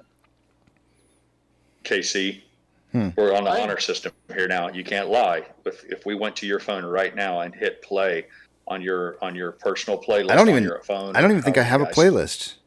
I don't think I have a playlist. Really? No. Well, How do I that's get to interesting my in and of playlist? itself? For Apple? That's Yeah. interesting in and of itself that you have a degree with music and you love music and write music, but you don't even have a playlist on your phone. You don't. All right. That's even have. So I'm going to. Hunter opened it up for me because I don't even know where to get to it on my phone. So, and I'm just going to show you because I don't want to. I don't want you to think.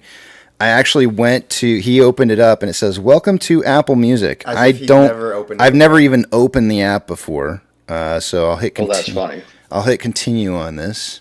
Guys, Matt Maltese. That's what I do. I just go to if I hear a band, I just go to the essentials on the band and listen to whatever's highlighted. Okay, this is saying I can get 1 month free Just of hit the X. hitting X.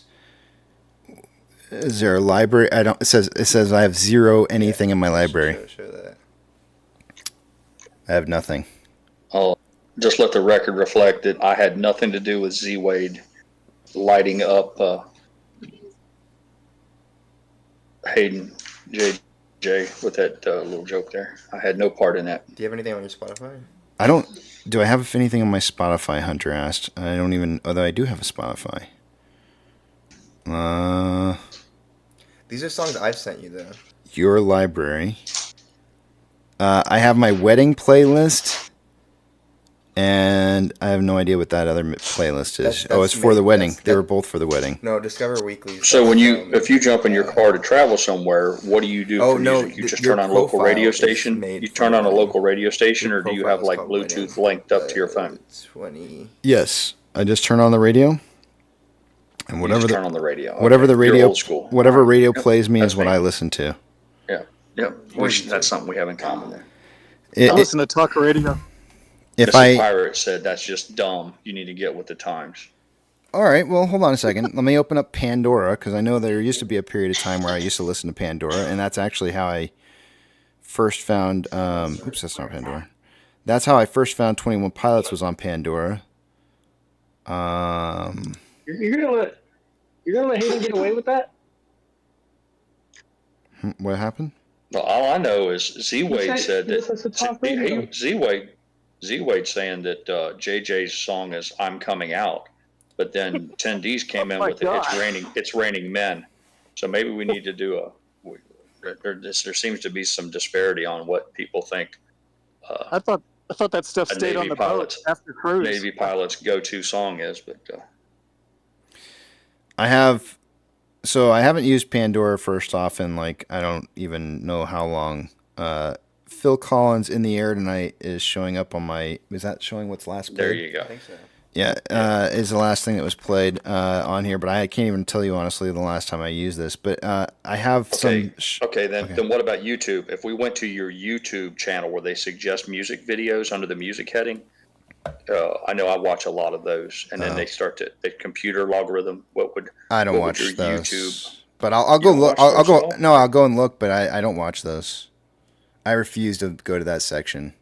Well, if you don't go to the section, then I won't suggest any. But I watch it. No, but I'll go and watch look and a see lot what's of there videos on though. her. How do I get Hunter to I didn't know they the? had videos on there. You go to YouTube, and instead of clicking, I don't know, favorites or whatever, you click on the music. Where's the Either music? that or that. Oh, music here. But these are And then just based on these are honestly the algos, it'll suggest what they think you want to Yeah, hear. so the problem is that because I've played other on a daily basis, I'm playing all kinds of different music because It's skewed. It's skewed very, your very skewed. personal taste. Yeah. Well, We better no, make it. it's Yeah, what that's you. fair. It's Yeah. skewed based off of what you guys Right. want me to play because Right. we're It's always biased playing towards us. Yeah. So I'm I looking like at that. this. I like that. We have taken over. We have taken over part of your digital world. I like that. Yeah. That's a very pirate thing. That's a very pirate-like thing to do. I will state that there's there are like budding. What's the word I want to use here? Budding artists who are just kind of like starting out in the industry or maybe not even in the industry, but they're kind of like getting their music career together. And I'll come across some of these on occasion, and I just really, really, really enjoy some of their work. Have you ever heard of Orla Gartland?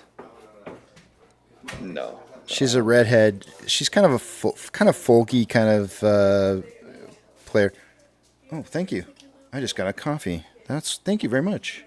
That was nice. Yeah, so you're on a constant mission. You're on a constant mission to be the first to discover the new artist. Where I'm not. I don't seek them out. I'm a more of a. I am. If I could guy. If I could make a lifelong career out of finding new talent, that would be my gift. Papa Mac said he just pulled open his Spotify and his last play was Brian Adams' "Summer of '69." That's respectable, Papa Max. That's a respectable song. If you had to be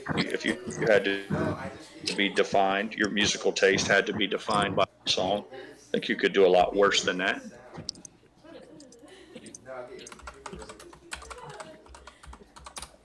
Orla Garland, I think is how you say her name. Oh, Here's the part of Count the Hayden's taking us across the Skyway. Yeah. Hey, Casey. Yes. Check it out. Oh wait, hold on a second. Nice clean shitter. Oh, they got rope lighting in their toilets, man. That Look at is soft clean. glow of blue. That is clean. Man, that is one high-end shit house right there. That's what happens when you pay premium. Yeah. Where That's the right, fuck? man. I can't see anything. Oh, you didn't see it? Hold on. Nah, I don't know. Hold on, let me try to come back in. Oh yeah. Oh, it had rope lighting. It's got like a soft blue moonlight or mood lighting in there. The only thing that would be nicer about that, but oh my gosh, that is so. Oh no, turn the light back off. It was really cool without the light on.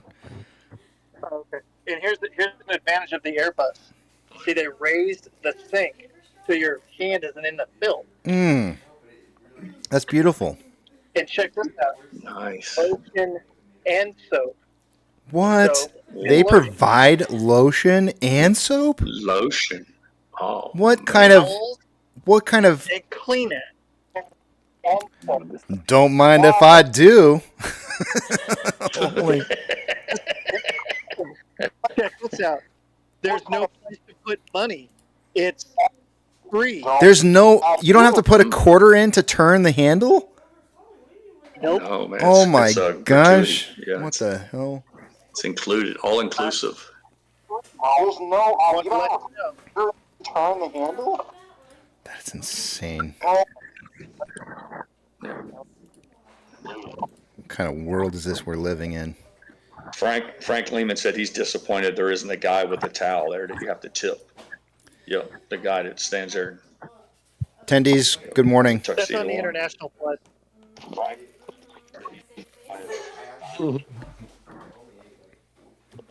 All right, I got to get to these numbers before my head blows up because there's too many good things in a day is too much. No, come on, man, play it. If you're gonna play it with like gusto.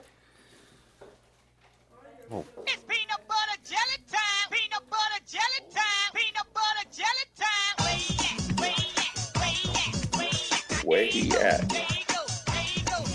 All right, that's good. That's perfect. All right. Let me take you guys over to the other page here. I'm not going to be able to see what it is you guys are saying, so hold those personal thoughts, comments, questions, concerns until you see the big tramp back up on the screen again. Let's take a look and see what we got going on for these numbers for the day-to-day. Starting with off-exchange and EDGX. By this time of the day, I would expect to see, what time is it? 63% going through off-exchange and EDGX. No, 62%. My bad. Me so sorry. Let's see here. 53.51% going through off exchange. Currently, EDGX is at 7.47%. The combined total in that's 60.98%, or about 1.02% less than what it was. We're starting to see volume starting to pick up a little bit through some of those exchanges. CHX volume for the day-to-day is at 2,400 shares. Nothing unusual going on there. CHX volume for GME for the day-to-day is at 600. Also nothing unusual. IBKR reporting about, oh, look at that. 350,000 shares returned within the last hour.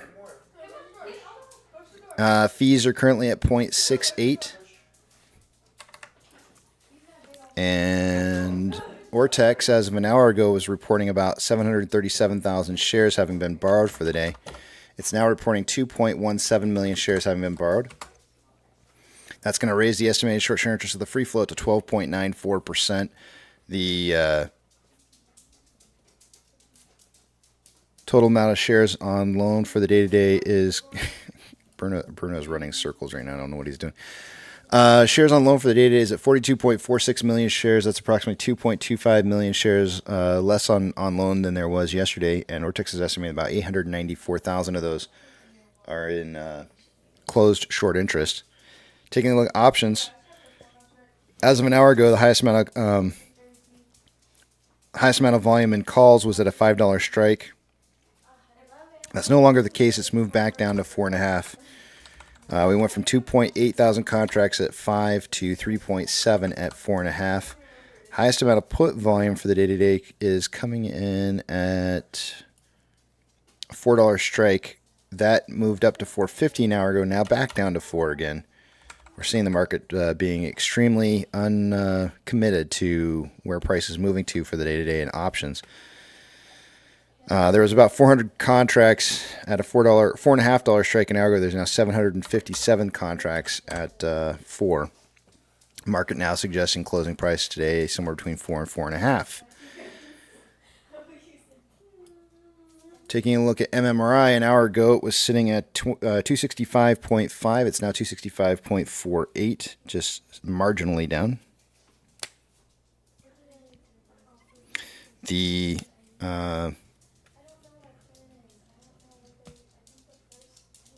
spread between the 2-year and 10-year yield or bond rates was 0.448 as of an hour ago, and is now currently 0.448, so no change.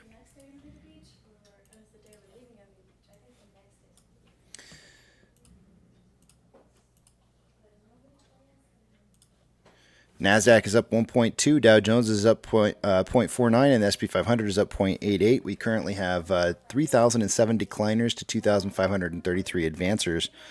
The market is less advancing now than it was an hour ago, and is overall now in a decline.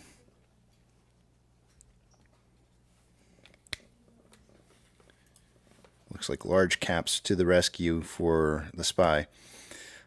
Sectors that are underperforming today: utilities and real estate. Sectors that are doing extremely well for themselves today: technology and consumer discretionary. Of the Mag 7, all 7 are in the green. Financial institutions that have changed more than 2.5% in price movement change since yesterday's closing price will get a shout out. Silvergate is down 2.94%. NYCB up 8%. Douche Stank is up 4.23%. There is still some red on this page. Nothing else to shout out, though. Gold is currently down 0.89 and is starting to trend back up. Silver is down 0.83, also starting to trend back up. Ethereum Classic is down 1.16, and consolidating, the US dollar is up 0.14 and currently trending down. Oil is down 4.25, trending down. Mortgage-backed securities are down anywhere from 0.27 to 0.32 and trending down. SPY is up 0.87 and currently trending down. VIX is down 7.56, trending down. VTI is up 0.76, trending down. VB is up 0.18, trending down. Tesla is up 0.55 and consolidating after a trend up. Amazon is up 2.26, trending down. Cinemark is up 2.15 and consolidating after a trend up. Doge is down 2.71, trending down. Bitcoin is down 0.25, trending down. GME is up 0.21, slightly trending down after an uptrend. HYMC is down 1.76, trending down. NCMI is down 0.91, trending down. Hood is down 2.05 and slightly trending up, and AMC is down 0.34 and trending down, consolidating after a bit of a trend down. Inflow versus outflow for the day today. $300,000 more outflow than inflow. 3.03 million shares traded so far for the day today. Extremely low volume. After 164 minutes worth of trading, we're on a pace right now for 7.2 million shares traded by the end of the day today. Extremely low volume. As far as volume predictions for the day, it was 5 to 25 million was the guesstimate that I had for you guys. So it's getting kind of close now to where it looks like it might even be less than 5 million, which would be crazy. On a 4-hour chart, we currently have more buying pressure than selling pressure with an RSI of 43.43, which is slightly below average. On a 1-hour chart, more selling pressure than buying pressure with an RSI of 43.62, which is slightly below average. On a 30-minute chart, more selling pressure than buying pressure with an RSI of 44.4, which is slightly below average. And on a 5-minute interval, we have more selling pressure than buying pressure with an RSI of 47.87, which is slightly below average. And with that, I yield my time to the back of the big tramp.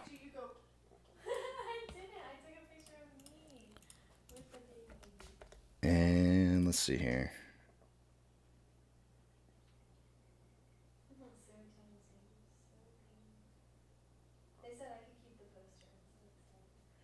Nana says in 1973, pay toilets went away.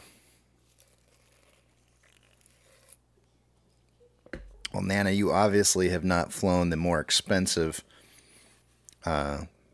flights like I have. And shopped at some of the grocery stores where you pay quarters for your carts.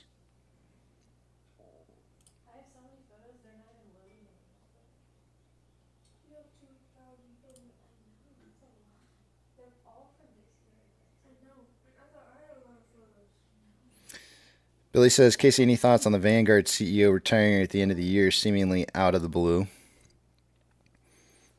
I mean, the oligarchs, man, when they start dropping, usually stuff happens. And we started seeing a lot of the oligarchs kind of leaving or separating themselves from their businesses back in 2021. We're starting to see some of that happening in the financial sectors. We're seeing a lot of hedge funds that are closing up. When the game is over, people retire.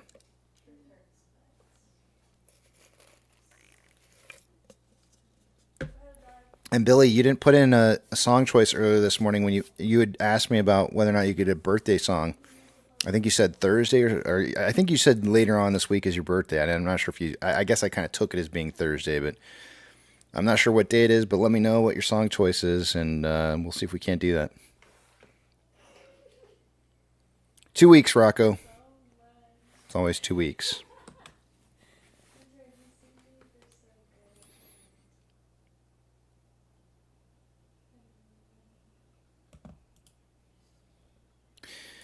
I think I'm gonna head off to break here.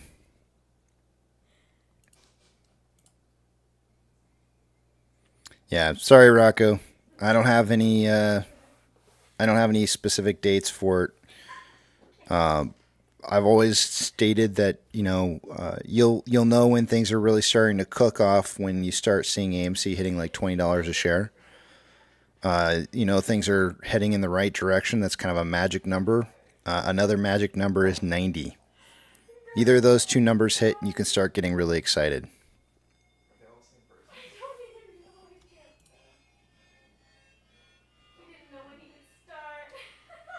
Yeah, I'm just teasing with you, Nana. I'm teasing.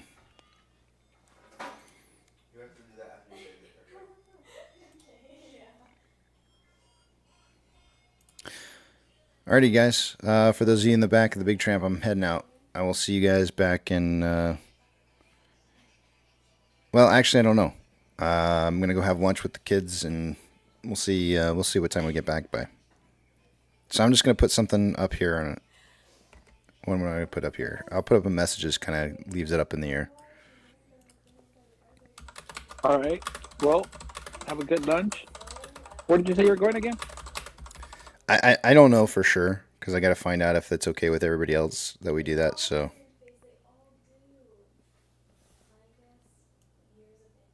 don't know for sure. I don't want to commit to it because I mean, what if everybody just changes their minds or something? You know, it's their spring break, man. Okay. They should get to choose. Spring break? Yeah, you didn't know it's spring break? Hell? Yeah, I know, right? Nah, man. You want to know something really funny? When I got out of high school, I think that was one of the first questions that I asked when I didn't really start working like, full-time jobs and, well, actually part-time jobs until I got out of high school. So, my first spring break started coming up and a lot of my buddies were talking about wanting to go out and do stuff. So I asked my boss, I was like, well, when do we get to have spring break off? And my boss laughed at me. She thought that was the funniest thing ever. And then she went around and proceeded to ask every other employee there about when their spring break was. So, and I learned real quickly that in the real world, you don't get spring breaks like kids do. So, Spring break is whenever you want it. yeah, it's when you're. It's but when you're you. just not gonna get paid. It's when you choose to not get paid. Yeah. Yeah. Yeah. Well, enjoy your spring break, Casey. Thanks, man. Just See take a you little back in an hour extended lunch. or 2 hours. Hopefully your spring doesn't get shut down. Yeah, right. Let me see if I can put up some better music because I feel like the music's been kind of crap lately. So, not that it's not ever. That's what just loop Bob Sinclair over and over. Bob Sinclair over and over and over. No, I'm just messing That's with not you. that's not a bad It'd be idea. Crazy. No, we're gonna lose our mind. Here's a section called "Inspired by Dune." That might be interesting. Let's put that on. Let's see. I'm gonna click on that and see what happens. This should be interesting. Here, I'm gonna play this. All right, I'll sit around for just a minute. If it really sucks, I'll change the music. See you guys in a bit. All right. So yeah.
All right, we'll try something different here.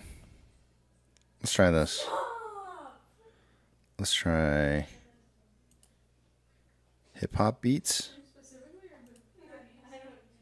Let's see what this sounds like.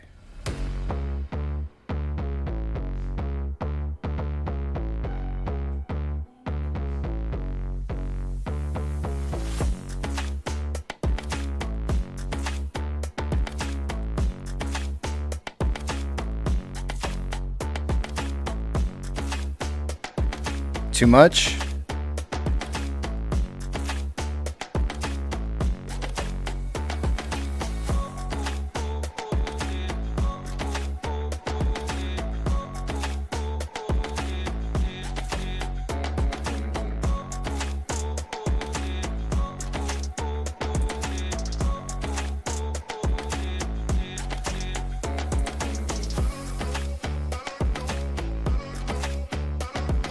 All right, I'll leave this.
MusicVine is the essential music licensing platform for pro filmmakers. Discover the world's top composers and songwriters with industry-leading search tools that speak your language. If you need music for pro video, visit MusicVine.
Hey, this is Sencho, and this one goes out to all the hip-hop fans out there.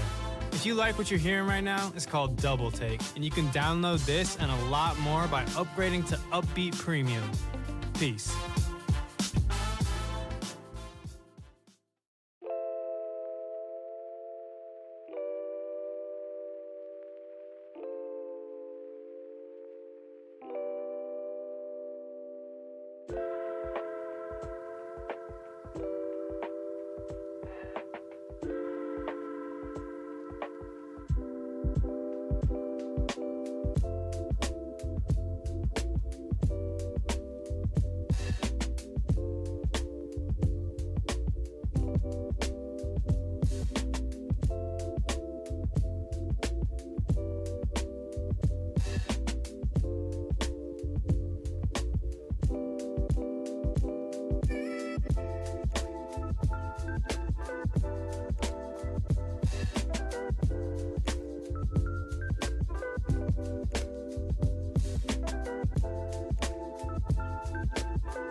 Hey Pluto here.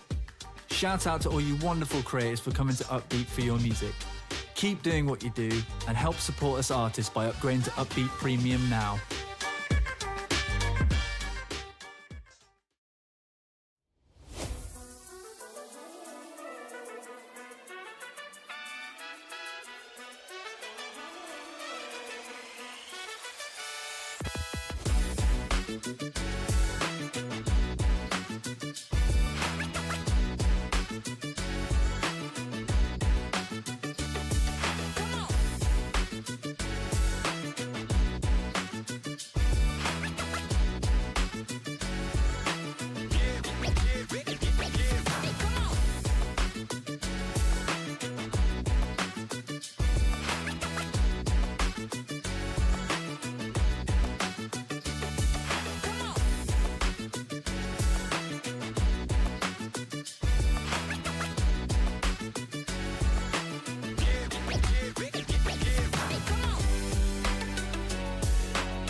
Hey everyone, this is Soundro. I hope you enjoy using my tracks. If you like what you hear, go premium today, and I promise to make lots more tracks just for you.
everyone, this is Soundro. I hope you enjoy using my tracks. If you like what you hear, go premium today, and I promise to make lots more tracks just for you.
Hey there, this is Josh from AK. I hope you're enjoying my music and it's helping to inspire your content. To get all of my tracks and more amazing music on Upbeat, click to upgrade to Premium now.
All right, I'm back. Let me head back over to the back of the big tramp here. We got like another 20 minutes here before we take a look at the numbers.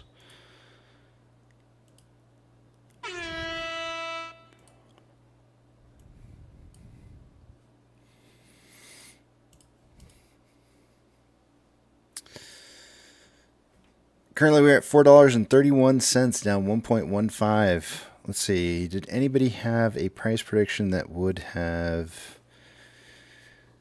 The person who's closest to not getting a point would be Apex with a 415 to 495 price prediction today.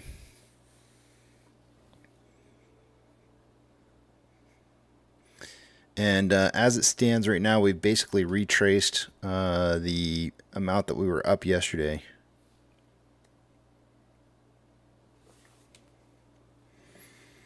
Let me update this chart. Shares haven't been borrowed. Looks like they did borrow some. They returned a bunch of shares earlier. We're sitting at about 100,000 shares borrowed since then. So we're looking at a total of about 150,000 shares borrowed so far for the day today. Meanwhile, Ortex, let me update it real quick here. Ortex is stating that we're at 2.19 million shares having been borrowed so far. That's just a little up from 2.17 it was earlier.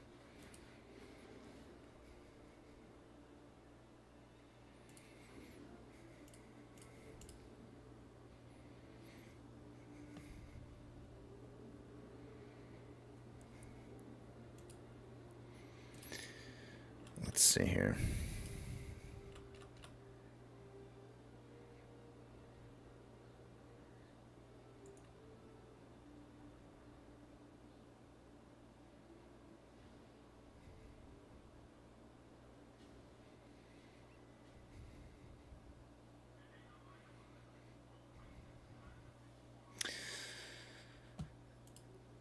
Let's see about the sectors. We currently have 4 sectors in the red. The rest of them, of the 11, are in green.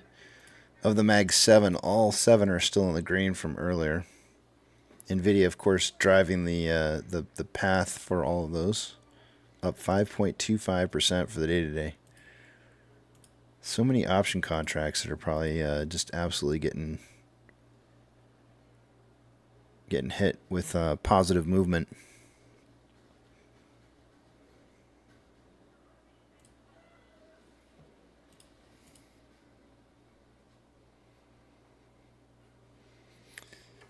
Andrew screaming, "I'm with her."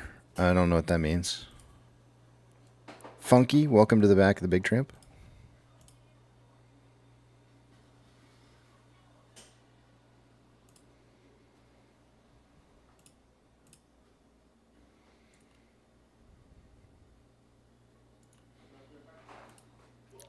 Just so you know, Funky, your microphone is off.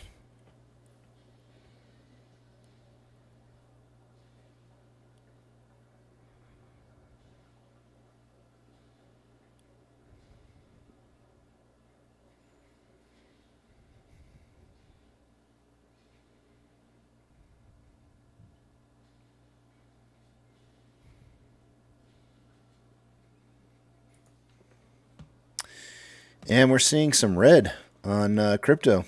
Bitcoin is down 0.55. Doge is down 4.81. Ethereum Classic down 1.5. Looks like it was down more than that earlier. It's actually starting to recover a little bit.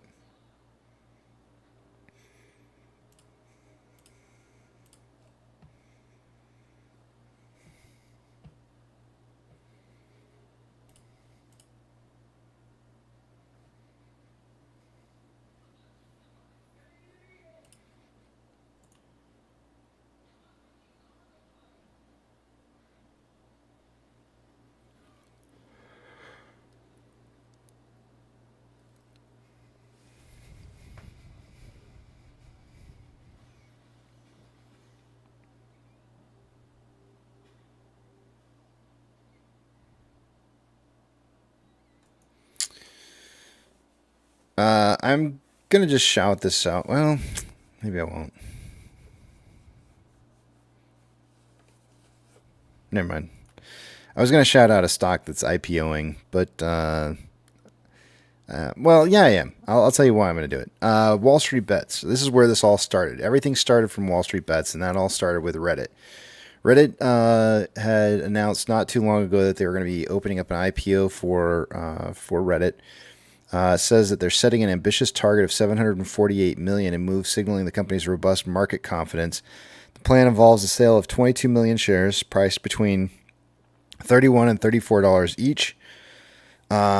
If I remember correctly, it's been a while, but I think when Facebook first opened up, it was around 34. I think they priced it in at 30. It could have been 32, and it was somewhere right around there. And, that one shot up quite a bit. It says here, the offering is not just financial milestone for the company. It's a nod to the community. About 8% of the IPO shares are earmarked for Reddit's dedicated moderators and early users, reflecting the company's unique culture and reliance on its vibrant user base. The IPO, led by giants like Morgan Stanley and Goldman Sachs, is set to place Reddit on the New York Stock Exchange under the ticker RDDT, embedding the platform further into the mainstream financial narrative. The journey to this moment has been a roller coaster of, it's probably like roller coaster of rides or something, but the article, I can't see any further from there. Oh, roller coaster of market shifts and valuations, starting with a confidential filing in 2021. Reddit's path to IPO came at a time when the market dynamics, and now I can't read the rest.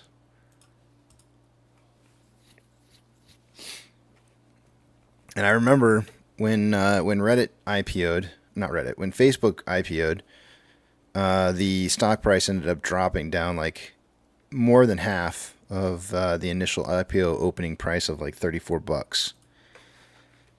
It ended up dropping down to like, I don't know, 12, 14, somewhere around there.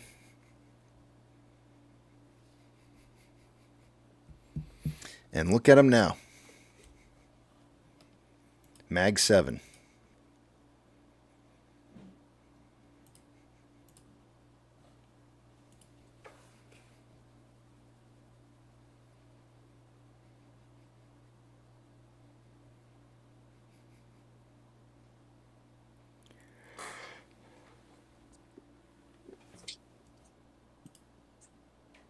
Yucca, welcome back. Can you hear me? I can now. All right. Did you? Are you gonna buy the IPO, the other one? I didn't buy any. I hadn't, and I'm actually a moderator. Not a moderator. I'm actually a Administrator. I'm an admin, and I got the offer, but I didn't actually buy any. So I thought about it, but I didn't do it. Well, I mean, I'm not talking about that one. I'm talking about the other ticker, the D's ticker. D's nuts? D's. No, I didn't buy any of that. No. No. How was your lunch? It was good, man. I posted a picture. Did you see the picture? Did you see the picture? You asked me to post a picture, so I posted. Community? No, I posted it under Food Network. Oh no, I didn't.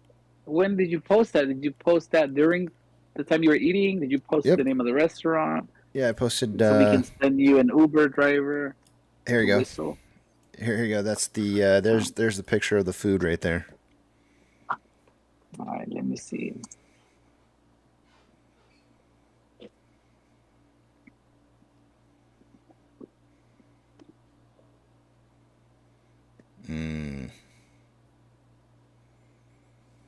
And yes, there was pineapple on one of the kids' pizzas. In case you were wondering.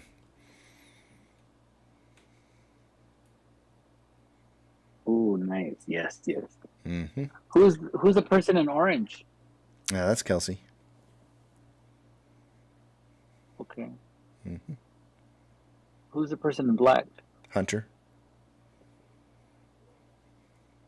Okay, you and Hunter were wearing black? Yeah. I was wearing black. Mm-hmm. Yeah, that looks like really good pizza, Casey. Yeah, it was pretty decent. You got jalapenos and green peppers? No, she got spinach, Spinach, ham, olives, and pineapple.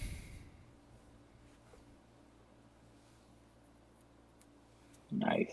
Hunter got pepperoni, sausage, and mushrooms. Yeah. Yep. You know, that's a clue right there. It's a what? He likes, that's a clue. He's giving you a clue of mushrooms. If you ask him, I mean, have you ever done it? No, he's never done. He'll tell you. He'll tell you, Dad, don't be upset. Nope. Guaranteed no. Okay, so he's not gonna tell you then. No, he would tell me. It's a guaranteed no. Yeah. Would you be upset? No, of course not. Okay, so you can always tell him. You can try mushrooms.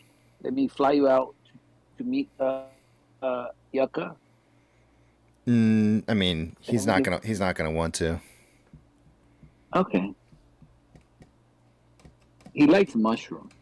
What makes you think he won't? He's not he's not into that. Oh, he's not. No. Because he's never tried it. I was never into it. I was always bashing. I just didn't understand it. Well, he's not bashing. It's just this is a different time. This is a different time and age, you know. Kids don't all see it the same way. You're right.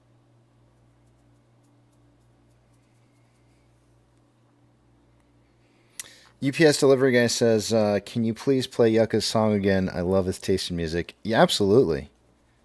We are definitely going to be playing that again. We got just about an hour away from now. UPS delivery guy, if you can just wait just one more hour, we'll play it again in 1 hour from right now. Set your watch to it.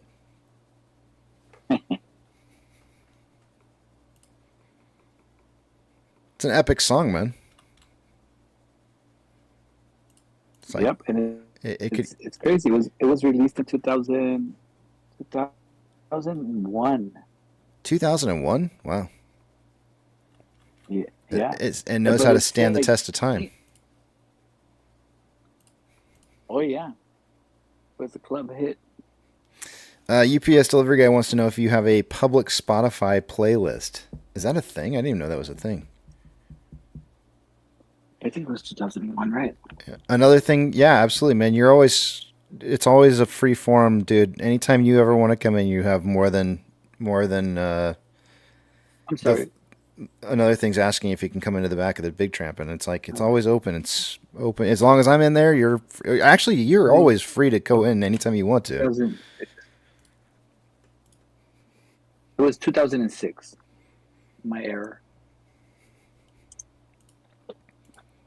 It was off by 5 years.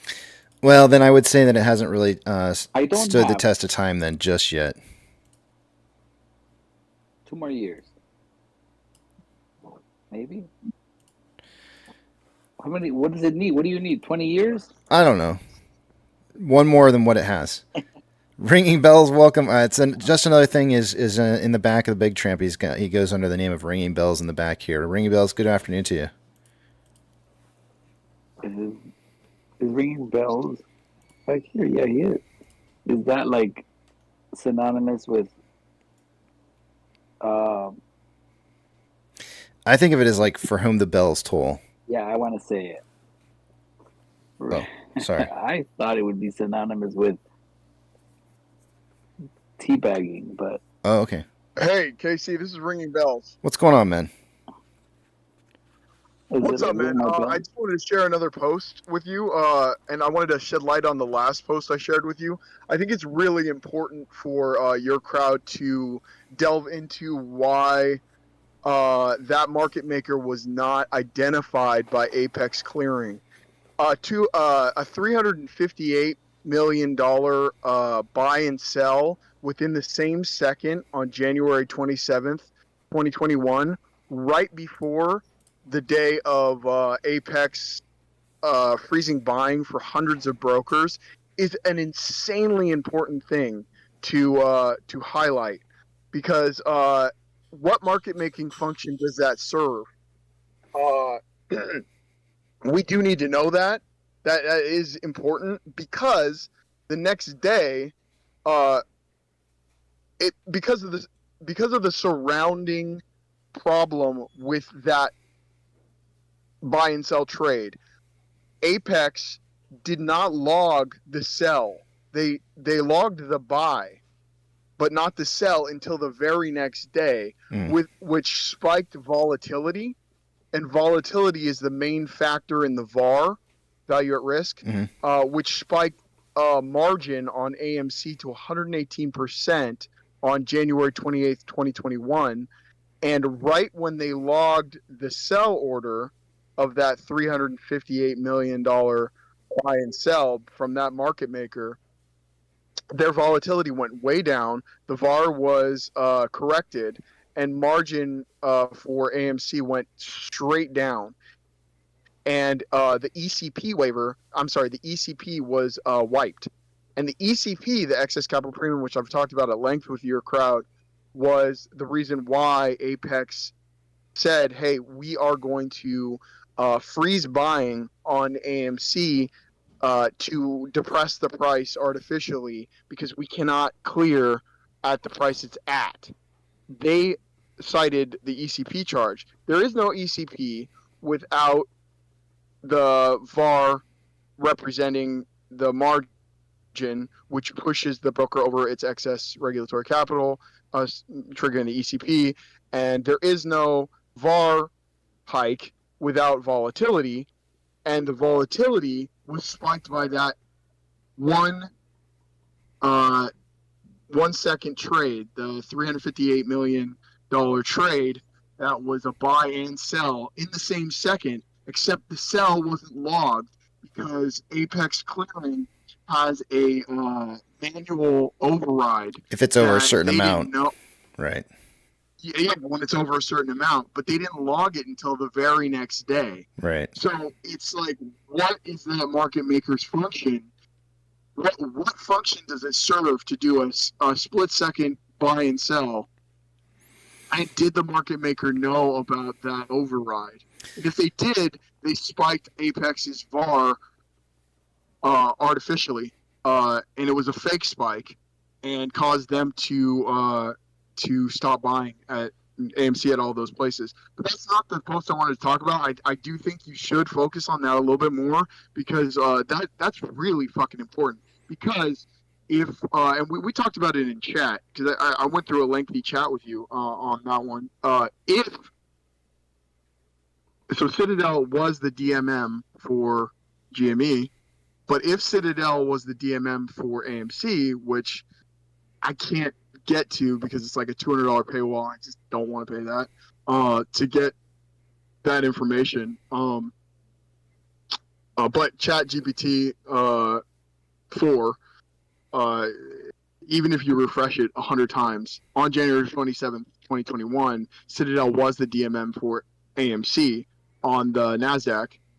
On NYSE. So there is information that will shed light to that, but someone needs to pay the $200 fee or whatever to get that information direct. That still doesn't put them at. That doesn't mean that they are the market maker that did that, but it heightens the probability of that.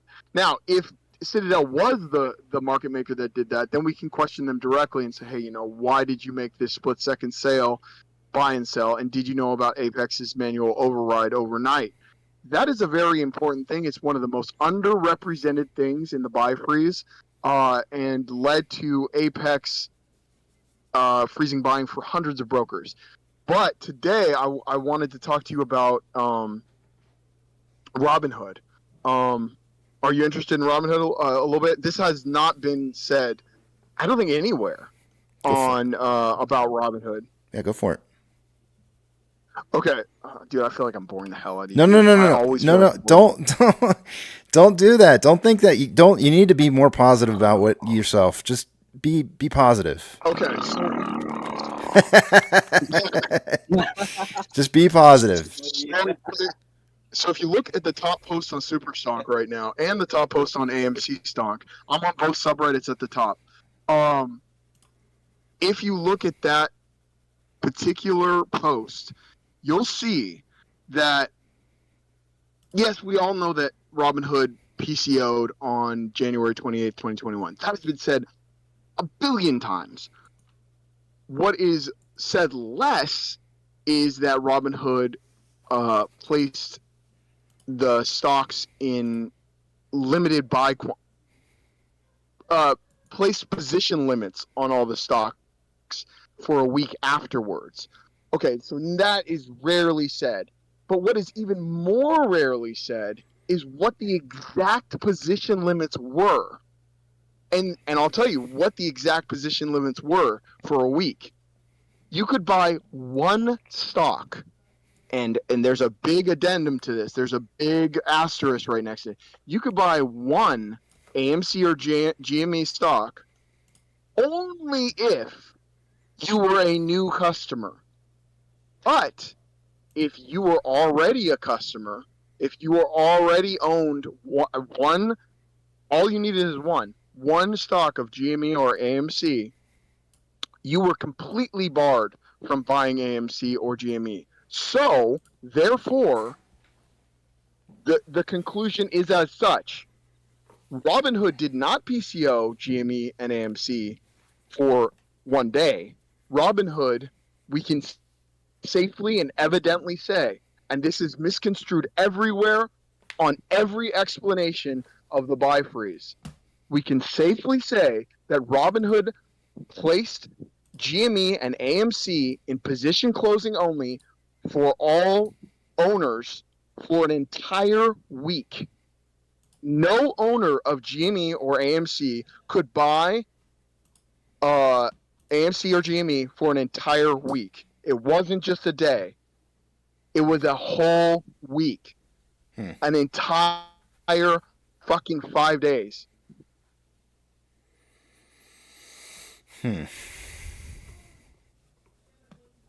That is crazy manipulation. And Congress says, and I'm not even saying this. The funny part is that I'm not even saying this. Congress said it. Congress said, hey, these position limits, and I have them all. If you pull up the post, it's all the documentation is there. It's all documented. It's all page numbered. It's all from the report. Congress says they were so extreme that they were borderline they were at the borderline of being called a PCO versus a position limit, because that is the bare minimum to be called that. And Congress said, it's so extreme that it was a de facto, and this is a quote, a de facto PCO on the stock for the entire week. Well, de facto was the quote. I think this is something that needs to be said. Again, I've said everything I've said about Instinet, and nobody cares. But I think that also needs to be said, the Instinet part.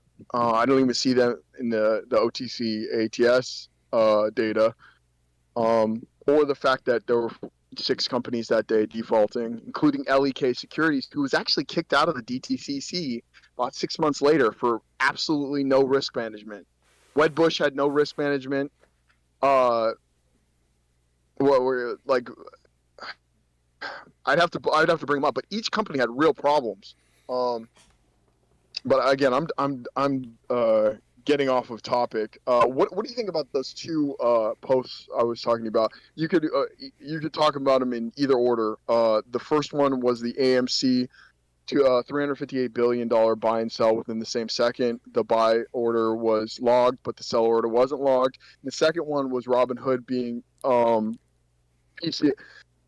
The declaration and reframing of Robinhood's PCO buy freeze to Robinhood froze buying for owners for an entire week. So manipulating the stock, depressing. Good. I think every single one of our brokers over the last 2.5 or 3 years now has updated their terms and conditions that we, all just click on and say, okay, every time they update them. I think they've all gone through and updated them to the point to where now it's I think that taking away the buy button or going PCO only is going to be a regular thing for any problem stock in the future. So when this does happen again, you don't think it's you think it's going to? I'll tell you why. Okay. Well, let me tell you why. I disagree because, and the only reason I disagree, and I have evidence to disagree with that, is that Robinhood's terms of conditions, terms of service, because they got out of their civil lawsuit from a terms and service argument that it was in their terms and service. That was thrown out of the court by Massachusetts Supreme Court, and that was thrown out about 6 months ago. It's little known, but it was thrown out. That judgment was completely thrown out. So then no longer does terms of service. The problem with terms of service is that terms of service, if you manipulate a stock, because you have to remember that Robinhood represented 10% of the market for GME. I don't know about AMC, but 10% of the market for GME, which is huge. And if you have, if you represent that much, the risk management, one of the managers at Robinhood was quoted as saying it. I think you can see it there. I'm in my car, and I just wanted to call up and talk to you about this. But you can read them. There's 2 quotes on there. Do you see them? On where? On the post. I'm looking at the post right here with the 385 million. Oh, okay. So no, on the Robinhood post, Let me try. I went looking when the first one I ran into was. No, it's a go. The head of data science at Robinhood said, "Us PCOing will trigger a crash. I'm certain." The product manager from a different brokerage said, "We're supposed to be on the supporting the side of retail." Then on page 31, it said Robinhood's head of market operations also expressed concern that PCO restrictions could move the market, given that Robinhood customers accounted for more than 10% of the market. So when you represent so much of the market, your decisions have broad-reaching consequences outside of your brokerage.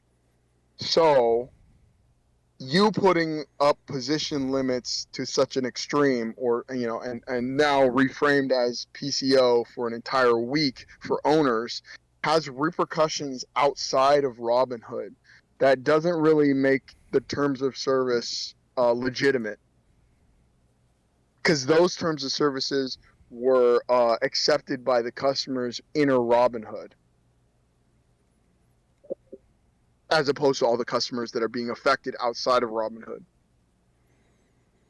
But that's my argument back. We know people were placing orders though within less than a week though.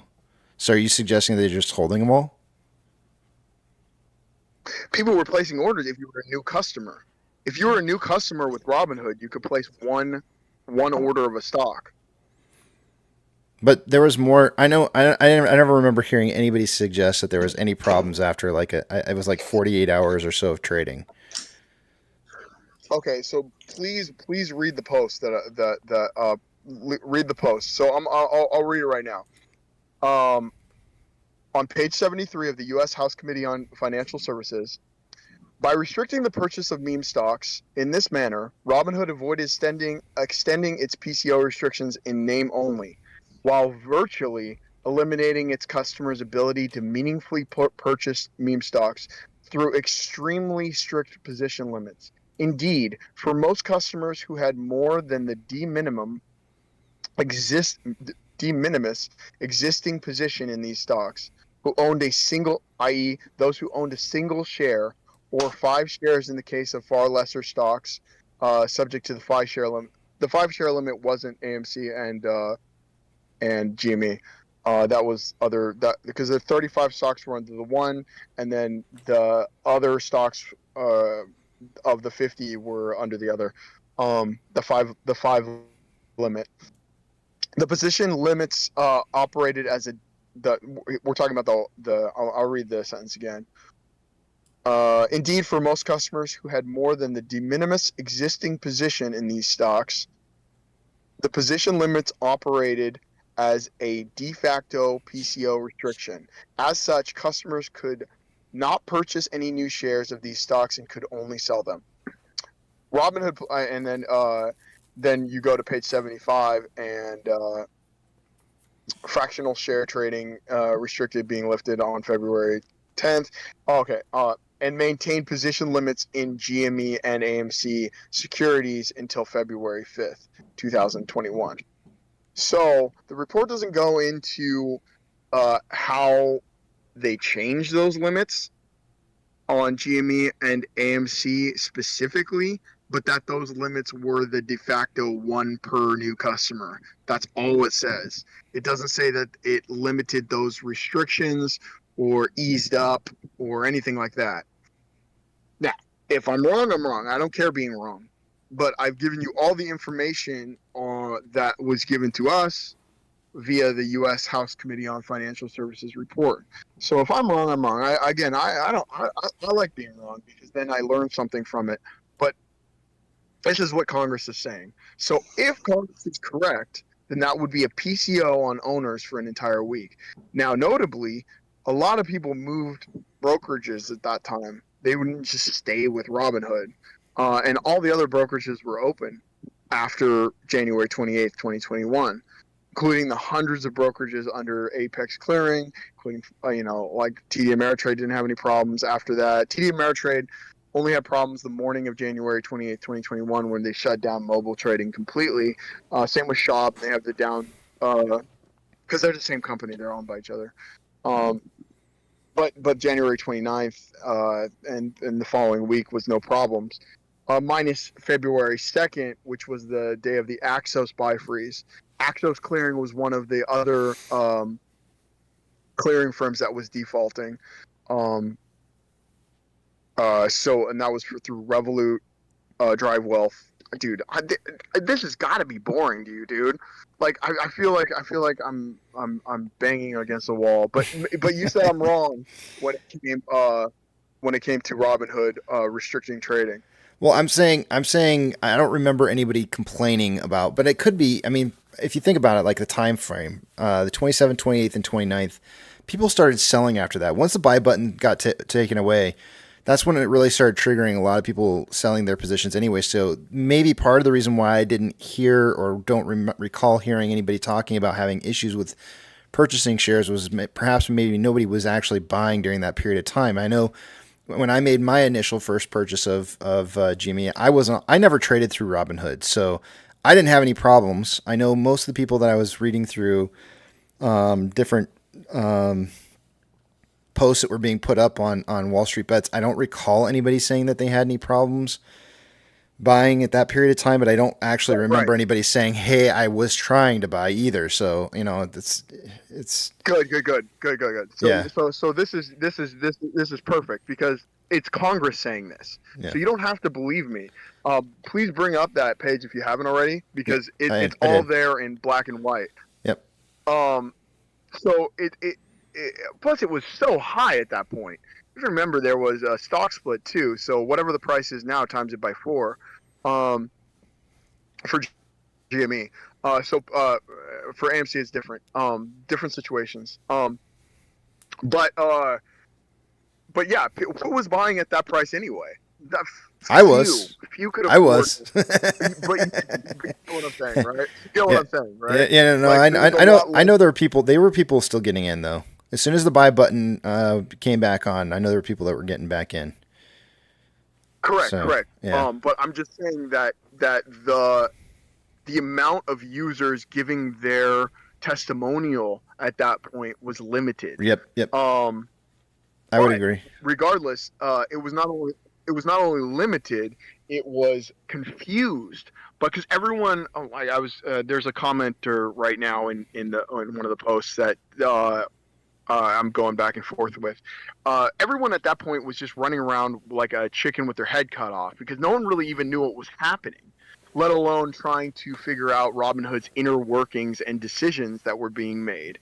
Nor could they prove any Robinhood. Okay, so this was exactly a PCO for 1 week at that time. They weren't getting this information.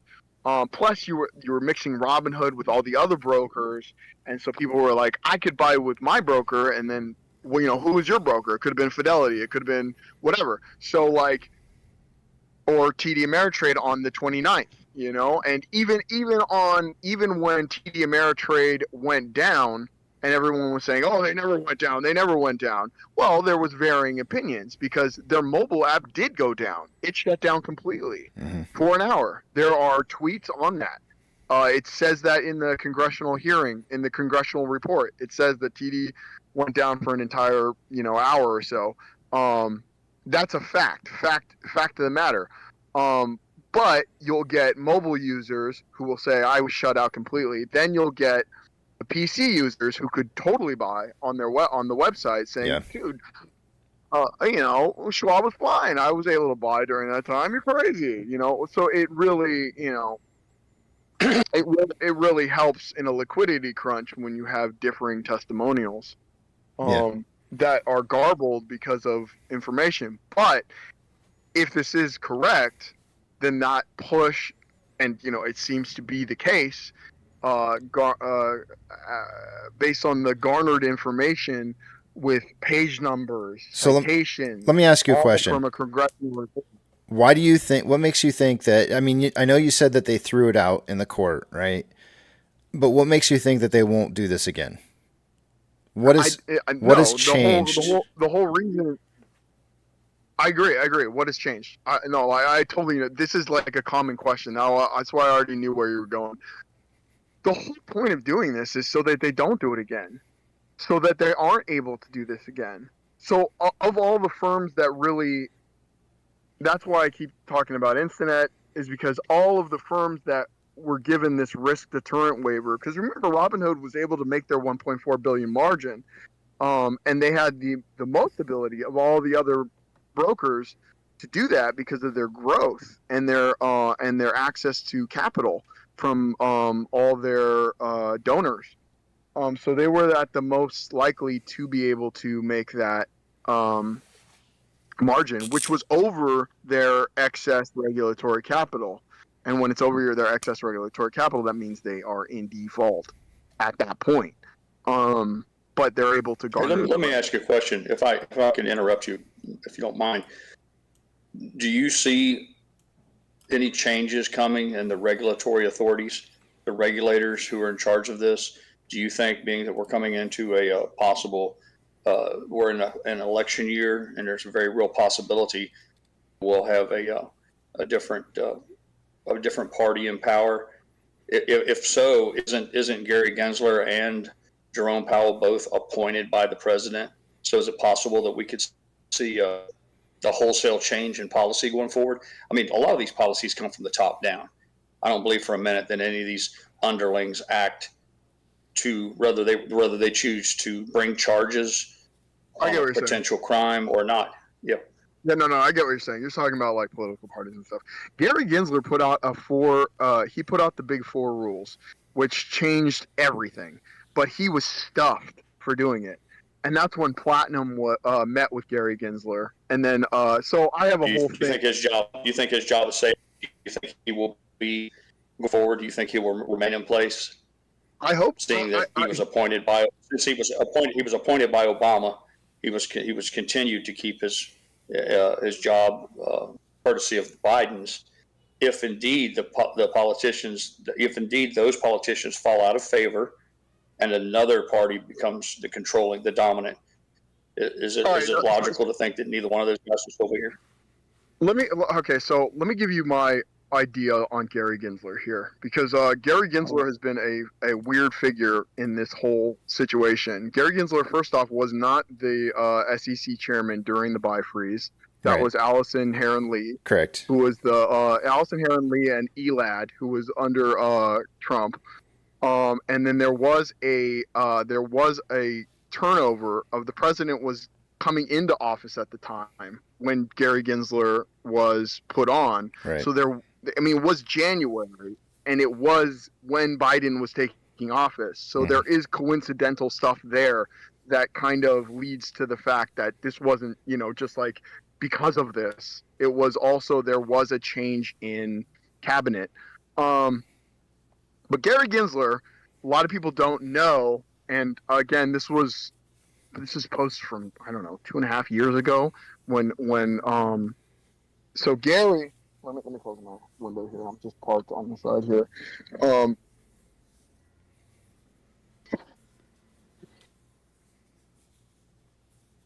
Goddamn electric cars, you have to charge them every 5 fucking miles.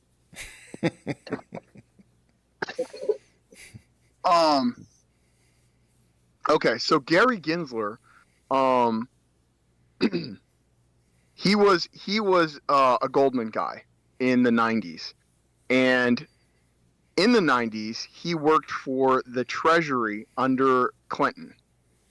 My big problem with Gary Gensler was that he was one of the treasurers who pushed the repeal of Glass-Steagall. I don't know if you know what Glass-Steagall is, but Glass-Steagall protected. Okay, so you guys do. I'll just give a little. Glass-Steagall put a firewall in between, and this is obviously from Newsroom. I love their description. But they put a firewall in between commercial and investment banking, so that, and this is a quote from Newsroom, so no one keeps saying, "Oh, you got that from Newsroom." Yeah, it's a great quote. They put a firewall between commercial and investment banking, so that Wall Street could burn down, and everyone's safe deposits would, their nest eggs would be safe from Wall Street's risky betting. Gary was a big proponent in the repeal of that. They pulled all that back. Yeah, they shut all that down. Yep. And if you look up a senator called Brian Dorgan, he has a great speech. He was one. Bernie Sanders, Brian Dorgan, and I don't know, 2 other people were the only ones in Congress. It passed with a 94-3 or 94-4 vote, because it was passed under something called the Bailey-Leach Act, and it was passed under a consumer protection bill, because they love to shove the. Congress loves to shove things into a pretty present, and ship it to everyone like it's something good. But it was one of the most terrible things that has ever happened to the United States, was the repeal of that act, because it allowed it allowed banks to merge. There was it allowed big banks to it allowed the whole. I mean, it was already happening at that point, because someone had found a loophole through insurance. So it's really hard to explain all this in one go, but it's the Travelers. Do you know Travelers and Citi? That was the big Citi merger. So Travelers and Citi did a merger in '99, in '97. Travelers and Citi did a merger, and that merger was illegal under Glass-Steagall. But it was such a gigantic fucking merger that they placed, they basically ransomed everyone's pensions and 401ks, and said, "Hey, right? I get it. So that's why you have a big issue with Gary Gensler. I get it. I was just curious. I think we strayed away from my question. Was do you think the changing political environment will change the regulatory environment, or do you think it'll be more of the same?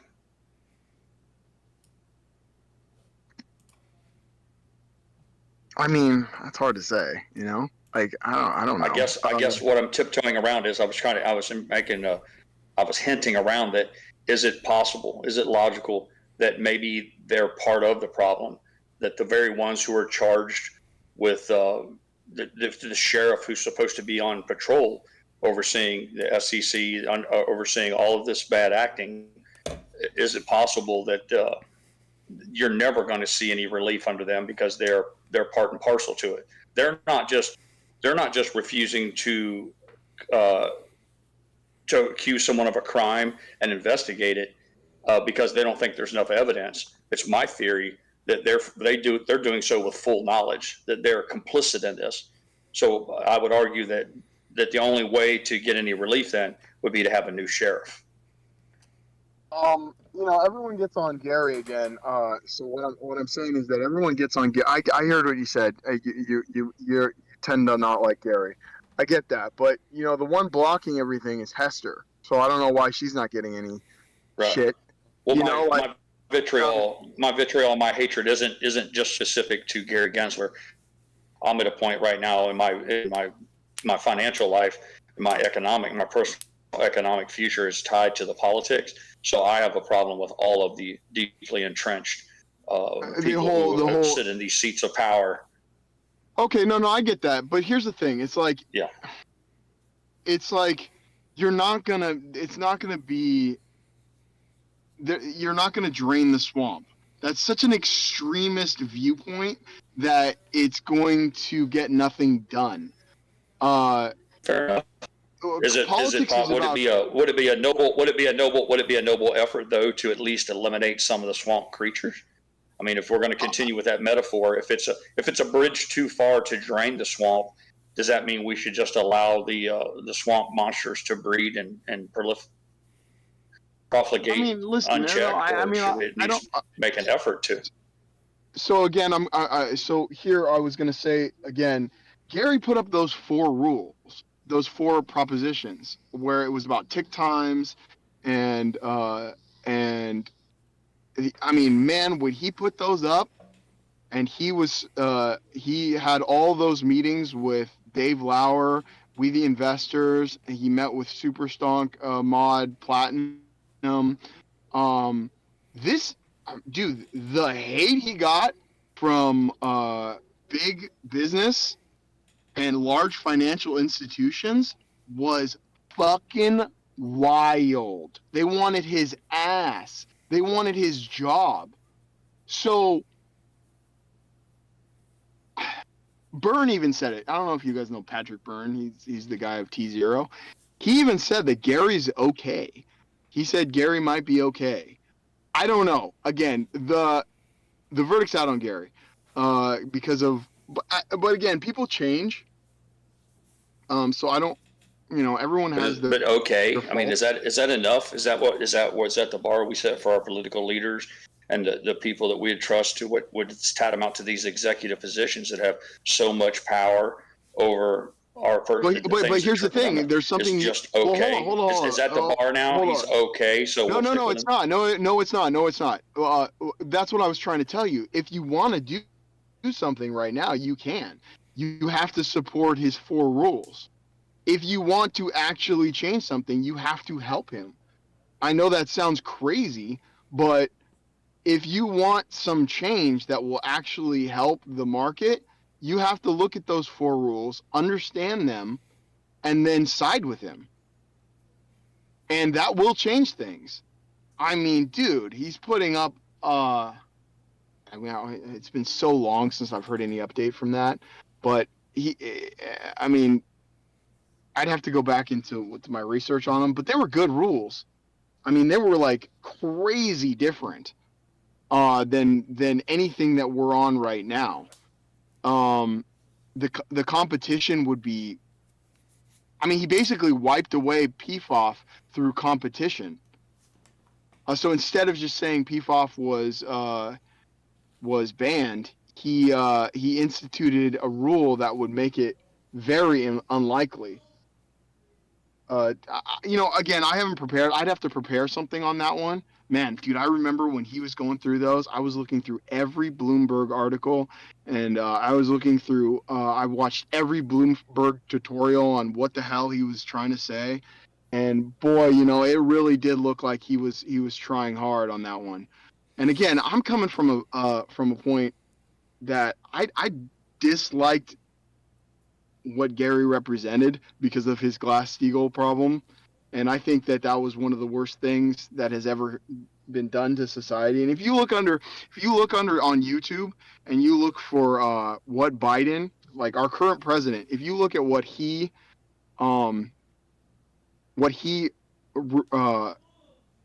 regrets the most, his biggest regret So a U.S. president, our current U.S. president, his biggest regret in life, he was asked. He says, the news anchor says, "Hey, Biden, what's your biggest regret?" And he goes, "Well, it was a vote. It was a vote I cast. It was the vote to repeal Glass-Steagall. I would take that back." Imagine, dude, of all the shit he could have said. Wild. But anyway, yeah, so that's my thing on Gary. But people are allowed to make mistakes and then come back from them, minus violent offenders.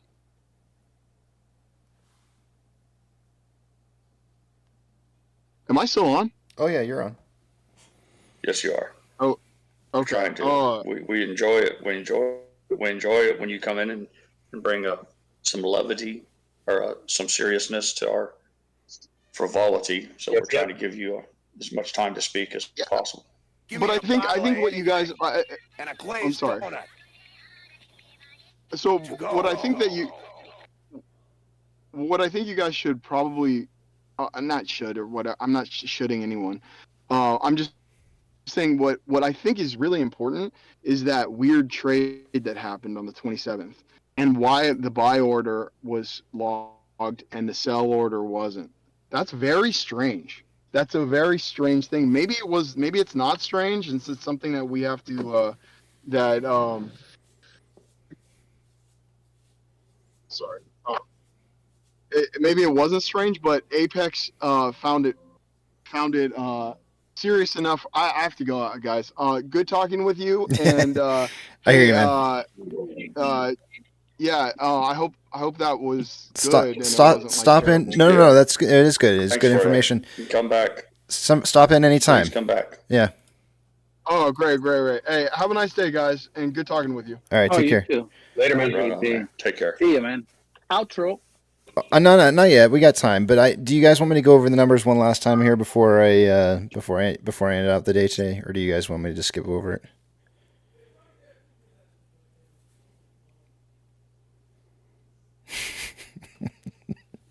Don't all yell at once. The ball's in your court. It wouldn't hurt my feelings if we missed the numbers once. But if Bob's here and he insists on hearing them, by all means. We'll skip them then. We'll skip them. All right. I wasn't gonna argue the point, but if it was just gonna be dead silence, I figured, hell, man. I think ringing bells missed my point, Casey. I don't want to continue beating this dead horse, but I probably failed to. My point to him was that if someone today engages in insider trading and they make a shit ton of money, if I were to make a shit ton of money off of puts and calls, red flags would go off at the SEC. And, we all know that there's a constant them arresting people, and it's found out through logarithms and computer records showing how that statistically it would be impossible to have done this stuff without knowledge. And then they drop the hammer down on them through logarithms. But you never see any of the big boys. And that's why I think what I was trying to get at was a little tinfoil hat-ish. Maybe it was that people who are guarding the hen house, the people who are supposed to be charged with prohibiting this stuff and watching, the cops that are supposed to be out there, they're letting their friends speed at will. It's the old wink and a nod, like, oh, here comes the mayor. He's running 100 miles an hour in 30 mile an hour school zone, but it is the mayor. Let him go. And I was trying to paint that picture that if perhaps going forward we had some sort of a purge of all these bureaucrats that have been entrenched in these seats for years and years and years. Maybe it's time that we look at cleaning house, if you will. So there was a period of time where people were calling for the resignation of Gary Gensler, and a lot of people were kind of throwing out the idea that Hester Pierce, or whatever her last name is, that she would move into the top dog spot there, and I just about flipped my shit when I started hearing that, because to me, that was she's 2 times worse than him. Right, and so the idea of that being the case or that happening. If Gary Gensler is halfway in the big boy's pocket, she's all the way in the pocket and down at the bottom. Right, and that scared the shit out of me, and so I was very adamant. I think at the time when that was being said, of basically saying like, look, you know, you cry that you want to get Gary Gensler out, but then the alternative is let's have Hester Pearson there as the top dog, and you want that. I don't. I would much rather have. Are any of them appointed? Good old Gary. Yeah, they are. They're appointed. But I would much rather have good old Gary Gensler as Gazer being Gary. Power. This is all about power, and I think you would agree with me on that, Casey. Whoever has the power is they're being the big bankers, your mega donors. They're the ones that have their way. These politicians carry water for whoever donates the most to keep them in power. Yeah. So if whoever's in charge of policing this is being controlled by bankers, then it's a little naive to think that they'll ever do anything that would fly in the face of what's good for the banking system. Yep. So. You know what? You know what? I'm sorry. Do we have to say what? What? Just say it. Just spit it out, man. Yeah, he was leaving, and you can't hear crap, and I played this. Can I ask you a question? Can I ask you a question? Wait, he's trying to play something. I can't hear. Is Doug here? Can I ask you a question? You know what? What? You know what? Do you know what? But do you know what? Word. No. Let me tell you something. Did you hear it? Do you know what? No. Let me tell you something. I don't have a question. No. Let me tell you something. I just want to know if we. You want to know something? You want to know? Can I ask a question? Do you get me? You know? If eventually I have a question, may I ask? You know? Ask it. Do you get me? You know what an idiot says? You want to get questions? I want to know. Pirate, you have questions? Oh man. Yeah, my question is going forward. If I have a question, may I ask the question? Yeah. No. Can I ask a question? Yeah. You know, my wife. In your future, I find myself curious. Can I ask a question? Where's Danny? That's the question. The thing that gets under my nerves, man, is when they're appointed versus, like you said earlier, when the mayor, the mayor is voted in, but the SEC is appointed. It's like when you're appointed, you have to look at like the bigger picture. They're not tied to the same standards that someone who's voted in, because they can't get taken out of that position by the people that voted them in. You know, if everyone's appointed, that bypasses the whole point, the whole voting process. It was like, I get that portion of it, but then you have to realize, look at all the shit Gary's done. Those commercials that were directed at retail, fucking slap in the face. They were massively effed up. Yeah. You wouldn't have seen that shit from someone that was voted in. And he obviously signed off. He obviously had to have signed off on that too. So. Sure. Exactly. Absolutely. Yeah. But think about it this way, guys. What commercial would have came out had Hester been in charge? You know, I don't know. What shiesty shit would have happened had she been in charge? That's what gets really fucking just. Oh man, it lights. I don't think she has that kind of creative bone inside her.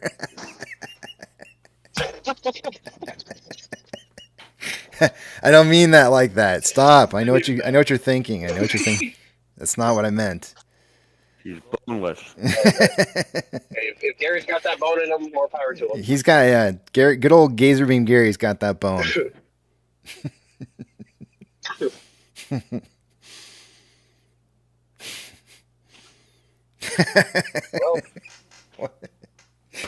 Stupid. Why do I make such childish jokes? Okay. That was a good one, though, dude.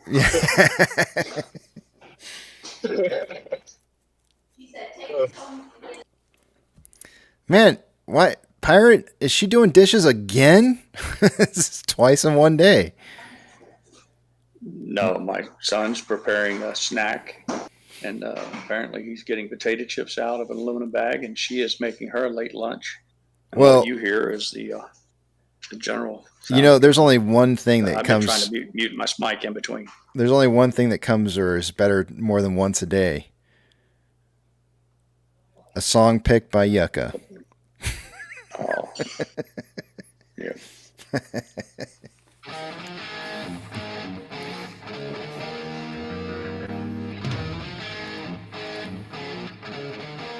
We are getting close, guys. We're 12 minutes away from a Yucca primetime song. Do not miss this one. I'm telling you guys, like, we need to keep above. Is this the new contest? You know, Yes. we're all very competitive here. Yes. So now it's going to be everyone has to put out an effort to find an ever shittier song. Yes. Like No. Yucca has No. set the low bar. For the This day, is a so high now bar. it's- This is a high. You have to find a better, gooder. You don't want to break character. You don't want to break character with this guy you got. You have to. You have to find a I'm just better, making- gooder right. song than this. gooder? Yeah, gooder. Well, let's take the definition out of it. Let's take the definition out of it. Whatever Yucca's song was, you have to find one that was even yuckier. The problem is that song was from February. You put a song in today, you might Just not make that hear up, it by the way. like April. So we have a new award. It's the Yucca song of the day. The yucky. Yeah, the yucky. You know, you have all those other awards. We're kind of the yucky. Maybe he can make a trophy. Was it Fonzie on the Muppets that said Yucca? Or how, I forget how he said it. Can't remember how I said it. Oh, Waka. Damn it. It's not Yucca. It's Waka. Yeah, we should. So you're not Waka casting award. any aspersions on the song. You're not assigning any greatness to it or throwing it in the trash bin. We're just calling it Yucca-esque. It's its own genre, a Yucca-esque song. So now everyone is challenged to find something that's yuckier than what he produced today. I get it. NC Proud Dad gave me a negative point for saying Yucca instead of Waka. Well, there you go. Yep, I've been depointed. Well, considering the song's by a French guy, a white French guy, and it sounds like he's trying to sound like he's black, I think I could find you a Canadian song, sort of like that. Bob Sinclair? Maybe like Tomorrow I'm going Snow. to submit Wheels on the Bus Go Round. White. He's French? He's French? I didn't know he's French. Wheels on the bus go round and Yeah, round. he's a very white Frenchman. I did not know. I guess I didn't look him up. Do we have anybody? I wasn't aware my microphone was so Got a long sensitive. I'll make a better effort to mute my mic. I had no idea that all that extraneous sound was picked up so clearly. Well, wait a minute here. Correction. Oh. The Stephen Neil Edwards, the singer, is not from Canada. He's from England. Oh, so suck it, Caesar. Blair, the producer, the guy that made the beat, the DJ, he's from Canada. I'm sorry, France. Yeah, you're right, French. I didn't say. I said I could find something from Canada that would be as bad. Oh, good. I mean, Listen, we get it. We get it. You're proud of your little country up there. We think it's so cute. So you keep doing your thing, man. Give me a bottle of anything and a glazed donut. To go. What's that from? Hey, what's up, guys? Hey, Danny's Danny the Deuce. Danny the Deuce is here in time for his joke of the day. Just in time for the joke of the day. Oh no! Oh, did I put you on the spot? Man. My bad. Wait, I'm sorry. I don't. Yeah, a little bit. Okay, sorry. Oh shoot. Everybody's got phones these days, man. Don't you have a phone? Oh, that's right. You're a teacher. I forgot. Never mind. I'm Sorry. just trying to think of. Well, I'm at Costco. I'm at Costco, my favorite place, and Oh, the phones don't work in I don't know. Costco. They never work in there. no, they do. No, Wait, I got one out Danny. What? Danny, are you a Costco slut? No, not I'm a Danny, gold member. We have just enough time. We have just enough time, Danny, for you to find your place on our on our Mount Rushmore of pirate coin. Can you go up right now to the customer service desk and ask them if you can renew your membership using pirate coin? Yeah. Let me see. Yeah, see what kind of input you can get from her. Let us listen now. We have, for it to count, we need to listen to the exchange. Oh no. Oh There's yes. someone in front of me. As soon as they leave, I'll Right. Well, shake. don't be scared. Is it okay if gather is up it your okay if courage. it's in the auto? If it's in the auto department, is that okay? No, not. Yeah. The We'll customer allow that. service is like 20 people deep. Yeah, there's about 5 people. The automobile desk will work. And ask them if you can pay for automobile repair, Is it? tire installation, and brake job if they accept pirate coin for I auto work. feel like it's just me, but every time I ever go to the tire center or the auto center department of Costco, like I can never get somebody to show up at the cash register. Like nobody ever shows up over there. They're like, they're never there. So I stand there for like 20 minutes waiting to talk to somebody. I'll be like, all I wanted to know was, do you have this particular tire in stock? And it's like, I got to wait 20 minutes to get that answer. Yeah, well, they're pretty good at my Costco. I don't understand how you can just have somebody just standing there at the tire center. Oh, That's kind of crazy. We'll be the judge of that. We're going to be the judge of that based on the response they give you for your inquiry as to whether or not they accept pirate coin as a exchange for goods, You have legal tender. You have 6 minutes to get this done. To pull this off. Yeah, I'll do it. Compared I to got one guy. compared to what Tammy got, T-Mac didn't get 2 minutes, and she reached a legendary status that is yet to be exceeded. So the pressure's on. He's about to leave in about a minute. So. Oh yeah, so then you're not. 2 minutes. I'll be up there. You're not gonna get any help. Aggressive enough. No, this is you got to express earnestness. This is Costco. Costco. Out of the way. This is Costco, sir. Do it, Danny. Oh no.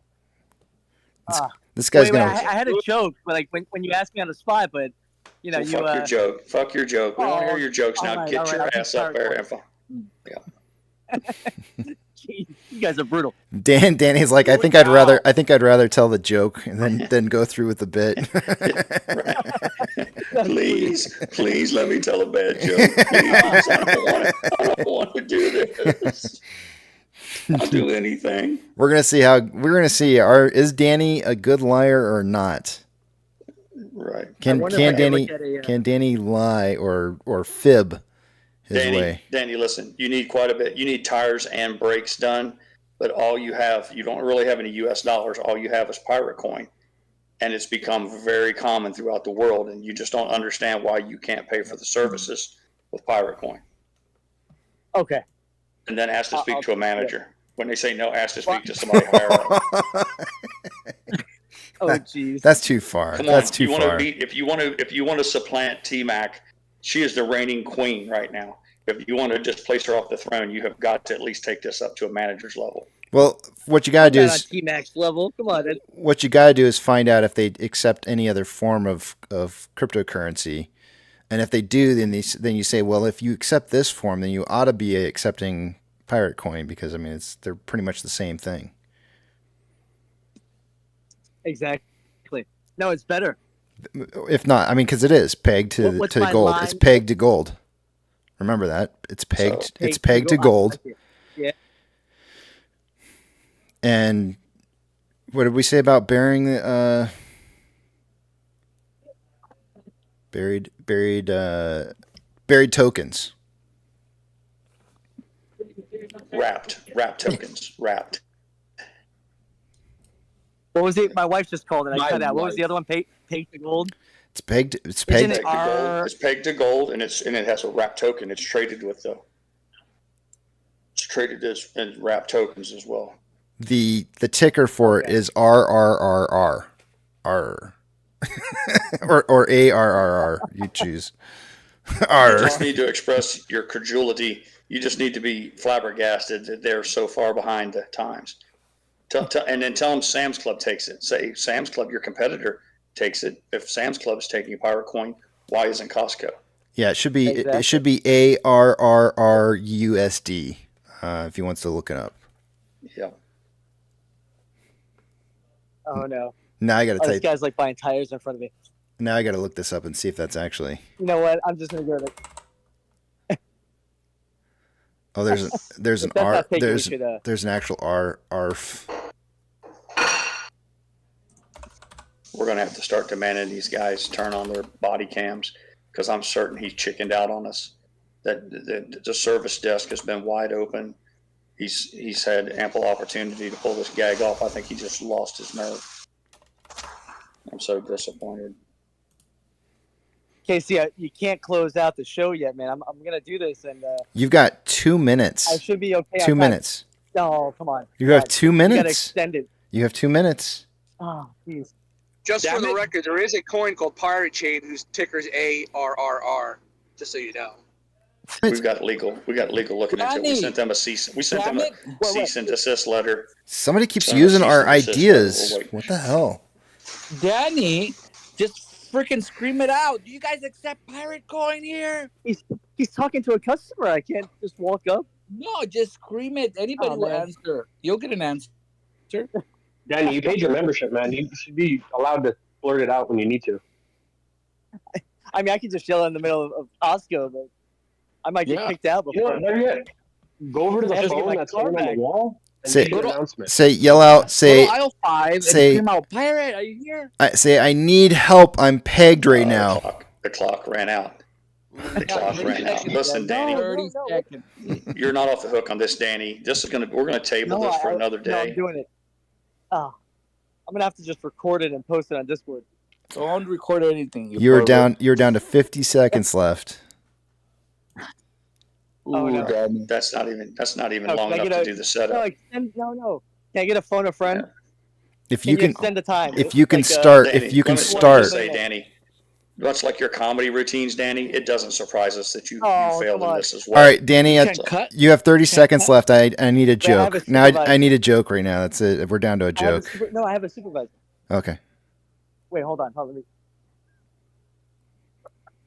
Just say my wife wants to know if you accept pirate coin. He ran away from you, huh? No. Yeah, they keep running away. Yeah, he knows. Yep, that's Costco. It's definitely the tire center in Costco. Right. Run the other direction. Meanwhile, Danny lost his place. Eye contact. Have you ever seen so many people make eye contact? Hey, I get my. But if I want to buy tires, do you guys accept any other like currency besides like any cryptocurrency, Bitcoin? No. Okay. You know, like I put everything in crypto right now, and it's going up. You know. You ever heard of pirate coin? No. Like, it's pegged to gold. It's like higher than Bitcoin. Yeah, but I didn't know if I could pay with that. Has to see the manager. I don't know why. All right. R. He said R. All right. I heard they say it. They're your competitor, man. You know? They're your competitor. Come together, shit No, together. you guys are like way above. He told him the Sam's Club did. They don't have. Manager. I need to see a manager, please. Pirate, get ready for your first All right. demand. I appreciate it, guys. All right. Thank you. No go. Hey, darn. Did you get that or no? Did you hear Yes, we heard it. We heard most of it. Yes. Okay. I love the fact that you said he goes, no, we don't accept it. And you went, R. That was pretty funny. I like that. That was good. Yeah, Danny, I had you marked for 10. I was going to give you a 10 out of 10, Danny, but you failed to ask to speak to the manager, and that is the new high bar. That's the new high bar. So anybody going forward needs to understand if you want to go straight to legendary status number 1, you're going to have to take this up to the manager level. Help you for your real problem now. Well, now we got to. I can't get kicked out of my own Costco. I come here every week, and there was a guy standing next to him. And he just kept giving me like the weirdest looking eye. He was like looking at me like, "What this idiot?" Like seriously, it was so funny. he's gonna go home to his wife tonight and say, "This poor guy stuck all his money into a crypto called Pirate Coin." All right, let's do this, guys. It's time to end the day. I'll see you in a bit here. Good job, Danny. Mission complete, Danny. You are a credit to your platoon and to yourself. Well done, sir. Well done.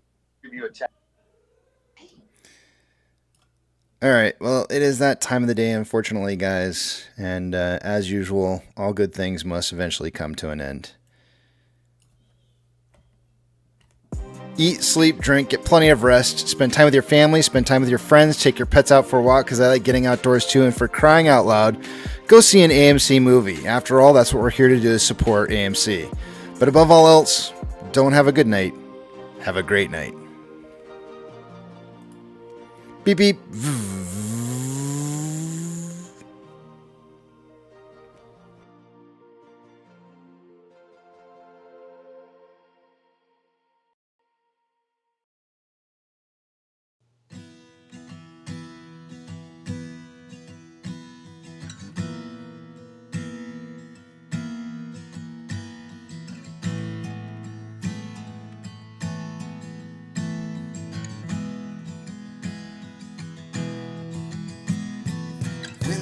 Getting cold, you're needing a shoulder.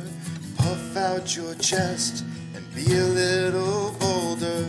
All we do is we buy and hold. There will be shills who wanna steal your thrills. There will be friends who hold till the end.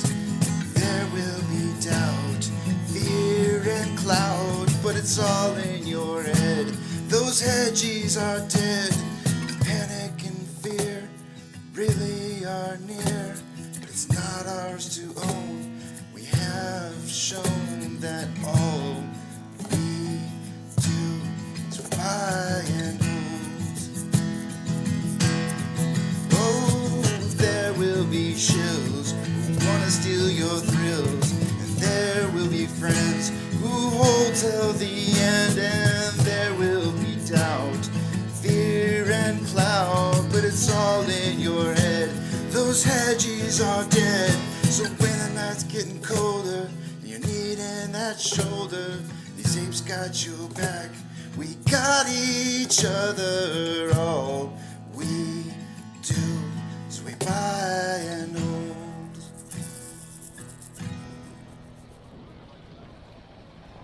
T-minus 90 seconds and counting.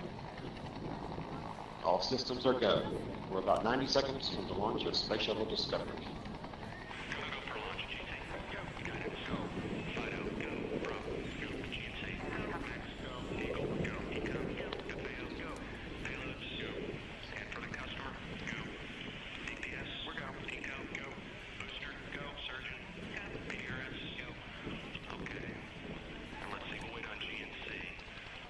T-minus 60 seconds and counting. We are transferring to orbiter internal power at this time. Discovery is now running off its 3 onboard fuel cells. Coming up on a go for auto sequence start.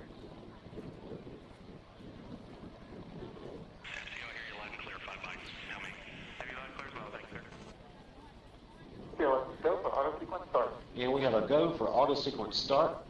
Discovery's onboard computers have primary control of all the vehicle's critical functions. T-minus 17 seconds and counting. 15,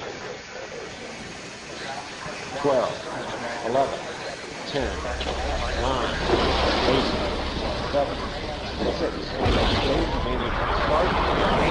start, 2, 1, booster ignition, and liftoff of the Space Shuttle Discovery, returning to the space station, paving the way for future missions beyond.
now converging. Discovery's onboard computers commanding the main engine nozzles to swivel, aiming the shuttle for its precise target in space for main engine cutoff. Okay, you sound good.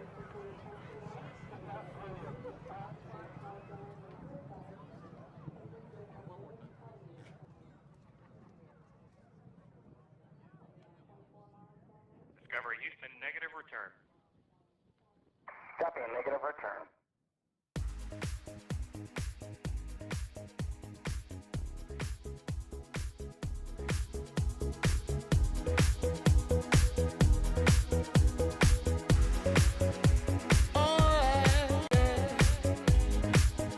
Open up your heart, what do you feel? Open up your heart, what do you feel? Is it real? Yeah. The Big Bang may be a million years away. Oh. But I can't think of a better time to say, world, hold on. Instead of messing with our future, open up inside. World, hold on. One day you will have to answer to the children of the sky. World, hold on. Come on. Everybody in the universe. World, come on. Hold on. One day you will have to answer to the children of the sky.